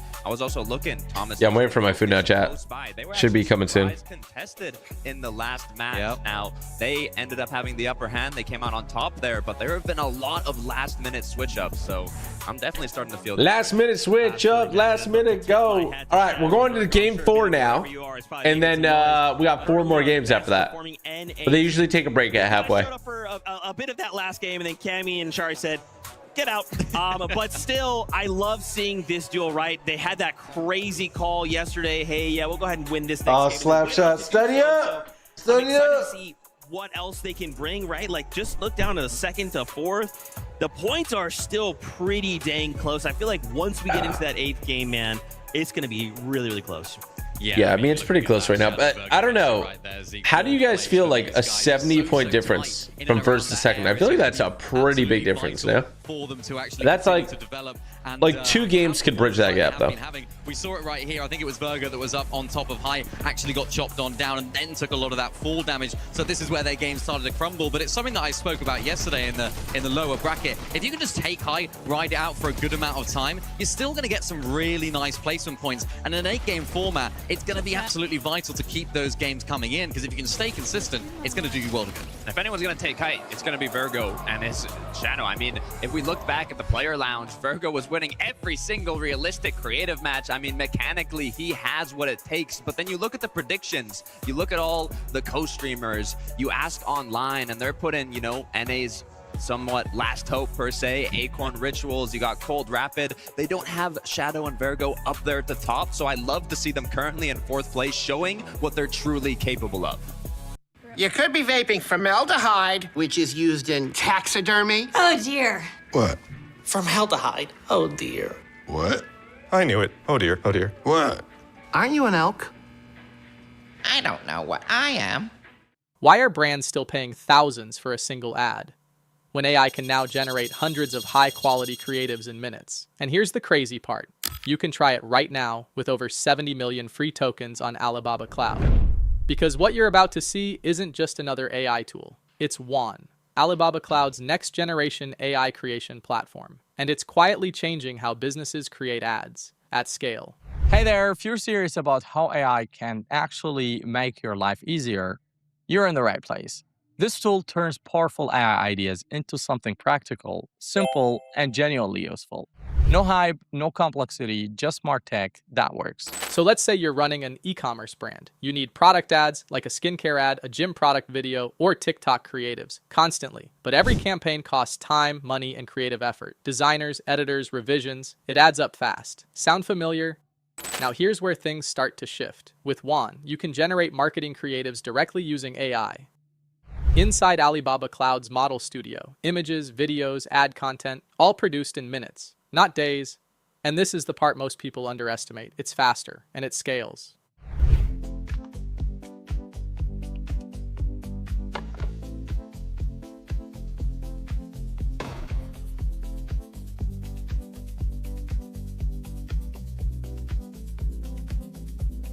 Now imagine this. Instead of creating one version of an ad, you generate 50 variations, different styles, different messaging, different audiences, all at once, and then you test them instantly. That's what advertising at scale actually looks like. Not just automation, but intelligent creative production. And here's where it gets even more interesting. WAN isn't working alone. It's powered by Qwen. In fact, Qwen is the #1 most downloaded open source model, which means better outputs and more reliable ad creatives. So when you're using WAN, you're building on top of a seriously powerful AI engine. Now let's talk cost, because this is where things really stand out. Traditional ad production, expensive. AI tools from competitors, still not cheap at scale. But WAN delivers high-quality output at a fraction of the cost. So instead of spending thousands on a single campaign, you can create, test, and iterate without blowing your budget. Let's break this into a real scenario. Say you're launching a new product. Normally, you'd brief a team, wait for creatives, revise, and launch. That could take weeks. With WAN, you generate visuals, ad copies, even short video ads, all in one place. You tweak, regenerate, and launch faster. Speed plus volume plus quality. Now here's another use case. You're running ads across multiple regions, different languages, different audiences. Normally that means duplicating effort. With WAN, you generate localized creatives instantly, tailored for each market, without rebuilding everything. And this is where Alibaba Cloud ties it all together. WAN isn't just a tool, it's part of a full AI ecosystem. Everything runs on Alibaba Cloud, from generation, to storage, to deployment at scale. So you're not just creating content, you're building a system that scales with your business. Now let's be real, there's still a learning curve if you're new to AI creative tools, and you'll need to experiment to get the best results. But the upside? Massive cost savings, faster production, real scalability. So who is this for? Marketers trying to scale content, e-commerce brands running ads, businesses automating creative production. This is where WAN fits perfectly. Because we're moving into a world where the companies that win aren't the ones with the biggest budgets. They're the ones who can create, test, and adapt the fastest. And WAN is making that possible. Right now, you can try this yourself. Alibaba Cloud is offering over 70 million free tokens, plus access to 80+ cloud products. So you can test this right now with 70 million free tokens. If you're running ads, this is worth trying. Alibaba Cloud really is everything you need in one powerful AI cloud, and WAN is a big part of that future. Check the link below to try it. And if you want more videos like this, hit subscribe. I've got more coming. Dude, and I gotta see it. I gotta say, will we see pros wearing Jogo jerseys at these events soon? We don't have like, is this a rip, bro? Oh my gosh! We are really starting to heat up, right? So many duos are starting to come online. I think they're all thinking the same thing. I think if you see Oli up there, that's what we want. For this title, and also, Minnie, we can't forget as well, top 15 auto quals to global championships later on, but this is a global champion, right? He's trying to prove, hey, I won that for a reason. Yeah, and this is a team that have sort of played against, with their backs against the walls for a lot of this year and a lot of this season. And, you know, it's kind of surprising coming out of that global championship where Swizzy ended up winning and Pixie, of course, came second. So I think this kind of like one-day format actually hinders them a little bit because this is a team that are really good at... So how many North American teams? So we got Acorn and Bolts, Rapid and Cold, they'll have that halftime break, Ritual and so Agers. expect big things from them in the second half as well, but a really solid start from them there in second. Virgo's fourth. Anything Bam. can stop Swizzy. I mean, tragic end to 2024, came right back in 25, becoming a global champion. Got here a day before his tournament. No Wait, Shadow Virgo NA? Was unable to make it through, and then in the first match at that lower bracket, all it took was one game. They took home the win, qualified themselves to today, and you know, now hopefully He's NAC? Why do I think he's Europe? It's because so many people with V's are from Europe. Bumping themselves up this leaderboard. I'm excited to see if that continues. I think it's really funny too, because like if you think about it, game number one, or day number one rather, you got to play 6 games and be the top 25. So he's like, okay, do I play 6 games and top 25, or do I just drop down in the lower bracket? No, Clixy fan, we don't ban people with low IQ, so you're good. That's true, but in my headcanon, that's absolutely what happened. Vidil as well in that last. You play with Virgo, Romero with Noah? Yeah, I remember that. Right, kind of being used as bait there, but by himself, I mean, dude, he looks so good. You're on the best sellers list in the item shop. Where am I at, little man? Eventually, kind of had to play this out as a solo, but he looks good. Oh my gosh, Charlie! Crazy. Everyone was hyped. They saw them on hype. They saw the stars aligning for Ju and Vidil. And this was the moment where it all came crumbling down. But remember, Vidil here going up against arguably the best team in the world, especially in this domain in the low ground situation. Only on 4 HP. Absolutely cooking. And this is what I talked about earlier. Scroll, that thinking ahead, 200 IQ play, waiting for Vidil to go ahead and find that finish. I think he did get the points for it. That's a really nice solo customer. Yeah, I mean, being on home turf, having the crowd cheering your name, roaring for your success, I'm sure it definitely plays a big part, but the deal is one. Chat, you guys didn't say, no, chat, this is your fault. You guys didn't say, oh, why don't you order something for Samara? Like, come on, chat. Samara, let's get mad at them. When do I ever only Samara, let's get mad at them. Yeah, we're mad at you, chat. Us, we're mad at you, chat. Chat, we're so mad at you that you didn't think of Samara. We're so mad at you, chat. The job's not done. I had to keep pushing on chat. forward. But I'm so mad at you. The call right now. Casters are ready. The next game is ready. So Casters, I put curing hepatitis C on my today list. Epclusa treats all types of chronic hepatitis C with a 98% cure rate. Epclusa is 1 pill, once a day, for 12 weeks. If you've had hepatitis B, it may flare up and cause serious liver problems during and after treatment. Tell your doctor if you've had hepatitis B, liver or kidney problems, HIV, and all medicines and supplements you take. Taking amiodarone with Epclusa may cause a serious slowing of your heart rate. Most common side effects include headache and tiredness. Ask your doctor about Epclusa today. Quality cuts that were raised right from Texas ranchers with 100 years of experience. Taste perfectly marbled Angus beef, the Hartley family tradition, and see how we're bringing more local flavors from Texas folks to Texas forks. Over to you. You know, I like the way Zeke just said that. I did. I said get 2 seconds. Simmer, I did order for you. I got you waffles. 70-point lead, but it's exactly I did. I got you a waffle. left. Job's not done.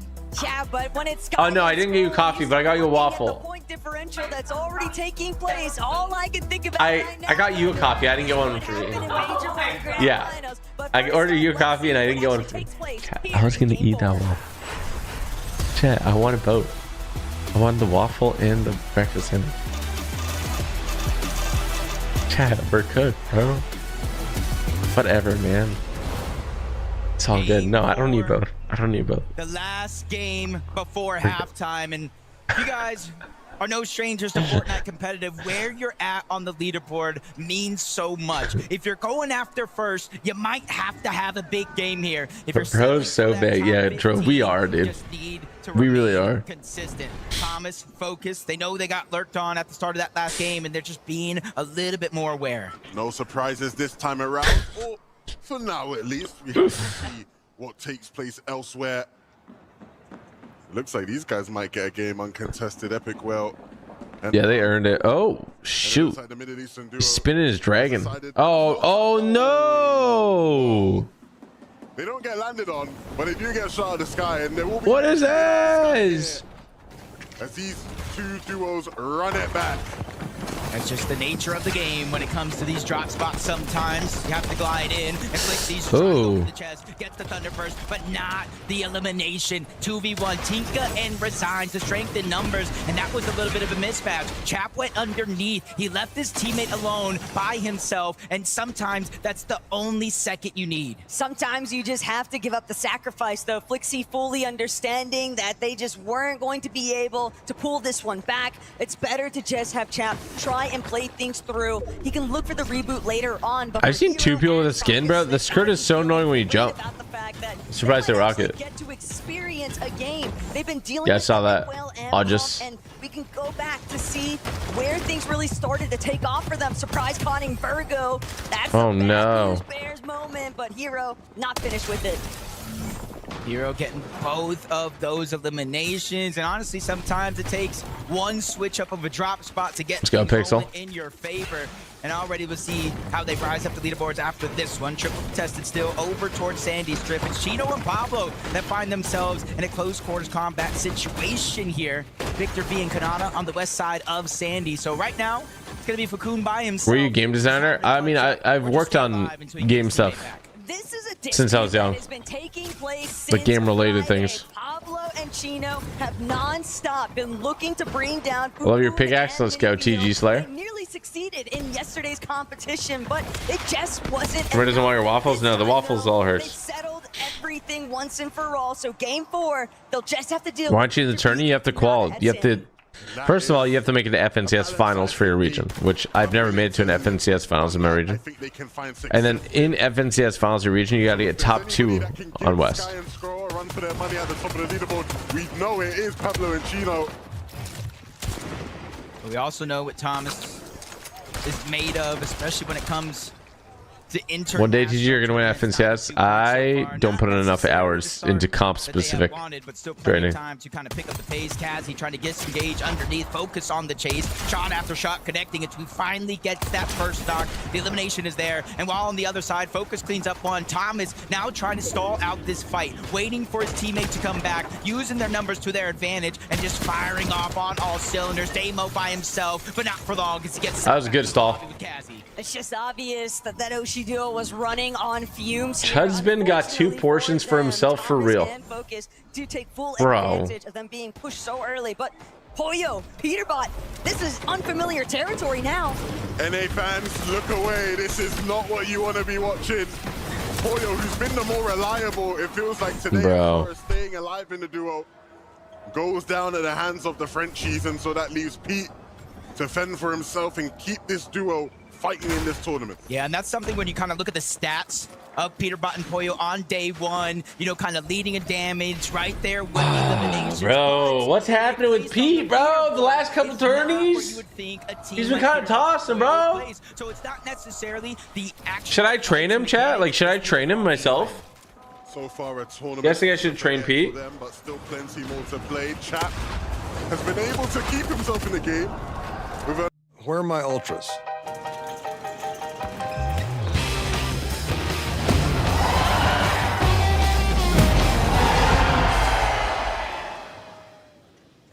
Ultras on me. Now it's time to blow your minds. It's just like, wow. I am amazed. I killed it.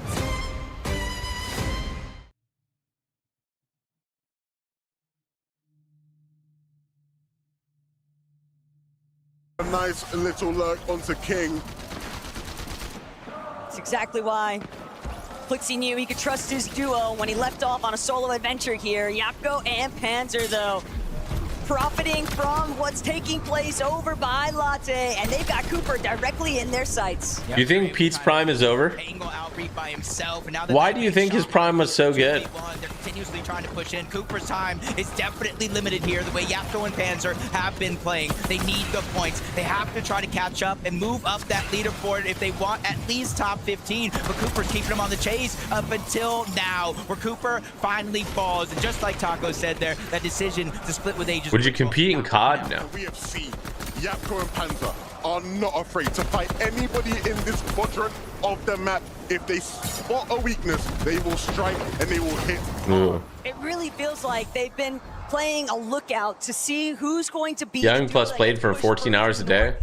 He's been playing like a lot of like Valorant and stuff, right? And every single time, whether that's been Ritual and Agers or whether that's been Reed and You Cooper, think he's just got to get his grind back or what? What do you think, Slime? Pete's prime is over because he always has TG on his mind due to TG being his nightmare. You cannot sleep, eat, focus, or anything because of you now, TG. I feel bad, dude. I gotta, like, you know. Moments where they like to get aggressive, try to find eliminations. And then moments where they play passive, just like this, lurking. We know these teleporters, a lot of teams like to traverse through, avoid all the chaos that goes above and on the island, but sometimes it ends up being one of those plays where you run into nobody throughout the course of hiding down there. It looked more like they were set up, banking on someone actually taking that ascender directly down to them, obviously hoping that they could get the advantage off the right side peaks, but Cringe and Twy, they'll be the closest to it. Whether or not they actually take the bait, though, that's a story left to be settled. Okay, the food's here. I gotta go get my food. I'll be right back in a sec. Tell me who do you think is gonna win this? I think it might be the team at first, honestly. I know that's like... We've seen them win. I'm gonna come back and I'm gonna look different. So give me a minute, I'm gonna look different. The question does become, when this team faces a challenge on this stage, can they rise to overcome it? But what really makes things so exciting is that we've seen EU challenge Sky and Scroll before. You can never count yourself as safe, even when the match looks promising, because so many teams like Swizzy and Pixie all just kind of nestling in to these tucked away positions, utilizing every bit of terrain to their advantage. And I think in the case of Swizzy and Pixie, they've almost been counted out by many, many people watching, and understandably when you look at how the year has gone, but that is too much talent to count out. Speaking of talent, Big Cold on the screen, picking Iomzo up, and 4 Fields is not the spot you want to be fighting these two. This is their comfort zone.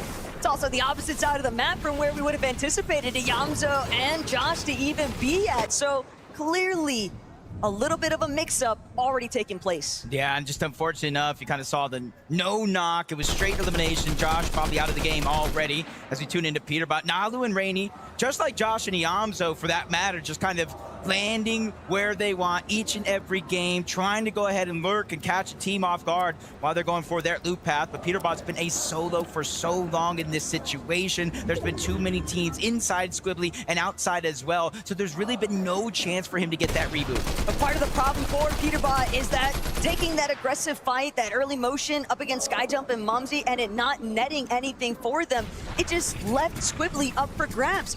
And the moment that Team see real estate, they're going to start moving in. That's exactly what Rainy and Nalu have done. So Peterbot, he'll have his work cut out for him in terms of getting the reboot for Poyo in the first place and making it out of Squiggly Shores. Aegis of Ritual, making their rotation on over. Typically, you kind of see them use the long launch pad towards the backside of Latte Landing, but Yapko and Panzer actually ended up using it. I'm not sure Aegis of Ritual know they're there, and I'm not sure Yapko and Panzer are even going to try to dive down on them. Both of these teams need to get into the zone before they're eaten alive and damage being taken. Far too far and away. It's the render distance that's just working to their advantage. They are gliding overhead. Aegis and Ritual, there's not really a whole lot they can do about it. Guys, they know they just Vera got won't to keep stop calling me a moving forward fatty. into the next zone. And she's not eating the waffle, chat. It's over for me, Don't see dude. Epic Well anywhere in sight. And this is a situation that might make you a little nervous if you're Epic Well and Pump. You've been performing decently well throughout the course of the day. Almost in contention of one of those global championship spots. Then you run into Vico and Malabuka, and in the distance, there's a shark in the water. Him and Teeny lurking like we know they can. They go ahead and let at least one of those. Wait, did I miss my skin? What did I miss? No Pump is here, or they just trying to. What happened? Duo of Vico, Malabuka. They're returning back. They want to fight. They know this is a chance. Who's wearing it? Shark and Teeny. This is a 2v2 we all want to see. Who's wearing it? It's one that will be interfered with. Pump takes Malabuka down, and that just helps Sharkantini, and it gives him a bit more breathing room to stay in this game as well.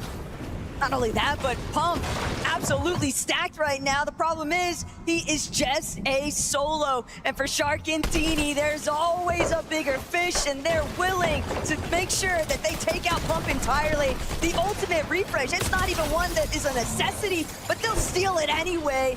All of that loot that once belonged to Malabuka now straight in Sharkantini's inventory. 2 is better than 1, especially when it's Sharkantini. Yeah, but these fights right now just continuing Go on all carpet. around the map. Go on the carpet. Rapid, looking to get aggressive, probably just going ahead and being okay with just getting damaged. Shield gone from Boko, shield gone from Cringe. Some shots did connect.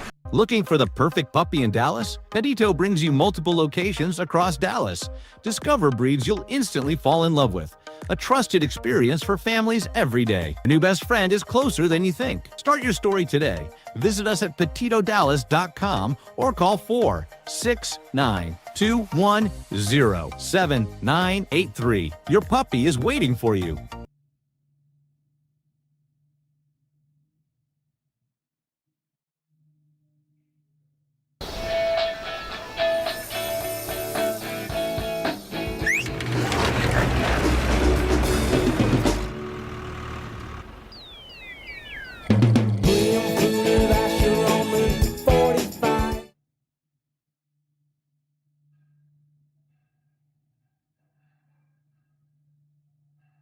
But instead of getting greedy for Cold and Rapid, the game plan for them is simple. They don't need big game eliminations. They're just trying to get Surge. Prince was wearing your heist version W. And then move into the zone. They don't want to get caught in all the chaos. They don't want to get caught below the damage threshold and control over their game taken away. They might not have a choice though. Based off where we last saw Chino and Pablo, they might be able to get some decent tags into Cold and Rapid along the way. But Darm and Deemish, Carb loading for a run? a very promising start of the day. Cut I'm gonna run a few miles there. because of losing some of that momentum off of early eliminations in game 2. Sharkantini trying to do what they can to shut down some of their EU comrades, but Deemish and Darm never count these guys out. They'll take their time farming it up before they get involved. We're already seeing a couple mythics in play as well. Thomas, the Iron Pump, you saw the Chaos Reloader there. There's Drew and Vidil from their drop spot. Kind of see them instantly edging towards the zone. 418 above. Even without elimination here, you can see they're being consistent when it comes to that damage. And everybody on I should have worn this hat to Dix, you're right. slowly but surely making their way in, and they have to be quick because right now, Okay, I need to show you guys the sandwich. It is going to move into a 2 after this, and then Okay, a is this a 5. little crazy? Positioning has to be perfect. But there's so much else taking place. Peterbot with the comeback. This is exactly what he needed. A single opportunity. Everybody's better than Peterbot until it's time to be be better than Peterbot, and QNDX, it looks like he might just find out. And this could be the moment right here, not just for the eliminations. Samara said you also got a sandwich. Samara, do you want half? They at least have some loot. But again, I said the 5th zone, it moves to a 2-tick. Peterbot could no longer stay over towards Humble Hills. Yes, Samara, do you want half a sandwich? Closer and closer towards the zone, but this could be his goal. Samara, do you want the full sandwich? Just like that one there, QNDX gets caught off guard. Peterbot pounces and gets the elimination, but it wasn't easy. It does turn into a 2v1, and Phantom takes the sacrifice. And this is the Peterbot we want to see, sniffing out opportunities. Icon cosplay, where's the masked bodyguard one? I need to get that made. Really do. Can he get Poyo back in the game? If not, can he give us Didn't bro already eat? No, this is the only time I'm eating. Humble Hills right It's now. like an egg sandwich with bacon. Traffic running through. Ari down below. Don't see Cammy anywhere. Nalu and Rainy, they have no choice but to play aggressive here. 147 below the damage threshold, but that first shot is going to slow him down. God, I thought Samara was still asleep. I really did. Nalu hits a haymaker on one side, but another one breaks into the box. Now they're scrambling. Back to the lobby they go. Darman Demas, a strength in numbers is real. You hit hard, we hit harder. Darman Demas cannot be toppled right now. The best part of it all, I don't even know if they realized that Ari was still there, but Chap, Flixie, this is what they needed. They bind Poyo off of the reboot, and Peterbot might just go with it. Fortunately, Flixie's down yet again, but Chap has closed it just enough to revive his duo. Now they get an opportunity here. They Maritime, it's 10 a.m. by the zone, but look at the extra heals they were able to get. A mending machine not too far by. That was a huge success for Chap and I went to bed at like 3, and then like I woke up at 7 a.m. Like I feel like I got flashbang, you know? So like I'm not in the right mindset. Doesn't matter though, everything that just took place for Darm and Deemish has steadily fizzled away in moments. It seems so promising. You get the refresh, you get the abilities, but they're just so below on Surge. Just took too much damage in the exchange overall from Rainy and Nalu, and it's apparently left its mark. Okay, I don't know if I could eat the waffles too. Rotation to make I don't know if I can eat the waffles too. It's not going to be any easier for some of the teams in the zone. But for Dom now, as he makes his journey in, still plenty to do. Curve won't be able to. I'm not gonna lie, I was pouring maple syrup on them when I said that. I'm not gonna lie. Now, and he does have a pathway to rotate. I was legitimately pouring maple syrup on them when I said that. I mean, it's rare to see Curve all alone in situations like that. Oh, that's what happened. Panzer happened. You know, you probably wish me look away right there. I really do. Tough.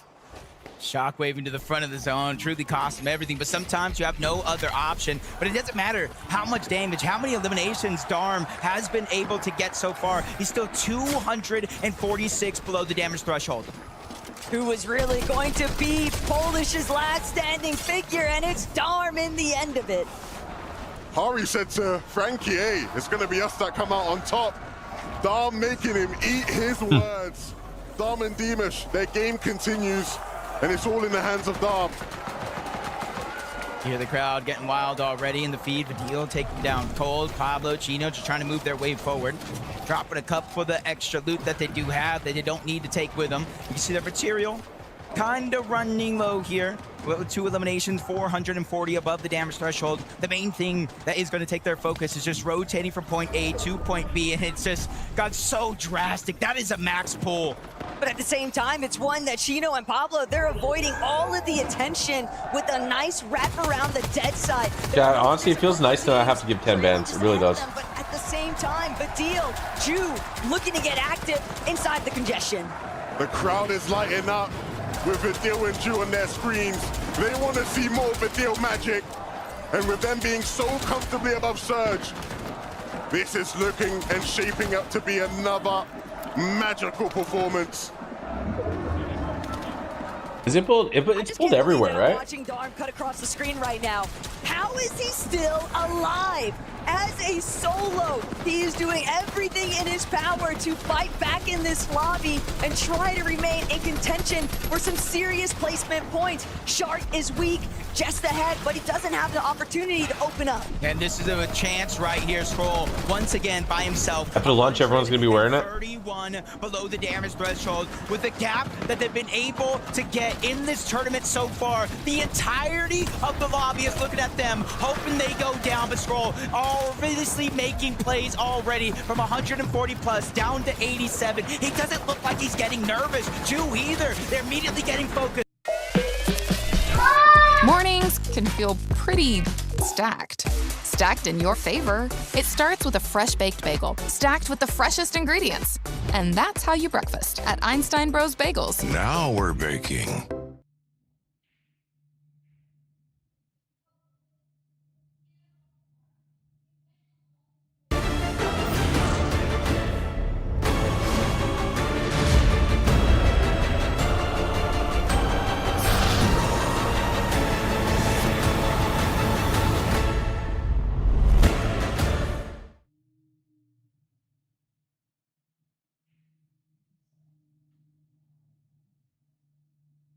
Forced to back up, 171. He just needs to surprise this, and that's going to be step one. But it's more than one team. It's more than one player. They're all focusing in his direction. The entire lobby is staring him down, and he won't be able to withstand it. But Darm still going. He got a little angry.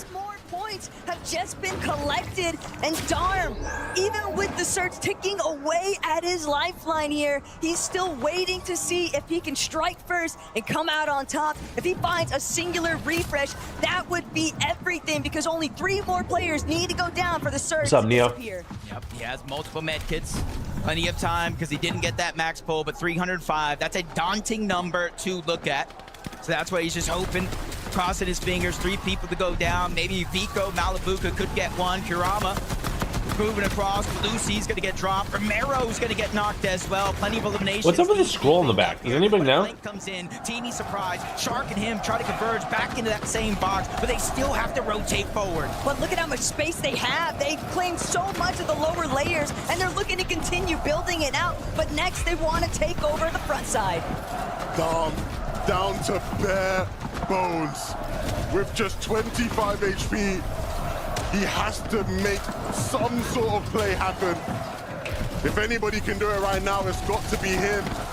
Shark now has lost Teeny, and we know he has his eyes set on any of these weakness. Darm goes down, and Shark now takes over as the solo we will watch. Trying to make something happen. How'd he even make it out? Why he's kind of looked at as one of the best individual player in EU as of now, but if you look up, you see it in the clouds. It's Vico, it's Malabuka. We know what they could do on high ground, and it doesn't look like any team as of now is looking up.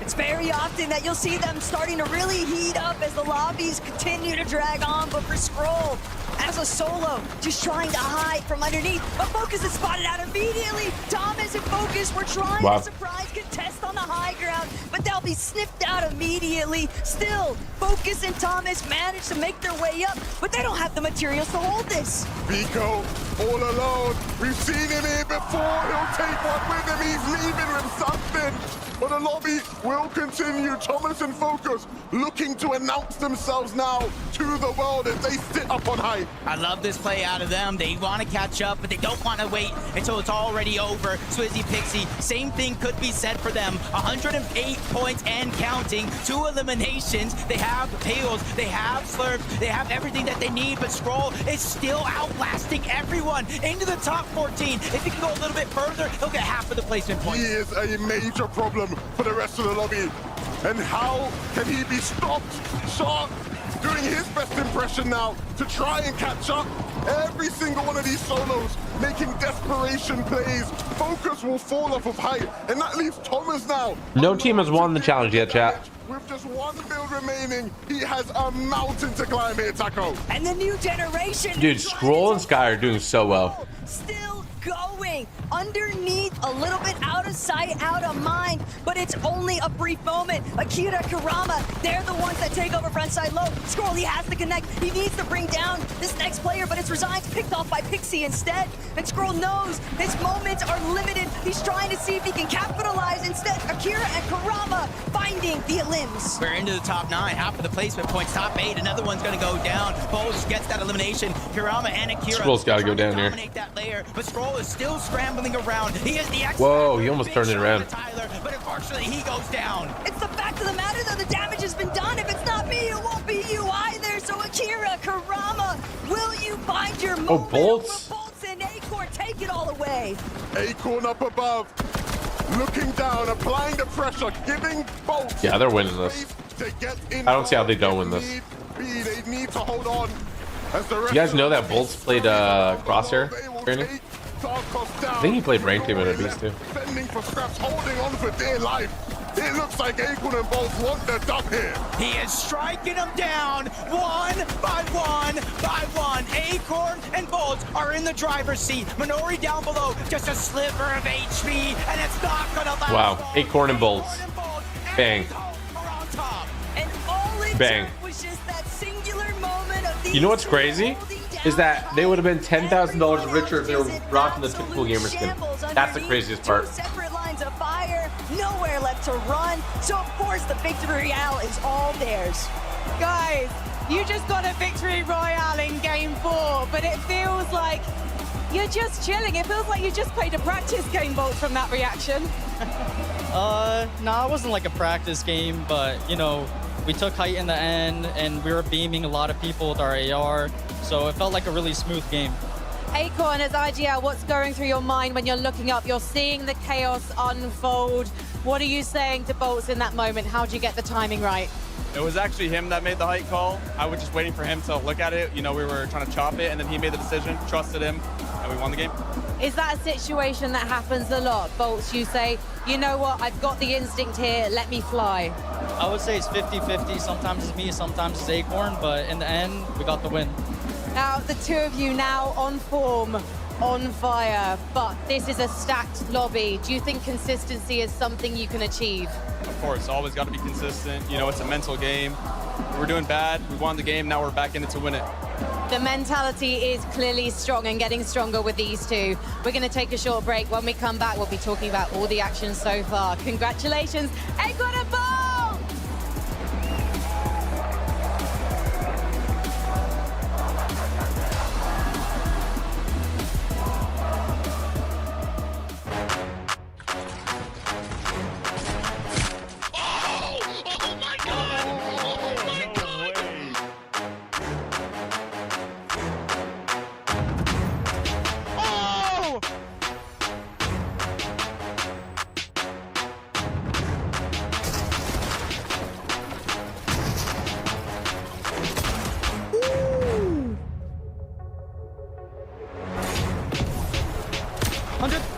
I got hit.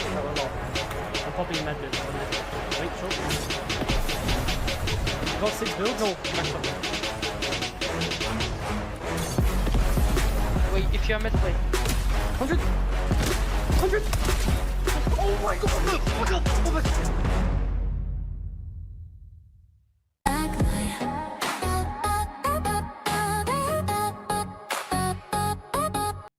Whataburger's Bacon Steakhouse Double.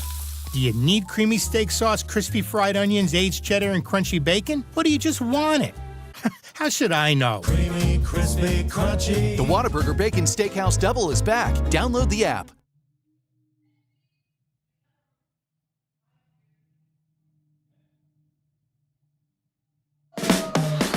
Birthdays are for bunts. No matter how you celebrate, we'll make it sweeter. Because every birthday is better with a bunt.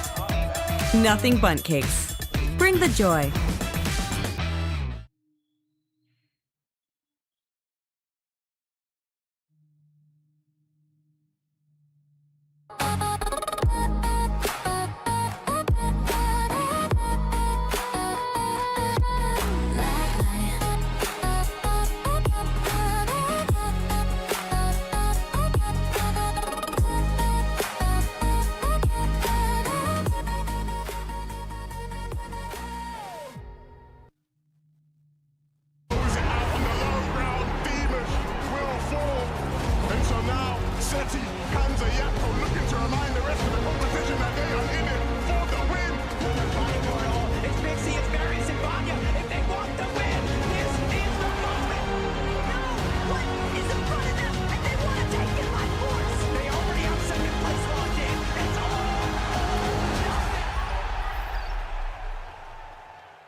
I'm back.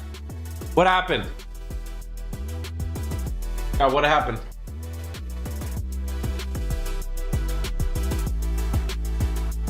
Okay, so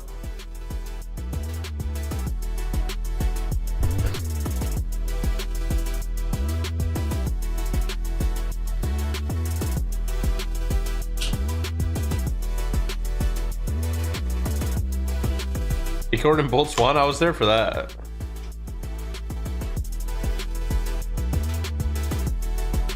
Okay, Oli, we had like 3 teams use the skin. Do you think more people are going to use it in the second half?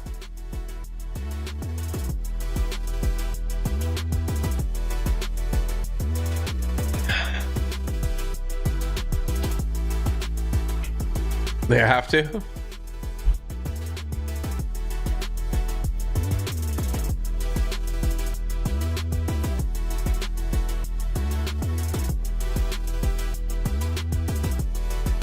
Weird. Okay, how would it feel like a mill though, Oli? Like there's a number, no? Fortnite fam, welcome back to the FNCS Summit. I'm gonna put my NA bias mask back on. NA back on top, baby! That's right, you thought I left NA. Of course not. Me and Vivi were in the back. We were high-fiving, we were jumping for joy. I never left. I would never leave you, NA. Sorry about that. I don't know how that got back on my face there. Unbiased Zeke back. Crazy stuff out of Acorn and Bolt. I'm not gonna let you get past that. I've never seen someone switch up so fast so many times. What EU, NA, EU, NA. I mean, to be fair, it is going back and forth in terms of who's winning these matches, but let's take a look at some of these highlights of Acorn and Bolt. Yeah, you know who's not winning? OCE. Because Oli's not there, bro. A team that we've actually finally seen come alive. Yeah, if Oli was there, I think he would be #1 and he'd be #2 somehow.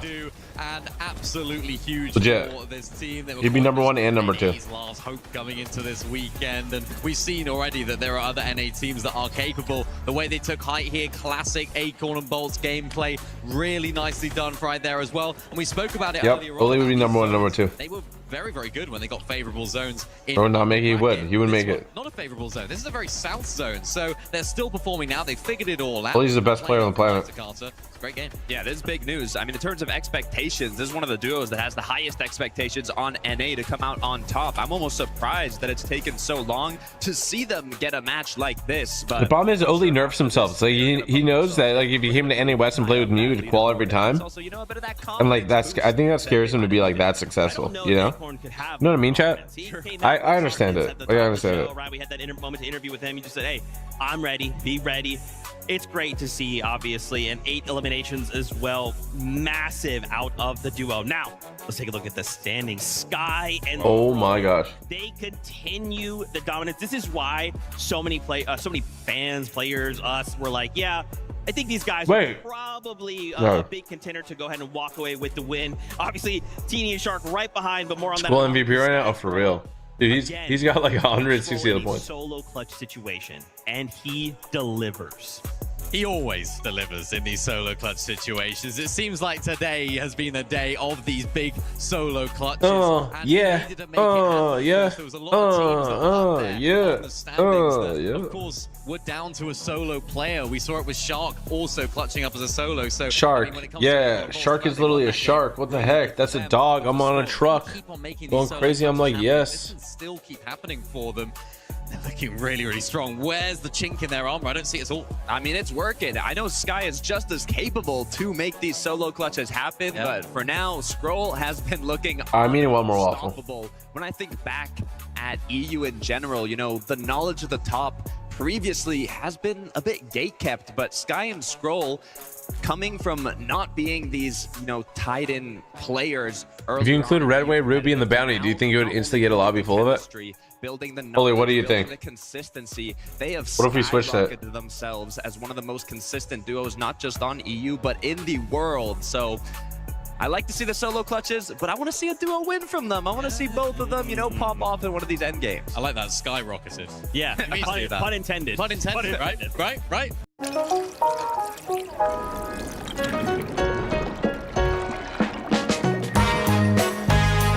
Real cocktails, perfectly mixed.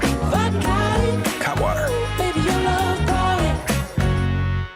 Looking for a new best friend? At Petito, we understand that a puppy is more than just a pet. It's family. Our team is dedicated to connecting you with happy, healthy puppies from responsible breeders who share our passion for quality care. With locations across the Dallas-Fort Worth area, finding your furry best friend has never been easier. Complete your family with a puppy whose personality is just the right fit for you, right here at Petito. Visit us today and bring home your new best friend.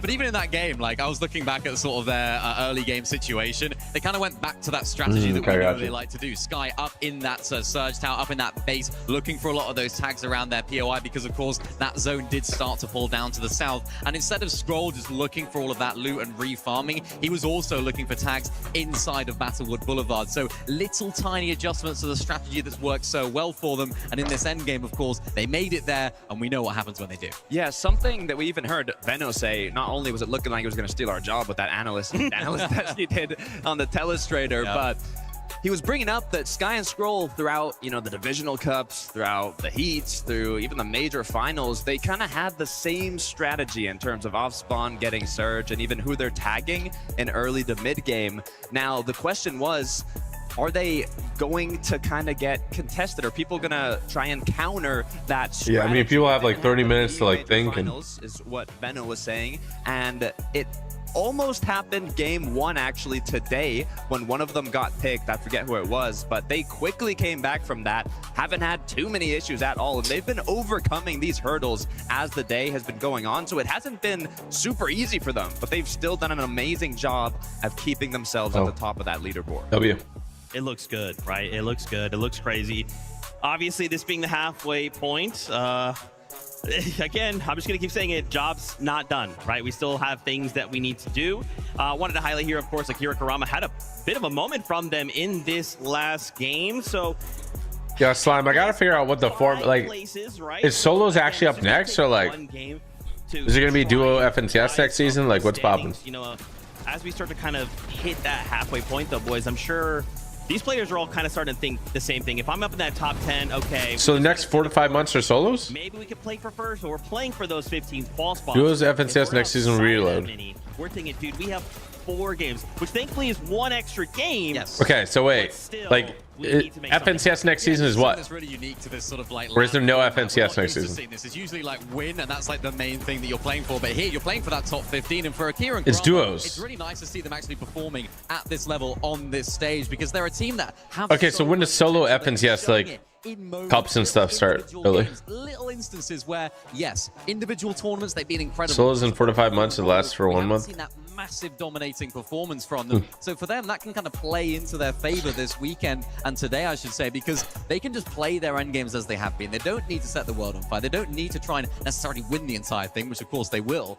Try to do. And you're not going to not want to win it, but it gets to a point where you think, right, let's just try and solidify that top 15. And they're a really, really good team at doing that, consistently making those end games. Yeah, I'm liking how it's looking for them. I mean, this is the dude, consistency is key. We've had with the most controller. So after globals and reload land and all duo FNCS. Playing together. One of them is Akira. Okay, so next season is duo FNCS still. I know the French. It's gonna be the last chance for people to get into globals or into like the next land. Getting closer and closer to the top end of that leaderboard. Absolutely, bro. Now, of course, it being the halfway point, we've let the players kind of take a deep breath, head back on over. They have a little bit of a break here. They'll be looking to readjust, look at things, whatever they need to do, right? Because with 4 games left to go, we'll have to keep this fight going. Now, Thomas HD as well, for that moment, saw him on height. Thomas, you know, not sure what led up to Focus being eliminated. Thomas having then to kind of solo clutch a little bit, but look at this, man. Just seeing him on high ground, it took me all the way back. Yeah, I think they got chopped out there, was it Focus, and they went down to full damage in the end. But Thomas HD clutching up a few extra points right here. I feel like we haven't really seen them too much, although they're on decent points. It hasn't been like an amazing performance from them. very similar to what we saw when it came down to Major 1 in EU. They were sort of in and around those end games, performing well, but they never had that massive game performance that we expect and that we can come to expect from Thomas and Focus, because I mean, the names, both of them have been performing so well. When's it gonna happen, Thomas? When's it gonna I know you have what it takes. I mean, 2024 Global Championship, Thomas HC got second place. What the heck? What the duck? I'm looking like a truck, looking like a what? 11 top fives. I mean, Thomas has been around. He's one of 2 players playing today. Wait, so Oli, do you play the next FNCS Reload Cup stuff, or because you are qualified? With Focus, who wins EWC? Kind of that new up-and-coming EU talent. Actually, you know, Tarbank. It's in Paris now. W. At their POI. I'm liking what I'm seeing. Yeah, I've already got that land qual. Let's go. Wait, so can you play with a different duo and just like have fun, or like you have to play the same duo, or how does it work? One big game is all I'm looking for from this. That's duo. right, dude.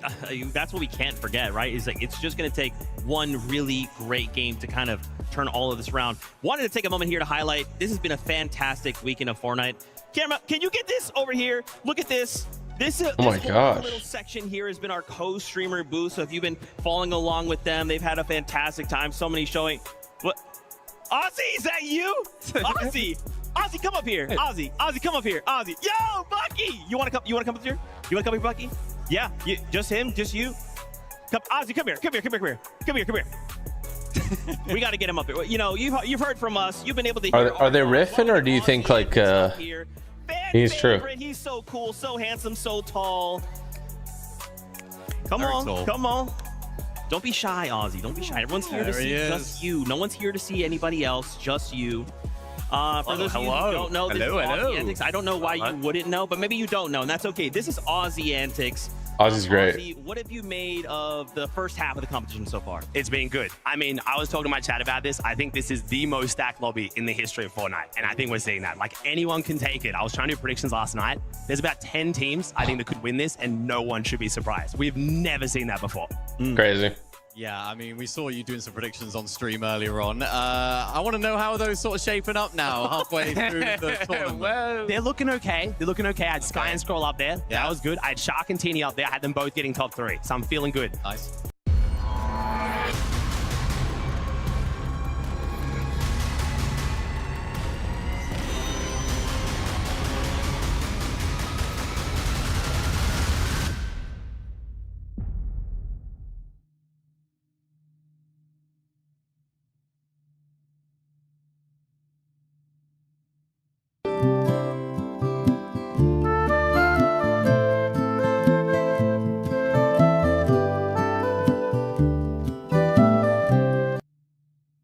Wow, that's a good prediction. Basically, everyone had faith in for NA. I had Cold and Rapid winning it. Yeah. I had Pete and Poyo getting top 5. So I basically shouldn't have had any faith in NA. You think what would you think is the biggest surprise that you've seen today in the finals? Biggest surprise I've seen so far in the finals today. I mean, Curve and Veno getting contested. Ooh. I did not see that coming. That was crazy. And I mean, they're handling it pretty well. Outside of that, Ozzy should be an answer. Wasn't he a commentator, and then he got they like banned him until they also got contested. Yeah, that's tough, right? Going back to Curve and Veno, right? How do you think? How would you even imagine? How did it work? I forgot. Come in and then 15 minutes before, you're like, hey, guess what? I honestly thought it was like the usual bait and switch we see. Like, you guys know, you've competed. Oh, put your hat on him. You got your twin. What? Oh, I'm so think we look the same. And if people don't do it, me and Ozzy? Veno was doing that. I was so sure, and I was like, he's just saying that because he's on the microphone. He's in the player room. No one will contest him. And that's where it's contested. I mean, it's hard, and you got to feel for Curve as well. Yeah. This is his first ever LAN. He just won FNCS, doing incredible, but I think they can bring it back. We know Veno's a day 2 player. Doesn't have a day 2, but he did just have a break. He got the second half. He can prepare. Bro, on stilts, yeah, facts. I mean, it's been pretty impressive. This is really tall. These sort of newer comer players too. Lance, Curve, of course, Shark. We saw having a great performance so far today. So he's really tall. As well. You tell Charlie said I? Yes. These up and coming Fortnite players, up and coming talents. How proud are you of these sort of players that are just new to the stage here? I mean, Sky and Scroll has been like the duo that I've been like. They're like my duo. I've been gassing them up for so long now. I actually predicted them slightly lower because I was worried about Veno. Outside of that, we all watched the EU Grants. Like, they looked incredible. But honestly, I'm super proud. And even Shark as well. I think the thing I'm most proud of Shark is I've seen him in the player room, got to hang out with him. Lovely kid. He's so humble as well. Like, he's had so What did you get for breakfast? I had to see my grandma, bro. I got a breakfast sandwich, waffle fries, a Belgian waffle, and strawberries, orange juice, and coffee. That's good. I like that. I like that. Yeah, it's nice. Last question for you, obviously, before we start to let you go. What has your chat been saying? I've been saying, what Large back. I mean, they're having a good time. Bro. They're enjoying it a lot. I had a little like teaser announcement. I don't know if I'm allowed to like tease the announcement I teased on stream. They're still trying to guess what that is. A little like something coming up. They've been loving it. Honestly, they love the show. My chat, I think, also very just locked in on competitive. This is, again, the best lobby we've seen in such a long time.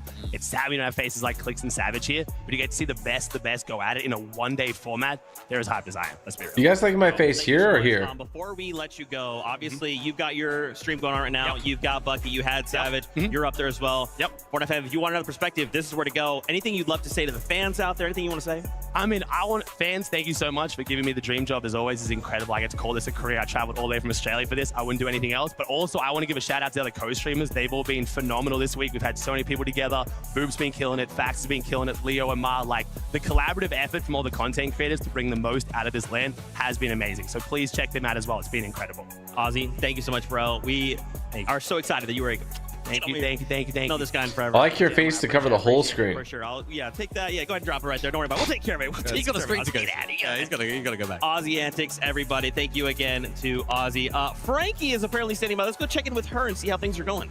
Thank you so much. I had to ask Sky and Scroll what it's been like for them so far. They're currently #1 on the leaderboard. What's crazy? They were gassed up at the start, not conned, bang, bang, bang. What happened? That'd be like me at FNCS for real. I mean, Scroll got camped on in a bush. It was a bad mistake. We should have been prepared, and yeah, it won't happen again. Went on to reboot, and then I died to storm sickness, but Scroll clutched up the game. And this is the thing, you guys have pivoted so well, because after that first game, we haven't seen that happen again. But what we have seen, Scroll, is you continuing to clutch, notably a 2nd place finish. You were on your own for multiple zones. How are you able to focus and have such awareness of everything around you when you're on your own? I mean, every time I'm in the end game, I'm just full locked in, and I just enjoy playing on stage. You enjoy just having to go full throttle and save yourself for your teammate, Sky. When you are on your own, she's like, Sky, you are absolute cheeks. How does that work? Can you say again?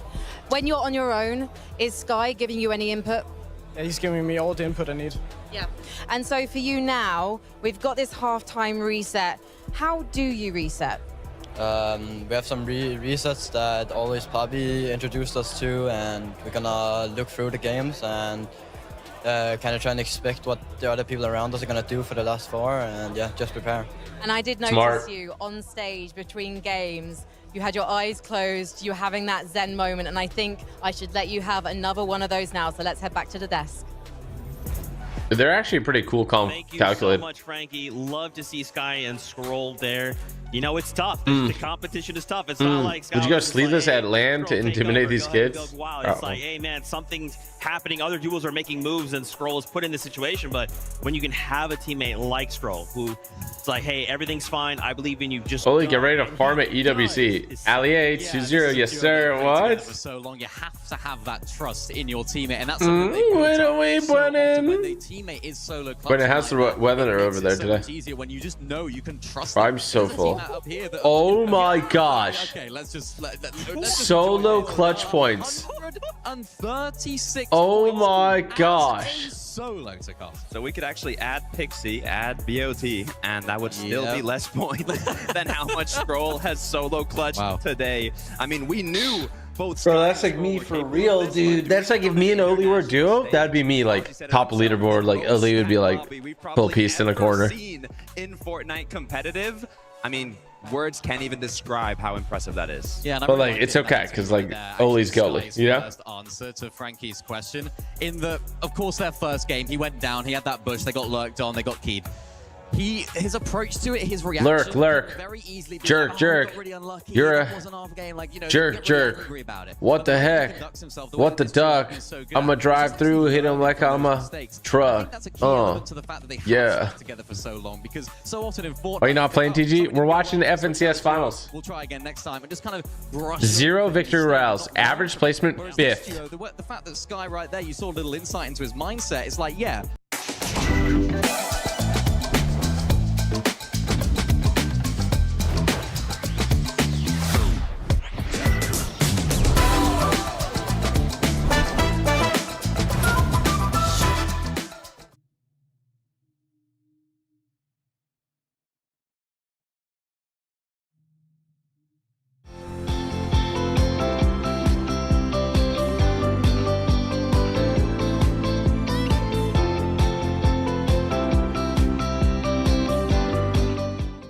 okay, they took us out there. We didn't do enough homework. No one's even wrapping your skin. We had like 3 or 4 teams do it, Mo.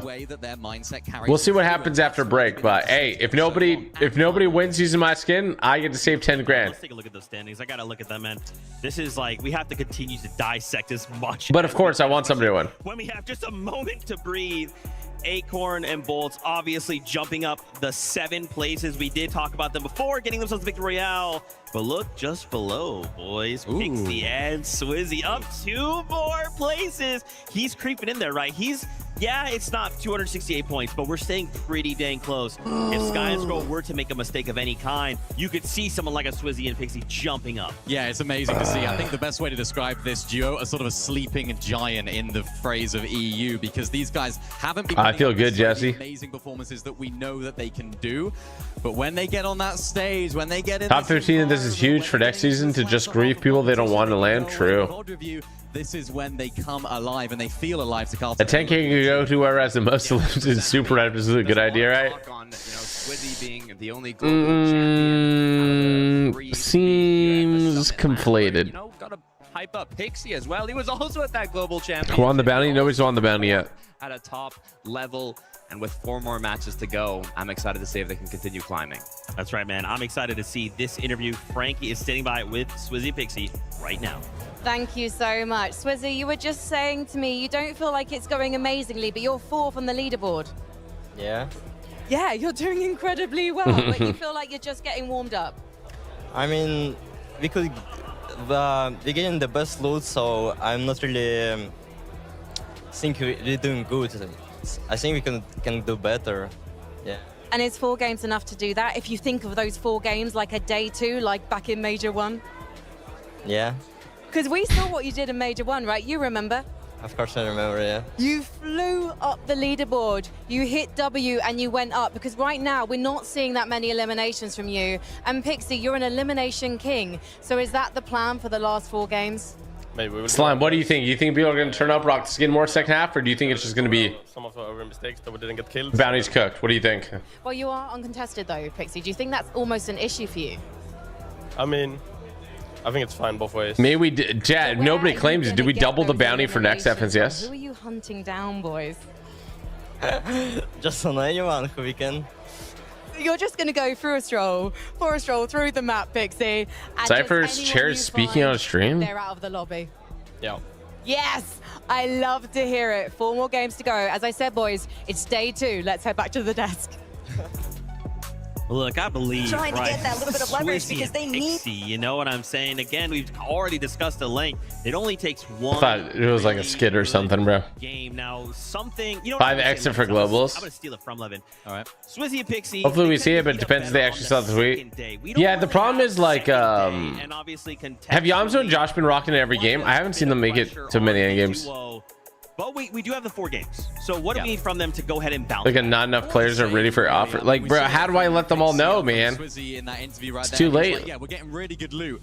We're in a good position on the leaderboard. So he was like, yep, we're in 4th. But there's still got so much to give. There's still so much left in the tank, it feels like, with this duo. And that's been the way that the narrative has been. I think they're just used to what they rock with Raw Honey. They have so much skill. They have so much on paper capability. If you triple it, I will win the next FNCS myself, bro. Just falling short slightly. Luckily for them, because they're so good, falling short is still. Chat, where am I getting the money from the quadruplet, bro? If you do get top 15, you qualify yourself to the global championships. You heard when Swizzy was talking, he said, you know, we're not doing good enough because you know a player let's go. Swizzy, a player like Pixie, they want to get first place. They want to win this summit land, but it's not just the $250,000 you get. You buy 580 GMC trucks with 10K, bro. Put on. You kidding me? Also that golden ticket to the global championship if you get top 15 on that leaderboard. Yeah, I mean, I tried Slime, but duos, you know, because again, I think another layer we maybe don't. I think Quinn hit them up. The experience, right? Being able to show up in this environment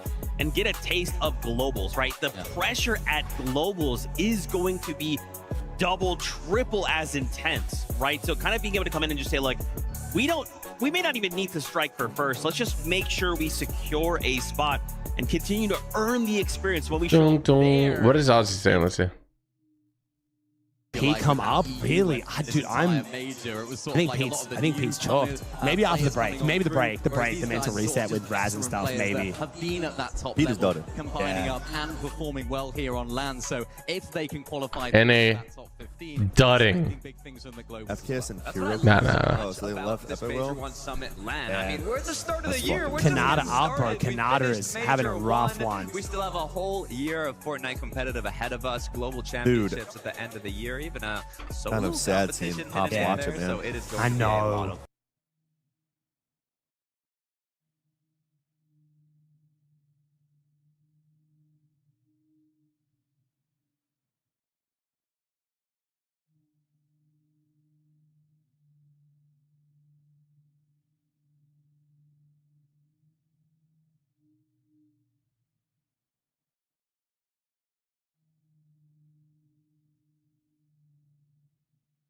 It's 4:49 a.m. Let's go. First is Celsius. No sugar, all the good stuff. 12 miles. 6 comes easy, the next 6 punish. Quick change, back to work. I've got a goal to hit and a deck to conquer. Work late, but still make it to meet the girls out. Hey, it's cardio.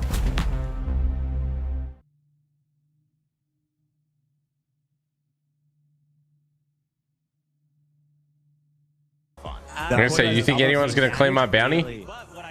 I know what's happening, Oh, man. boy, it was hard carrying. Yeah. Let's see if Ozzy says. I bet you his chat's going crazy. I saw that. Is that not insane? No, but I said that with Pete. If he does not have Oh, at least in the chat. good first or second game with like a good solo clutch, he's just gonna done. In first game, they died fighting. Dude, I think he's literally died either 4 or 5 times now. We see in the broadcast in the first fight they take every game. Yeah. I think he's died at least 4 times in a row, 100%, maybe 5 times in the first fight. It's bad, It's bro. great. I don't know, bro. That's crazy, bro. He's having a rough go. If Prime cheater bot and then this is the performance he put up, holy fuck. Oh, fudge. They're gonna swear, guys. Heads up, they're gonna swear. Dude, my god, because I was dealing with that shit like crazy. Every time I made a react video or hyped it up, kids being like, you just keep hyping up a cheater, you're a fucking weirdo, he's cheating. I was like, bro, I know he's They're gonna not. swear, I'm chat. so sure he's not. I was like, I know why you're suspicious. I get it, I can't be mad at you. But he's not until proven otherwise, and then he went fucking crazy. No, dude, there was times when I played with him where I questioned it, bro. Yo, what's up, Like the com actually had me convinced he was They were cheating, 33 in it. No, there was parts where I was like, but I can tell my chat, I'm like, guys, I'm gonna make content on him until he's found to be cheating, because like I just have to trust that Epic's got it locked down.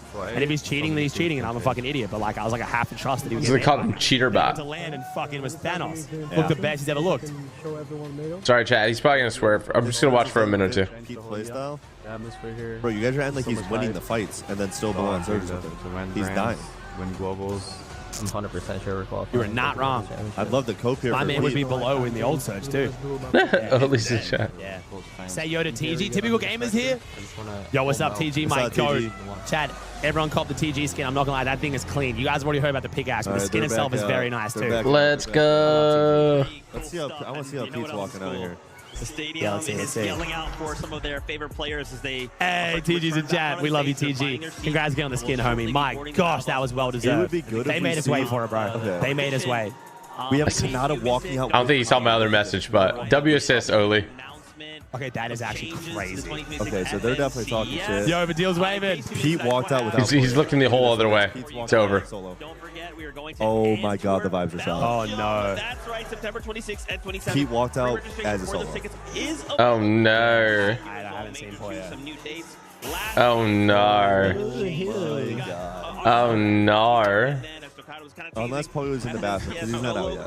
Okay, Polio might just be in the Don't worry bathroom. about it. We'll talk about that more later. Is this a fan that just rushed the stage? Have we got a fan rushing the stage? I've not seen that dude in my life. I've watched every day this tournament. I don't know who the fuck I'm looking at. What? It's a fan. He's just rushed the stage. No one's questioning it. There's one random dude, I swear to God, it's just a fan. Pete walked No out one with. stopped him. Okay, I've watched That's this whole insane. tournament. I've never seen that guy in my life. Pete walked out with Shed. That is so interesting. Acts of Unreal, bro. Who's gonna rock this? That's actually competitive. He's fucking talking to Pablo, but that's exactly what we didn't want. You're not a top 500 player. Kanata's a fucking pussy. Kanata's. Oh my gosh. Kanata is a Pablo. 500,000. It's actually insane. He's fucking terrified. Like, actually terrified. It does look very good. I'm very excited for Magic and TG. I didn't know what a TG said. New roadmap for the year as well. Global My setup here is bad to try to be reading specific messages. Let me see. Alright, ass. Use a typical game. What I say? Well, that's going to be super. Oh, do you think anyone going to claim my bounty? Ooh. So far, none of like TG. I'm a bit worried. A lot of the big names aren't wearing it. I feel like it was. I respect the attempt. I think it was very smart. But I think not a lot of the big guys are wearing it right now. I think the players kind of saw it as a bit of like if I put that on, I'm accepting that I'm not going to like win because I'm going for like the extra bonus money. Pros are weird like that. That's why I was like wondering how much you had to put up. When Chad was saying like, oh, 5K, I was like, bro, you got to pay some of these guys a lot. A lot more fun. What do you think a number would have been? Who's got the win, Chad? Zoe's wearing it? Yeah, Zoe's best placement is... Like, I'm not trying to be weird here, Chad. It's just... Yomzo's on 12 points. Oh, Yomzo. Have gone to Shark, Acorn, Ages, and Hari. Can we start having the conversation that Zoe is the shit IGL? 50 bans? Like, are we ready to have that conversation? I mean, what is he IGL'd in, like, great? LCQ? Dude, 50 bans would be insane. Yeah, you kind of got me there, bro. I don't know. I don't know. Supposed to just like that's rough. True. I've been ready. Second in FNCS with clicks. Second in FNCS with clicks and eggs. Yeah. I mean, Yomzo's here. Like, he's actually great at the game. Second and third, wasn't it? Yeah, second and third. 4 more games to go. Blood and call though. Real quick. One second, I'm going to bathroom real quick, chat. There was a little fist yeah, I mean, Josh is 100% dropping him after What were you this. actually fist bumping about? I wonder what Josh is going to play. Dude, now, after all the placements here, chat, NA is going to get very, very interesting after this. I'm not lying. You're going to shake it up. Because there's going to be a lot. Yeah, where's Yomzo dropping? Is he dropping like the fishing spot? No, I would say it's more likely looking like a Josh Vino. I would say Josh Vino looks more likely than a Josh Queasy, 100%. So I'm hoping because like I don't think Josh would snake unless it's like a very good opportunity. Like I don't think Josh would put anyone but like Peter Vino. Peter Vino or like I would say he would put Hayes. TGX Bucky. West. Vino disqualified? Empty chair. Dude, Queasy's stocks got slandered. I'm sorry, chat. I don't know how it happened so fast because he just came off of a global win, but his stocks got slandered out of the fucking ass, bro. Bro. I actually don't know how his teammate options will be on it. What underground tunnels? Like TG's hole, Oli? I completely agree with you. That would absolutely. He can't get out of be opens. Sick, but I mean, it was just an EU season that he wasn't taking serious. How do we get a victory out when they stand in our way? When they but are the ones NA is very. Prove it to you. Check out this session. How do you explain it? NA is very friend group based.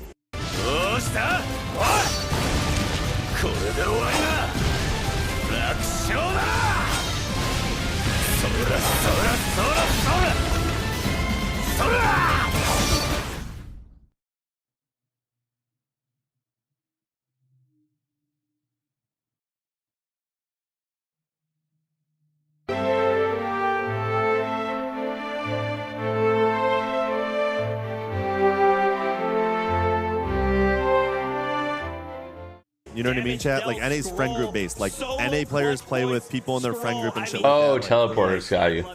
They split with their teammate and just play with their friend group because the other guy got slandered. You know what I mean? Like, it's not like.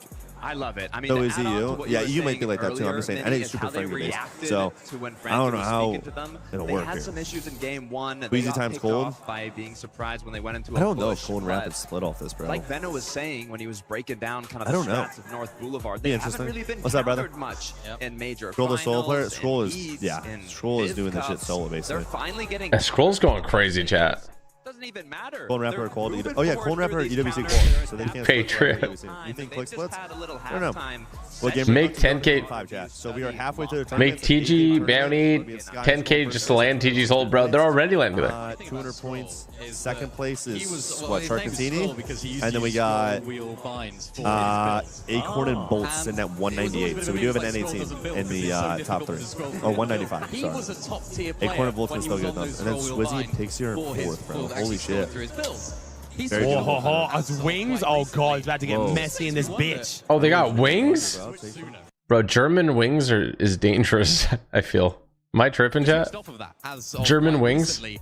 It just makes me wonder, what if he made that switch? I don't need sooner? American If wings. he made that switch sooner. We are seeing prime Scroll gameplay this weekend already. Unbelievable stuff. And them together as a duo. Not just Scroll, Sky by his side as well. Having someone that you played with for so long, just allowing you to have the freedom to do what you do best. Speaking about sooner, I mean, I love to see young talent like Shark and Teeny play as well as they are. I mean, favorites coming in to today. I was wondering, is the pressure going to get to them? The practice matches before this event even started, it was not going their way. I don't think they even won a single off spawn, but they quickly locked in when it mattered the most. I mean, Shark is a player that just in 2026, he has more earnings than 24 and 25 combined. How quickly he's been able to jump to the top alongside Teeny. I think the first time they even took Storm Surge damage throughout this whole tournament was game 3 today. So they're playing incredibly well. Currently That's in crazy. second place. You should attend the next LAN in Belgium. Crazy stuff, man. No, are you moving back to West or what's happening, bro? To stardom, right? Like, how will that impact? I will attend the next LAN in Belgium because I'm going to be there, bro. Even someone like Shark and Tiki, I'm going to compete. getting themselves a win. That's going to be a crazy. I'm not playing GTA 6. I'm only playing Fortnite. Full grind. They brought up the day one in upper bracket was the fact that this is kind of the first time we've ever had a competition where we've gone from a season into a LAN environment. Is that you quit comp? Yeah, right. So it's interesting that Sky and Scroll and even Shark and Teeny are being so dominant. We're kind of already seen some of their strategies. But actually, especially for solo offenses, Right? bang. They're just like, hey, we're Shark, we're Teeny, we're He's out of Dallas. No more Dallas Noah. at the top of the leaderboard.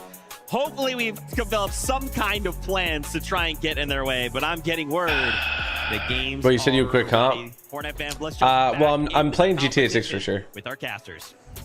I don't know. I don't know. Oh yeah, I should probably quit comp. Refresh yourself because this action has been out of this world, and you got to go ahead and Scroll props. I know they were doing it on the desk, but he has been playing insane. I mean, you have to remember, after the EU Grands, the community crowned Sky as the MVP for his solo clutching. Scroll is showing him up right now with just how impressive he has been. What else is there to play outside of comp though in Fortnite? Back half of the games. Let's wait and find out. Pubs. I mean, look, comp content does well, but only if you do well. So I either gotta nut up or shut up. And look, I understand it now, okay? Scroll was a solo series champion for a reason, but the fact of the matter is he is just looking like a different beast entirely in today's lobbies. But who's going to be the team to step up and try to shut them down? The scariest thing about Well, Shapir bot change. He should change it to a typical gamer skin. Win 10 bans. We all know Sky can do the same thing too. So the second he, takes a beat, maybe he decides after the halftime break, yeah, I'm gonna chill a bit. You can never be too. You can't quit comp. I need to see you qual. Either of these two are up in Can they remain consistent throughout 8 games, though? We're back on over to the fight. We know what happened at time and time again. Whoa, you can't miss that. You actually can't miss that, dude. Oh my gosh. And it's right there. No way. For Chap and Felixi because the Oh my gosh. They had beat Resigns. They were gonna destroy them. They got third party. Warix and Kiruo. They've got a whole new strategy cooking, and it's worked against Chap and Felixi entirely. Another tier as reason. Dankeschön, bitteschön, bro. A very, very tough situation to be in early, but after that break between game 4 and the one you're at now, Peter about playing with TG for West? Yeah, it might happen, dude. But it's just so crazy to think. Everyone knew. Everyone's been strategizing. Everyone's been planning for the countermeasures. But the fact of the matter is, when it's so on All those players have to stare at the locker for 35 minutes. Yes, sir. They have to contemplate if they're going to put a code. Typical gamers skin. one of those expectations, you're just constantly guessing and checking. Lucy, Zangi, you can see how they're getting those eliminations. Gatera probably didn't see this one coming. They soar from above. It doesn't even look like he was playing there in that moment. Not sure what happened. This computer crashed? First one to fall in a 2v1 situation. That sucks. Against Lucy and Zangi, that one's going to be an easy wipe. Back over to Latte. It was incredibly messy. Nah, chat. No, this is what would have to happen, chat. If I Want to do comp? It looks a bit more quiet. I can't play pubs. Number 5. And Like I legit can't play pubs. that works in favor of Ritual H's. If I want to do a season where I try hard and gives them comp, the best chance I of rising I in the simply standings. could not play pubs. After a certain point, you just have to chalk At it all. up to where is the line going to be drawn Not as in the like sand. And for Majors and maybe Ritual, they 5 games realize of pubs they're max. going to need a little bit more if they want to try and overcome for top 15. And how many times have we seen Pablo and Chino do this? Liam didn't see it coming. Give that guy a map. Yeah, playing pubs makes you bad in like comp sessions.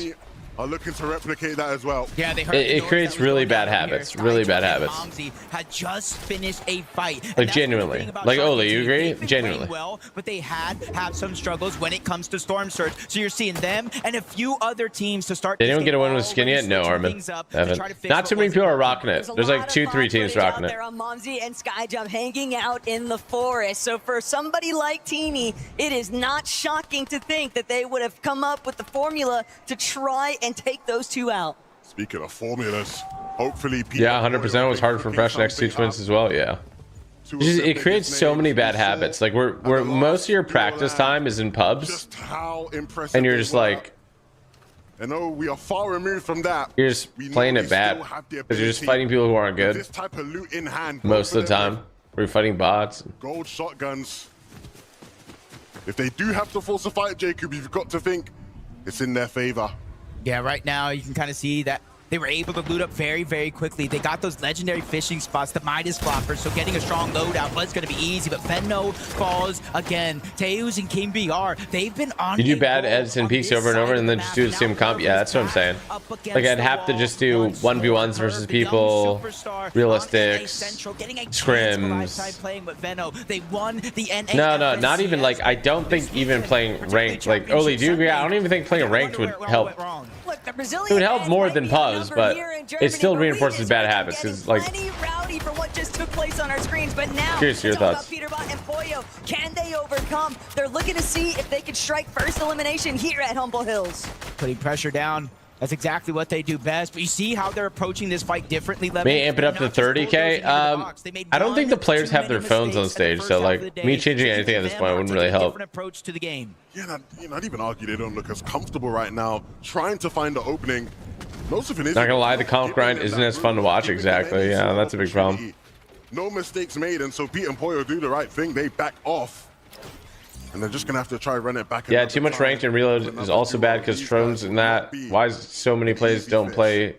They don't play. They only do scrims and creative. Yeah. You don't want to overextend your welcome. Pete, Pollo, I agree. trying to maybe switch up. Maybe push further into the forest direction, even a little bit north of where Squibbly is at. See if Skyjump and Mumsy could be victimized there. Well, be careful if you go over there, though. That's where Shark. I'd have to start swearing chat to let like my anger out. You know, it's like you're not at your 100% best. Swizzy, Pixie, they've started to heat up this weekend, and Twy is feeling the effects of that.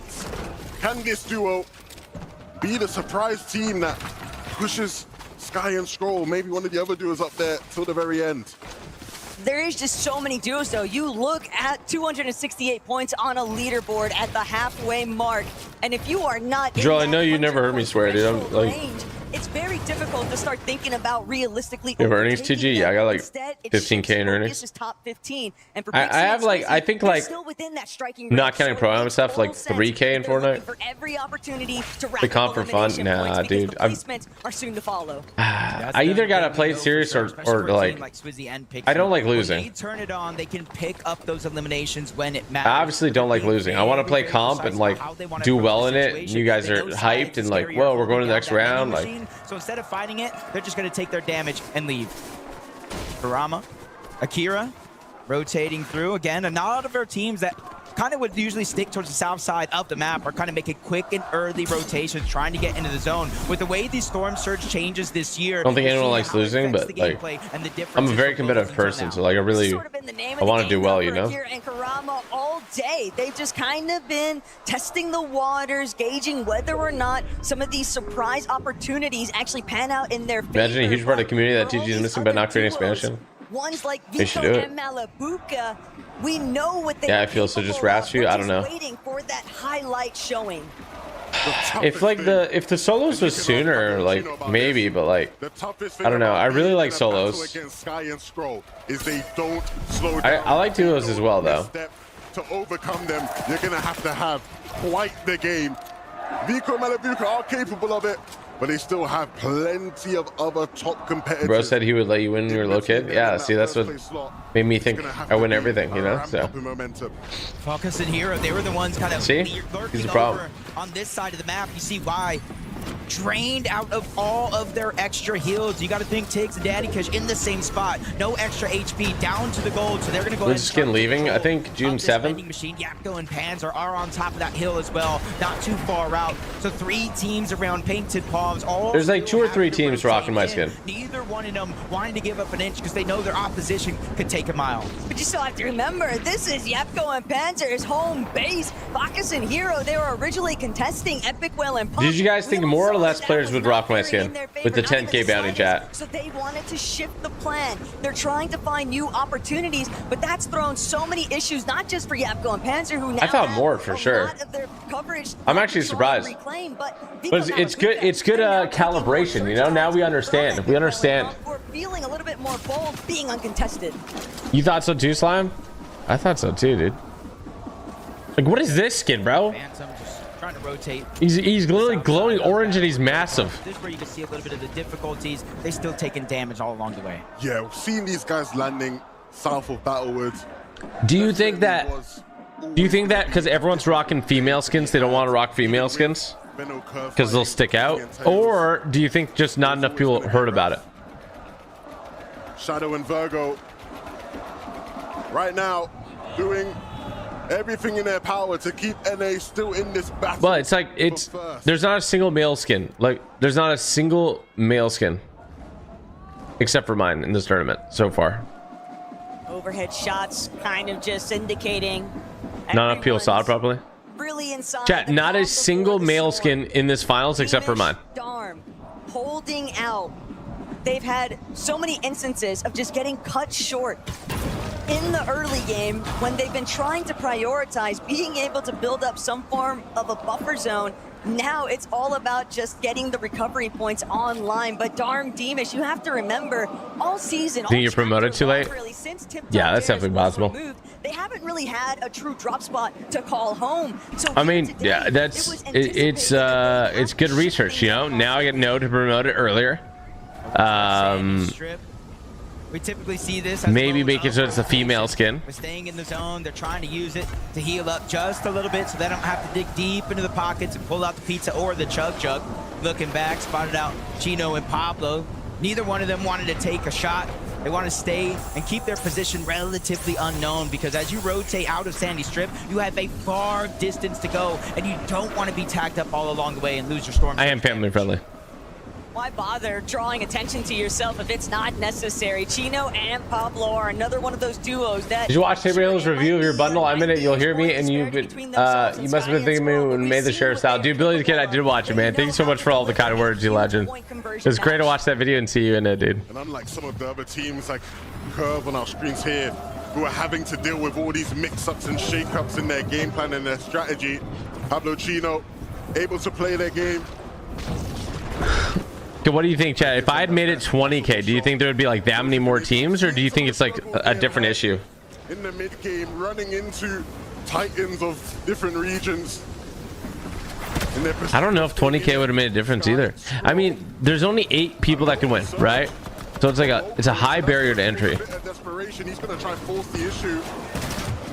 Think they're locked in, don't really know, or they're locked in, don't really want to change. Necessity for them to fight this fight. There's not too many targets. I think it could be all 3, right? No, I don't. I don't know. If they don't get what they need, nice shot by Voco. That's I think it not being a female skin and timing of it. I don't think. But he answers the call again. I don't think the Be denied in this tournament. Picks up the I don't think the prize is the issue. keeping him healthy, which is huge. Just when you thought Cringe and Voco maybe had the upper hand on the Danes, Scroll reminding everyone why today he is the best. Have you also confirmed it's not a landing issue yet? I'm not sure. is just undeniable right now. His presence. I think people don't know about it, and I think also if they do know about it, they just feel like it's a disadvantage if they don't rock a female skin. I think those are the two things. Now with another freebie refresh, it wasn't even a necessity. They are 5-5-5 heading towards the next zone, and they have the luxury of taking their sweet time. A dead side approach is likely in the works. And just like that, Sky and not enough time to practice with your skin. Their regular game, the one we have seen them do all season long. Rico Malabuka. In typical fashion, things looking a bit messy here, but they thrive in the chaos. Yapko Panzer. Now my skin's pretty thin, but you'll notice like not a single male. Like guys, you will not see a single male skin on anybody. Quick little loot up. Not even a necessity to have to fight that when you see they're above the damage threshold and over 400. You're seeing how they got so far above the damage threshold. Shockwave from above. The surprise. Why no males in comp? It's just not. They just fully punish. Yeah, and like they train a lot using certain amount of like certain skins, you know. Because you're a big back. Is going to be a problem. You've got to make sure that you are keeping at least one member looking the other way. No, the hitboxes on male and female skins are all the same. Malabuka jumped on the opportunity. That is what great playmakers do, and that's exactly what Malabuka. Chad, the one thing I wish that they added to the Redaway Ruby skin, it's one of the best teams as it is I wish they added the balaclava style, dude. I really did. They told me no, though. Tournament, which is impressive, which goes to show that they're constantly staying above that damage threshold, planning each rotation. That's the one thing I wish they added. They can go ahead and accumulate those numbers, but not take damage back themselves. But can't help but notice the direction that this zone is pulling. This is Vika Malabuka's backyard, but also a duo like Chino and Pablo. What style? Like the balaclava style and the female skin only? They'll have the highest point of elevation. They've just got to make sure they keep their heads on a swivel. They don't want to get caught out by any teams. They're going to sneak up behind them. Not the spot you want to be in if you're Video and Jubilo. What did you wish they added? So the balaclava style on my male skin, I had thought it was going to be on the Ruby skin. Apparently I didn't say that at the start, and then when I asked them, it was too late. So it would have been cool to have that in the dog mask on Ruby, but trying to take a risky 50-50 fight. They're just trying to elevate themselves so they could shoot off into the distance. But off into the distance, it was Chino and Pablo. The way that they made their work. Honestly, having a high style for Ruby would have been so sick.